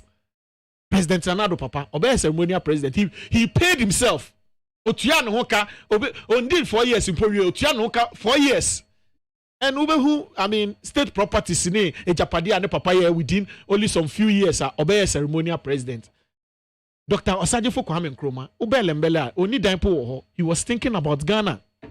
He was thinking about the development of this country. In Krahasa, over to me, Achembe, Osajifo Kwame Nkrumah Fiwo. Over to me, Ache. Now, Flagstaff House, a honor order, a hope near the bomb coho. Flagstaff House, baby, you're near the bomb coho because you before no, now the Danko Kufado in the papa. Now, you say, now when soon you're free, is it many ben and they said the name to more free here on why over the president, I yako square, lawyer for Yanako say Ghana, ye independence. Now we're free, Kwayamuno, I don't know, also be so. That is the hatred. And your man go find and that is the because the Obine identify and say, Papa no bibi woni mu. Yes. And no ko find and they wanted to use him. But you see, Nyankopon nya sebi onya kwatenti no. They wanted to use him and Nyankopon had the grace ni ba ne so and not saying who free omo. And no na ye omo ya no. Say na ni pay ya kofa na be. Unim so ba no omo general secretary. So he had the privilege to walk and was so around the country. It who the problems of this country. And the crofona no ni omo UP fona no ni omo ya ade no. They were not thinking about the country. They were thinking about how to make money. It's at a point no mo queen ni won catch queen ni say sika no dia Kwame Nkrumah. He's wasting it. Make na sa sika near the si akosombo. Say sika near the aka kwan. Say sika near the si model schools. And so na Dankwa Akufo-Addo ni nebusuafo ni nasefo e ko catch queen ni say Kwame Nkrumah misuse sika no. So they started planting Kwame Nkrumah say, and they say Kwame Nkrumah be yen kwa de yen hwe na say, and that is where baby aba bedru say no. It is their fault. It is their fault. So if you look at them very well, Ora Rollins catch say, late Rollins e catch say, Nkrofo we wo hu ye ni momo fetiti. Adia omo asesa pe ene omo kales. Omo kales no, o che ha say blue wo. Now you the white kakra film, near the red film. That is them. But their character omo suban di ensesa suban sabia te say nyinsen untumi fancy uchu mutan ebe den ebe pie. So I am telling you that these people they never change. Omo sesa omo suban ne sesa but omo kala no na asesa e no omo change kala no. Itiane Tabanje ye free baby ye dru ye progress of development akeche a. Anka me sure say Osajifo Dr. Kwame Nkrumah etiase no. Anka akọ baby say we say Osajifo Dr. Kwame Nkrumah. Ma join him this story. Osisi silos no si bi water crade no. Na Dankwa Akufo-Addo ne papa for catch am say silos no osi water crade ne niam no be wi Ghana aduane de egum. They were all over. Ade bi Kwame Nkrumah be bia they had something to talk about. Ade bi Kwame Nkrumah be bia they had something to talk about. Omo ye ya ni e bombe no afi de Kwame Nkrumah de eku kura na ye de tia no. Are you surprised say His Excellency Nana Dankwa Akufo-Addo abro ye candidate President Mahama eye Ridge Hospital no se ne bo wedding maji yendi nkomo na nkomo ne nyade makatro se yedi nkomo se na ojeje homa me a eye na me de me bisa kwa jeje homa me na me bisa kwa hia na nkomo ne nyade na tie fonfolo me say who kai say His Excellency John Dramani Mahama Osi Ridge Hospital na Dankwa Akufo-Addo me see they never change. I am telling you ne papa se for no 65 years independent na gusu kan ho asem. Now, me Drew baby. Me 65 years now. You were complaining of a brief botanical garden. Yes. Were you not complaining? Yes. You were complaining of. You were in government. No. You left the wait. But see, you were. What did you do about? You were complaining. You were complaining about pink. But I'm telling you, sir. But I'm telling you, sir. You were in government. When are you Accra International Conference Center? What did you do about? Me say which? Listen. I am telling you that the development of this country. Our foundation and some foundation when we are doing it then be mukita more hammer and the bubu foundation these people, so we need to blame them. You see my Danko Dada doing we should talk truth to power. Let's tell the Ghanaians what it is. Me say what yeti kromo be say nyansafue mu wahi airport to Kurasi airport and then you do remember Udu Kurasi Airport and when you say Bonjon so Kurasi Airport today say nyansafo na omo we no sankrofo no omo we but today where you see terminal trader but you see terminal trader what's if we play ni mo na te form so unam tube no aba be airport nim say be nyansani bi na see ye. That is the development we are talking about. It in another Dankwa Akufo-Addo be the president and obi esi terminal 3 and ono so bo no mo di si terminal 4 Sanko bi so bo be si terminal 5 na ke say he true. That is development. Obi Shasia, Obi Bayebi. Aje, Obi Bayebi. President John Dramani Mahama Bai, okay. Oye Kaso interchange. President Nana Kojina Kaso interchange, ne so catch Ghana for say, ne boy din, we bu Ghana for, why Ghana for frakadam. Do you want us to develop when you have people who always oppose the development of this country? People who oppose the development of this country. In opposition, President Ronaldo Danko Akufo-Addo say President Mahama printed diaries. Jubilee House, diaries, $10 million. He didn't even have any fact. Yes, when somebody is building the foundation, then they have the Mohama and they are breaking it. I have told you the story from Osajifu Dr. Kwame Nkrumah, UPSF one. Today they are in power. It is the same thing they did to His Excellency John Dramani Mahama. But you see, His Excellency John Dramani Mahama, wherever you go in this country, you see his footprints. Mr. Tifri Mbele, the biggest factory in Ghana, in fact, the biggest investment, capital investment of government project, ACL Mbele. I know you, I will, some in him, Maje, that is Ghana Gas. We are saving 500 million, we are saving $500 million. We are saving $500 million because of that project. Because now we don't import products. As for the industry, he knows I work in the industry. I understand the industry. Me about petroleum money in the industry. Yes, Atuabu gas is Ghana gas. So why are you talking about? Oh, please. So can the government strike? Listen. Okay. No, he was the vice president, so you don't want me to attach it to him. No. He came to complete it. He was in cabinet when we took the decision to do it, and he came to complete it as a president. So I'm telling you, it's his footprint. Please, wait. So I am telling you, who moving from Elembela, even President Mahama, unim onshore receiving facility. ENI project. ENI. That is World Bank project. That's about $7 billion project. I was on that project. I always tell you. That is under His Excellency John Dramani Mahama. He brought the investors from Italy. Investors, Prime Minister, no free Italy buy. These people organized a press conference and told the Prime Minister in the face that Sikano Adebre Ghana, these people are going to misuse the money because they are incompetent. These people. I am telling you that we didn't develop because of these people from Kwame Nkrumah time. And that is what they did to His Excellency John Dramani Mahama. And that is why you are complaining about a botanical garden.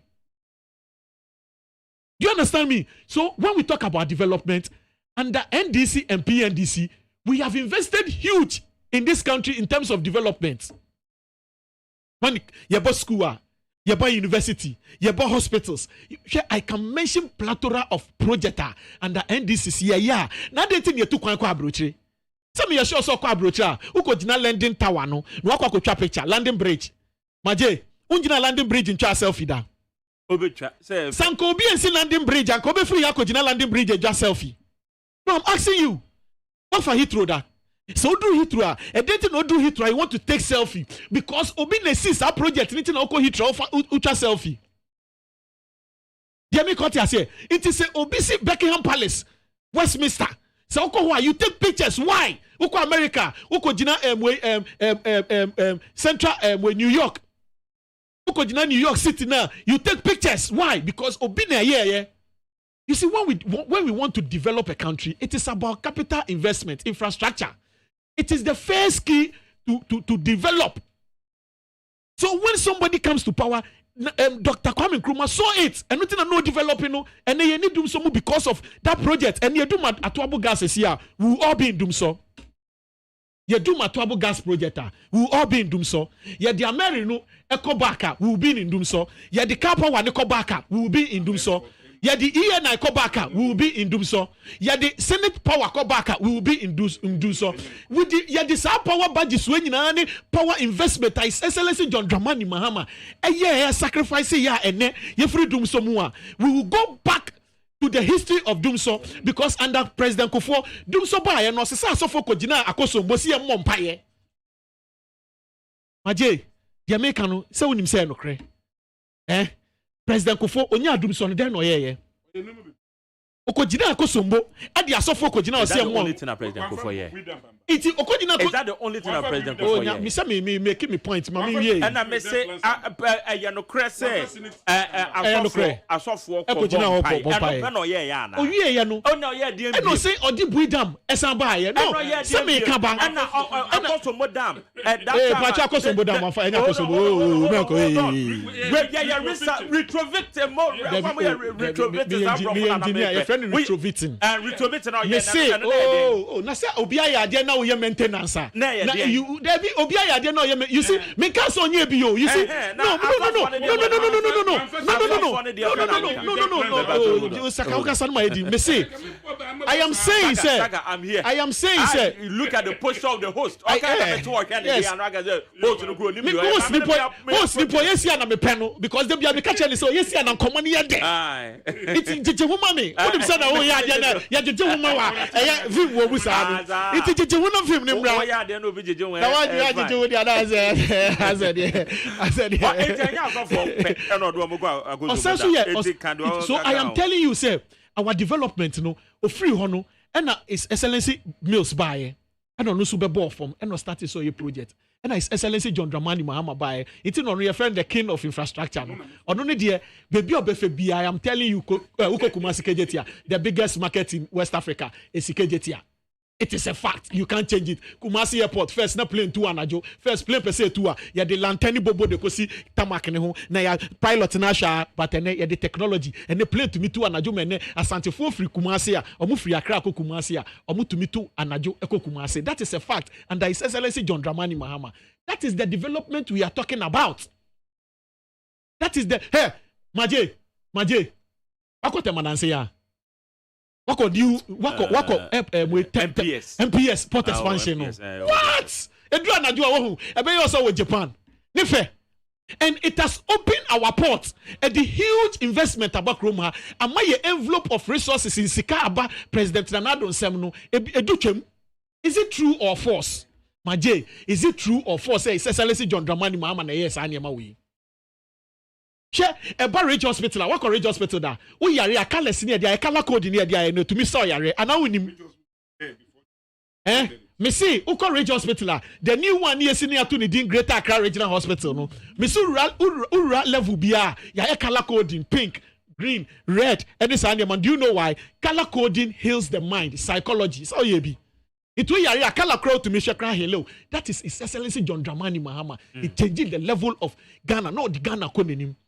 It is a what catch say baby abedru ya and say bi kasa nyina no under NDC 8 years no bosia ye be fire no from 9 billion ye kono 120 billion NDC mudi as ye can independence asemo nti wo kan me can independent me can be chop be free ba NDC 8 years spend ma be die so me say oh mo first 8 years me catch yeah me catch say me fa pin be me see from Rollins time from 92 when we birthed the 1992 constitution which you are aware that we want to move into democratic dispensation, we started developing. Rollins no didn't light call no fool. And now we not lighting enough. And no, they be fence so from place. Thank you.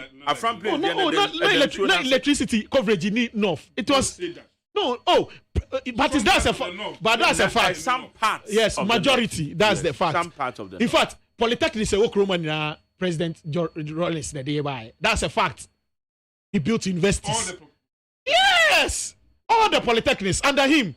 You don't know, I'm telling you. You see, so PNDC, NDC, no, about development, we have done more than enough.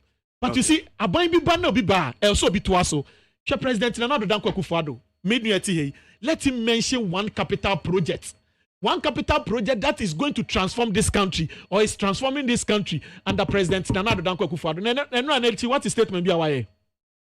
What is statement no and what see ye nya botre yen no anti ye beken no I know your topic no topic ye beken I know the make because so what I'm saying is that mama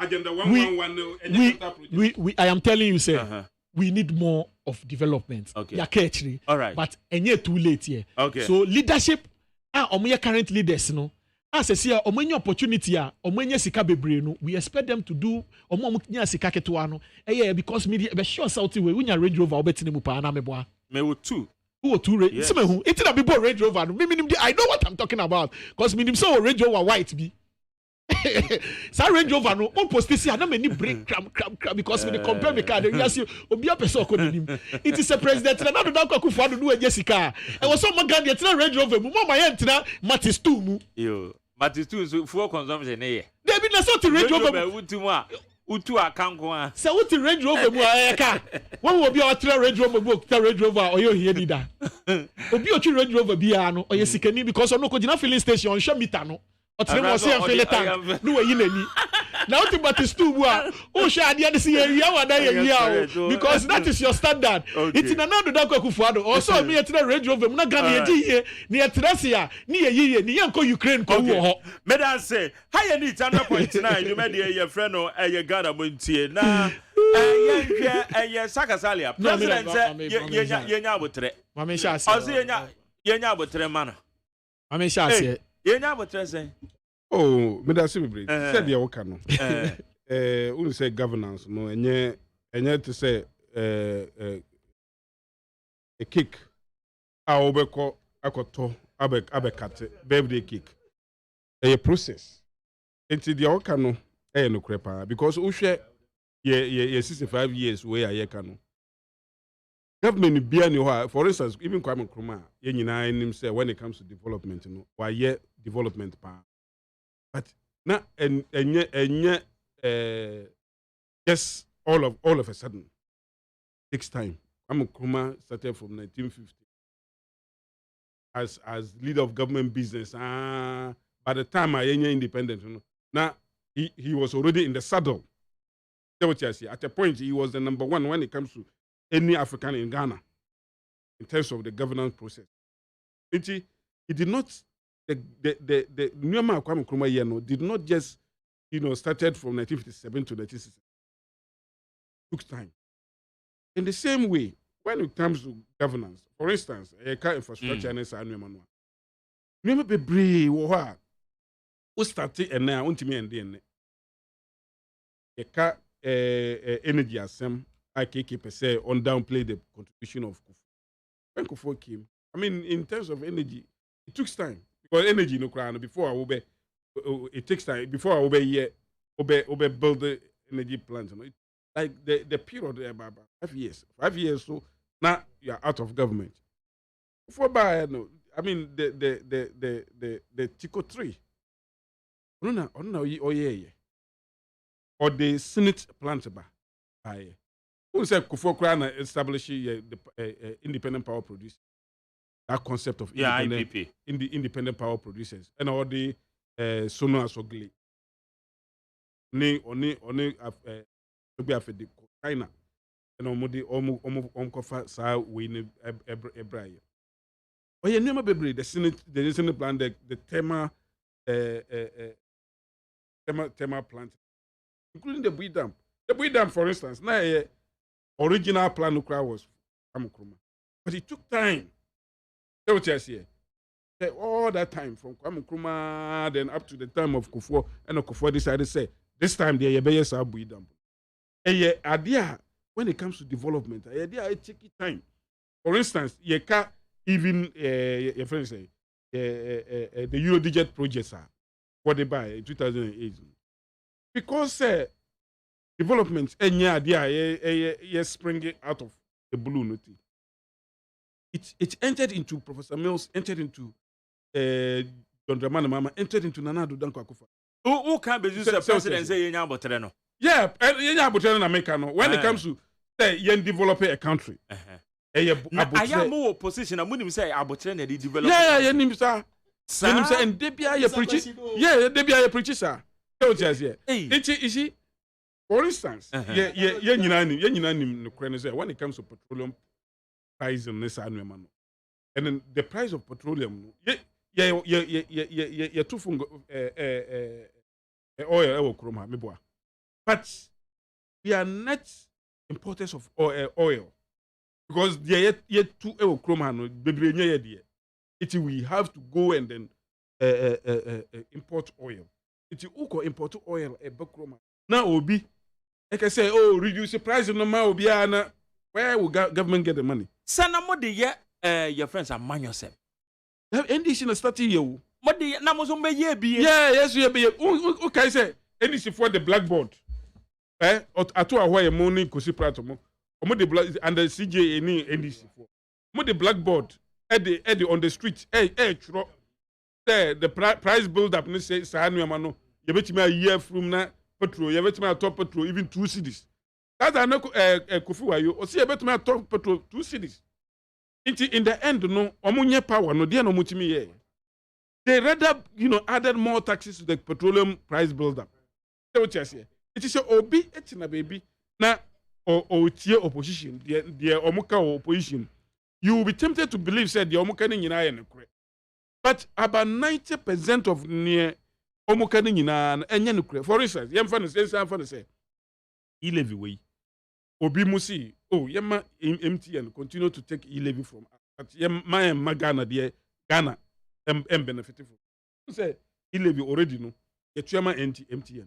Nobody has ever gotten up to say they are going to demonstrate against MTN for taking e-levy. But government of Ghana, they all decided to say, mamisu main jikakra because platform now MTN edgy this way, me na me creating this platform. The mobile money interoperability in this annual it is under the operation of Ghana government. It's mamisu minji about 1.75 and even later on cry reduces about 1.5%. NDC foresee that be and then they went and then galvanized support from other people are almost thinking like them. And because microphone me about 20 and when it comes to payment of taxes, also maybe sound be far a petrol and nobody politics. All the political but let me take this opportunity to salute Chairman Kwadwo Boateng, or your new Patriotic Party chairman, our new Jabin, about to so in the Eastern region. Chairman Kwadwo Boateng, me salutu yenne, ma salutu a metra di watem di anka, ma fa fraka to say magari di watem. Me kwa puseni do among frank kan kire wo. Me kwa puseni I salute you, Chairman Kwadwo Boateng, MPP chairman na our new Jabin North. Ono no okwatena eye platform bi so.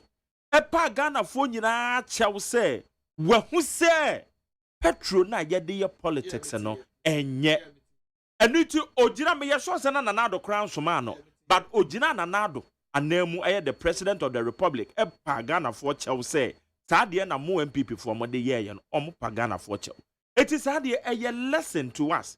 So Chairman Kwadwo Boateng, I salute you this morning. I was saying what de na we no ma ka say yeah, dear man, so many. And no many be how we need not to bring in the partisan politics. Yeah, of course. I mean, it is our opposition. Our kind of say now one make a bibi and fan when later. Can say ye nya botra. Been to was you, but they be an canon. No, but in terms of petrol, yeah, I mean both political parties, guilty of partisan political way, but the NDC are more guilty. Because on Moody, it does not matter whether even petrol and health and our way. Any opportunity be a mubenya to do partisan politics. Omubeye. Don't you say? Say exchange rates. When maybe $1 yes, 7.6. That is correct. 7.6. Our Bank of Ghana. Nanado say Anna go ni na Gina baby. And a Gina baby say be give $7.6. Nanado say No. Are you saying you say Maya Nyambotre? Is that what you're saying? They say Nyambotre because let me tell you. But some people wish say president Ebeka Sadia. Our opposition they be aware when ye. It's na ko ba no aso no beka say yenya abotre na ko de chow park and we say oba memuomu no when say no maybe asesa let's be honest and until we have to be patient because nanado opposition in some kind no let me tell you it's a fact and I'm saying it nanado so pe media journalists on beka no credit akere no president any expectations a omunya won ho no the majority of them Why you highly disappointed? Would you agree? No, I would disagree. Okay. I disagree. Sir. Anyway, we have omu. Germany all for more. Oh, Master, yes, you are from Nigeria. No, David. Yeah. No.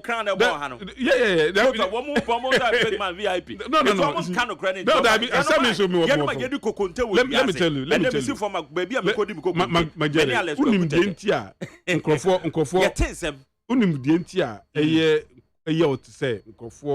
Disappointed. For instance, about e-levy more. Even not even e-levy. Me, I'm not even talking about e-levy. Because Nkofo pay taxes to ya. It's whoever comes saying say no, they will support that. Me focusing in your tax. No, me ba. Whoever comes say ombe support sa way no. Who say COVID-19 no so the hardship eba we are say afana nyina. Eti obi wo ho a okoto ade na because of the inflationary way no inflation ninti. Okoto ade 2 cedis ene. No china okwa na see ade na 3 cedis a ne bubofu. And such people no almost also. But you see, it must take you and I educate Nkrofo no more say and your government and the mass at the end buy because government will not done cover the government. By the time I have power, nim not in this say economy. We came and we resurrected the economy. We ensure say for 2 consecutive years, now this economy was the fastest growing economy, not just in Africa, but in the world. Okay. So all right. It could not have been by accident. The prudent management of the economy, you managed the economy prudently until COVID set in. Time of COVID, and a hardship also set in. Uko UK, Uko even US, inflation. US now inflation was 0.5. And then US inflation is hovering around 7.5%. Inti ahuchire ewo baby fuel prices all over the world increase because of COVID and because of the Ukraine-Russian war. Ukwa inti say obi wo hona okoto fuel na prices na akosra. If you don't educate the person, the first thing that will come to the person mind say government are increasing, especially when you have a vicious opposition pollute the air all the time. Omu preoccupation is young concern for doing about the government, the performance of the government. But then you say a government that has come and from the free SHS to planting for food and job, 1 district, 1 factory, 1 village, Nova. Who say indeed this government has done well when it comes to the one village, 1 dam. Right. Because some of the dams, youth and you look at NAPCO, about 100,000 Ghanaians would have been sitting down in their house doing nothing. But under the NAPCO project, what we were doing with the youth structure, it's okay. Obi wa o school now or started agitating say or you're unemployed. But government so and there is nowhere in the world that will be zero unemployment. Okay, definitely phobia. Government no. Let me tell you. You can only judge a government based on the programs. Okay. And then they are all in the past. And then the integrity of the people doing a governance. And also, Nana don't cover the government. Who the integrity compared to John Dramani integrity. We are by far better. Okay. The management by far better. Okay. And the programs are by far better. All right. So what do you want? Nana do kaso yenya botra ade. What more how to say? Enya botre na edibu man. Maje ite Nanado da kwa kufuado is excellency. Onu say say to be dia botre. Okay. Sen kan kra na onimu a. Na say na waka. Ne ka woni say. Ofa jumo ma baba mu pe munim say botre na edibu man. E na me kire say. Say onim na wa be hu dia. E was some patcho no o ka say opa NDC for cho. No opa is excellency John Dramani Mahama cho. No pagana for cho. Because so we who first mean nim na se see am hu a enye cho na mepa ose mu ye nya bot there be me say so we see so wetima admit say there are challenges enye no put na admission put the finance minister that started by boy sa akoko ni nua Ken Oforiata and started boy akoko but what I'm saying and say say na is excellency na na Danko Akufo-Addo o kan sa asem no me yam hye me pa me nya running stomach me Canada me tis assembly free na no me nya fa me yam once na me afi na me yam tuk say hey into onini Hey, sir, Papa way, Otumika san same way. Hey, and the area I was shocked because this man is Excellency Nana Addo Dankwa Akufo-Addo. Before Opeso the President Okrumah, President Mills, Obaya, Okase, Munya Botre, Minuano, Munya Botre, you don't know, Asumgye, he was trying to put things in order when him so Obayepo, MMDC, so Kasi Montanase, 6 months, yeah, President Nana Addo said, Debbie. He is a president of Doolittle. President Doolittle. Onyeshi. They say, you can be a president and I do Tishi. You can the chairman slow crying Baumia. Hey! Me organizing lectures. Near the far. Hey, we have the men. I feel you to me, yana sometime. What you want me and this to me be someone say, and then Bonapani, yeah. We are not doing it right. Our president, another Dankwa Akufo-Addo, then candidate Nanado. Any Alaji Baumia, omwe ayeye hu ye. Antene President Mahama kase so when the president da any kwan say we to obey no. Now do you admit to has he been vindicated? Maje. Oh, Maje, me say ajeje ho mame. Me say. And now do you admit and now do you know that and only President Mahama ya adwene say that time no. Oka say when the president da now gina pru n'echi. Now we dey there. Be very careful. Edi ebisa Nanado. So now, do you understand why President Mahama is a visionary president? Do you understand why President Mahama, the things he was able to see, President Nanado know who he is? It's not about age. It's about the position. Yes, it's said the penny betinasi ana obekutu obehunu. Wa kolakura ofru diakra wu. So he was seeing things President Nanado was not seeing. No who. It's near Bonnie Koko, not President, Vice President Baumia, and put the chairman Sonokra. When the fundamentals are weak, the exchange rate will expose you. The Bank of Ghana da. Na minim baby sikani wo. Na ye pesi ye ka kwan wo krom ha. Don kwan betumi ye ka kwan wo krom nyina because ye to ka kwan wo krom nyina ye betumi anya enough taxes. E dia ye ka kwan. Busiabo is a lazy man's approach. No bi obo busia bia ya kwadwofo. These are their words, so I am quoting them. These are their words. President Ronaldo Betina mu Peace FM. Okache Dr. Kwame Sefakan. Okache and say, "Eya na ne real who the way are youth eya very unemployed wo kroma. Ene niema eya ohu ana ne yam hyehye no. Eno na di Arab Spring by. Do you remember? You kind nyina. The Arab Spring by man kro ene sa niema na ne yam hyehye no the rate of unemployment in yam hyehye no.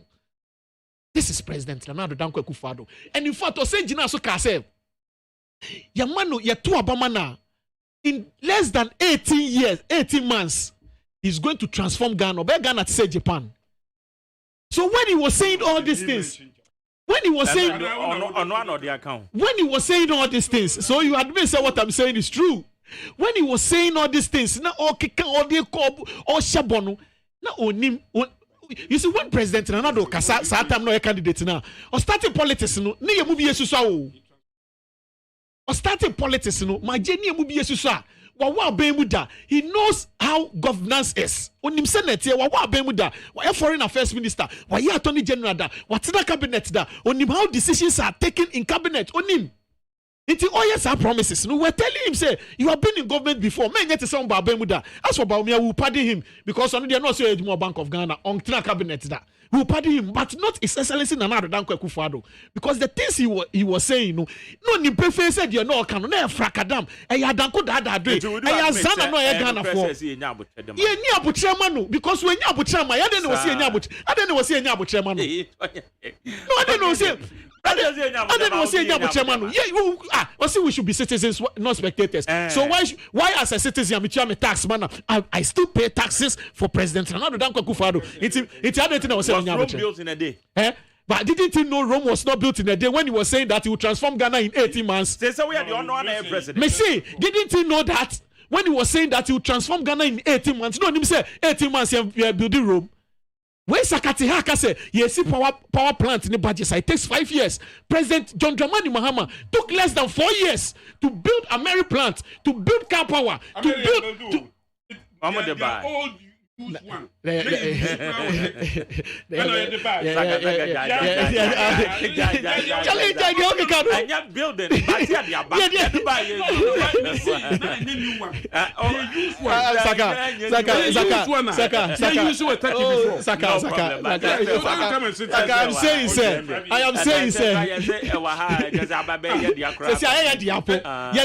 were saying, Massa. Messi. When him say Maje, Adia Yami Yawo Kruma, he said, Unim see our SS gas Okruma. When him say Africa, how SS gas power Okruma, ya Flebi. Say, I be eyes blogger, ya Diama E and I have been in that industry. I know what I'm talking about. When him say gas boy, di Okruma pa. Do you know why gas is expensive? Do you know why gas is expensive? When you come to Elembele, your plant wo ha, yeah LPG, yeah Ghana gas yeah ni we or the SS gas no we quantum. Na quantum the we or the flavor egum and no better sense say LPG no. Na quantum trucks ababe fa. Ghana gas under NDC, you see the same country and with the same place. MPP for a close ya shutting gantry it down. Gantry ye bia a bit to me my LPG gas or chroma ya shutting it down. And some people in government are importing gas in this country. Some people in government are importing gas. Me, I will not say it. I mean, so making me submission. So I am. Oh, take your time. I am saying, sir, under visionary H.E. Mahama. We see the same gas gantry. You better gas everywhere. You better gas be cheaper. But because people are importing gas, and you see the reason why petrol costs no. What the create petrol costs? It's pure incompetence. It's pure wickedness. How? It's pure insensitivity.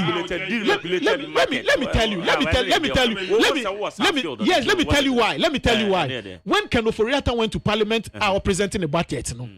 Or estimate say time no near to crude in the world market $60 per barrel. So the estimation there in the budget no. Say enti faswa Ghana for ebenya no. Say see crude oil no. World market no it's almost $120 per barrel. It's a windfall of extra almost $60. But you know we are please take your time. So there is some dollars coming. True or false?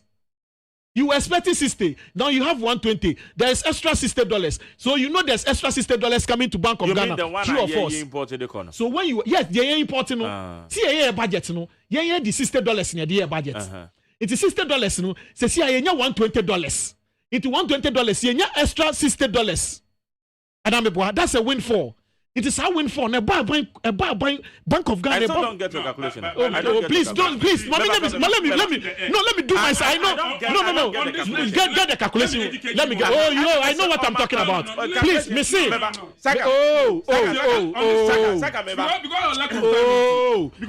am a technical person. I know what I'm talking about. Missy, because $60 per barrel. You need a projection. You need a calculation. How much oil do we get as a car? Now we talk car no. Now we talk car no sister Ghana cedis. Now obi buy no. Nipa no buy osi o memo. And that's how cost run automatically say cost run so it cost through world market. It means say never affected the prices over here. The price never affected.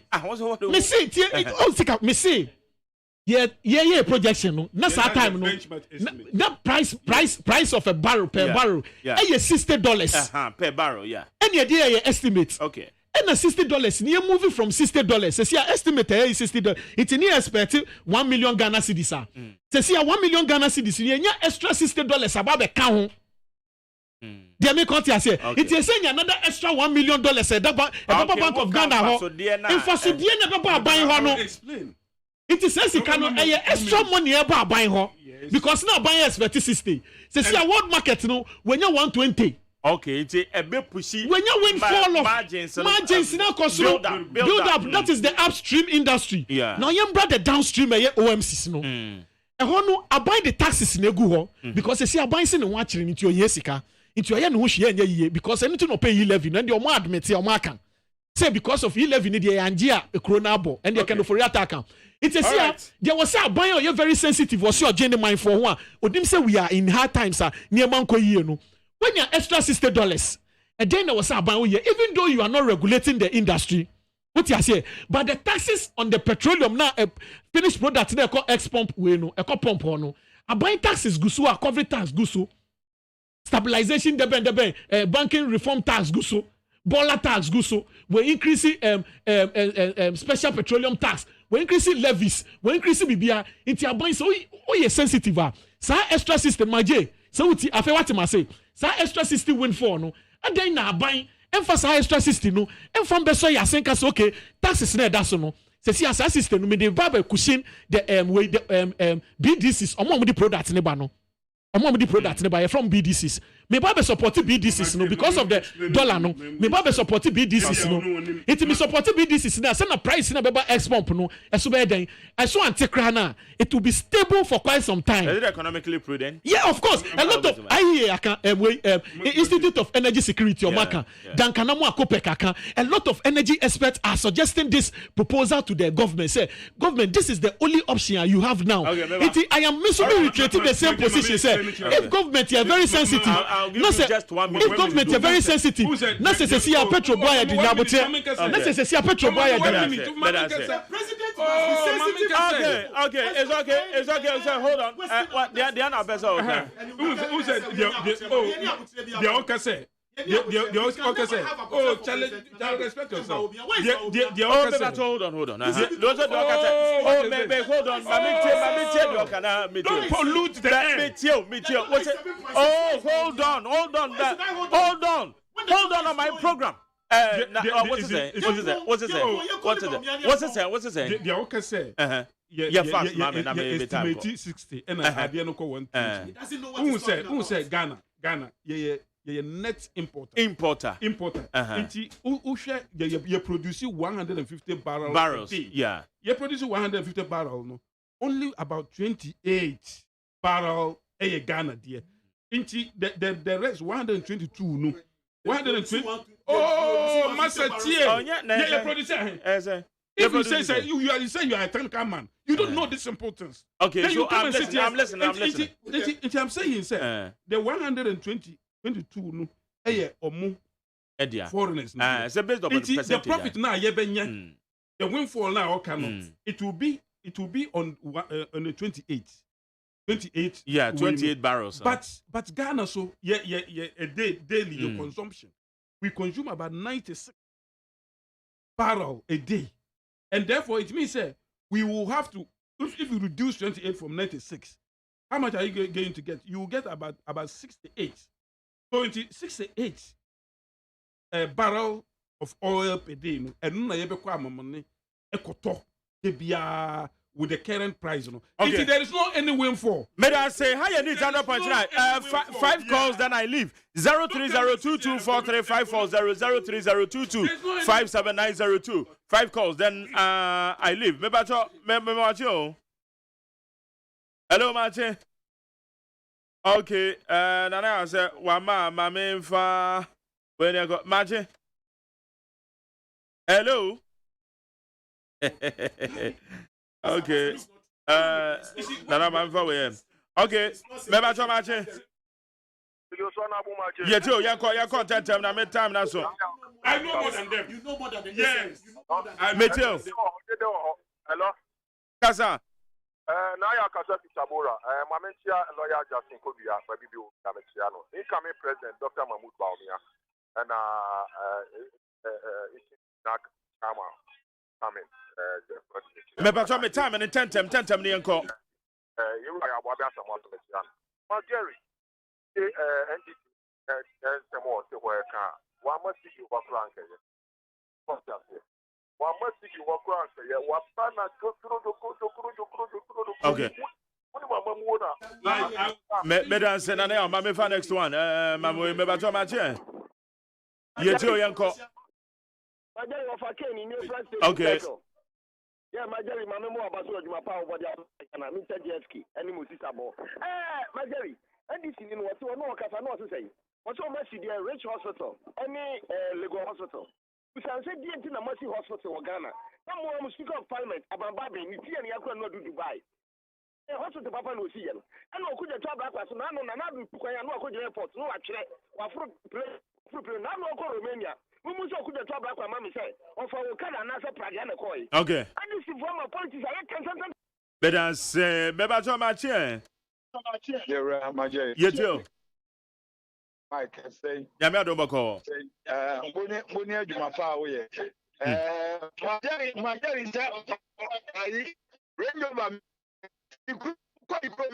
Papa says you want. I will read over 10 crank and jail because me call Gabbing a damn pa at the first ship house is one or Papa. Moment I want to say, yeah, if you want to say by money or and why you mammy boa basso. Ulim Casa Wayne, na say, Oshala Naya, we are propaganda, and I just one is the war, and you may be a wapaya, and I hear you also say, baby, all class family funnel. What should I Ghana for said? One would say, and Ellen Berkek, why are there? As a my Europe for Docano, as a same Ghana for you now, sorry, and then come your Jubilee House, not your queen, petty president. Just on one that you for another, a baby, not time now, you were for the opposition. Bible catch Peter say yes to, or can say no, just a kind of who was a kind of near Ochikia, Uberwokiano. The D on my Penibia Batamano, near Church, near Yasano. Okay. And no, just say, young politicians, or be enemy in the corner, on Canacrano. Okay. Away, and yet way back, saying, now, everybody say, what teaching for, and you go for Tamania Cafe, where you remember Nadia Uba, who has to say, and for Dino Macase. Madam Sam, how you need to drop oh, way and to men, you know, so okay, now I am a fancy, I'm a brother. So, I was saying, I'm going to say, Midi Eddie McJerry, say, Yajaman. Media Sedabema, Abidafo Baye, Emmanuel Yuma, aka Lembele and Asaka Salia, member of the MPP, National Communication Team. OLA MICHAEL, the entertainment, DH Babeto also. Media Sedabema, Koyodamiado, a producer. And another Safo, and you have been a free man, woman in charge of the social media handles in and now you have Friday. Miss already entertainment editor, so Kwasia Wadi supervisor on the media.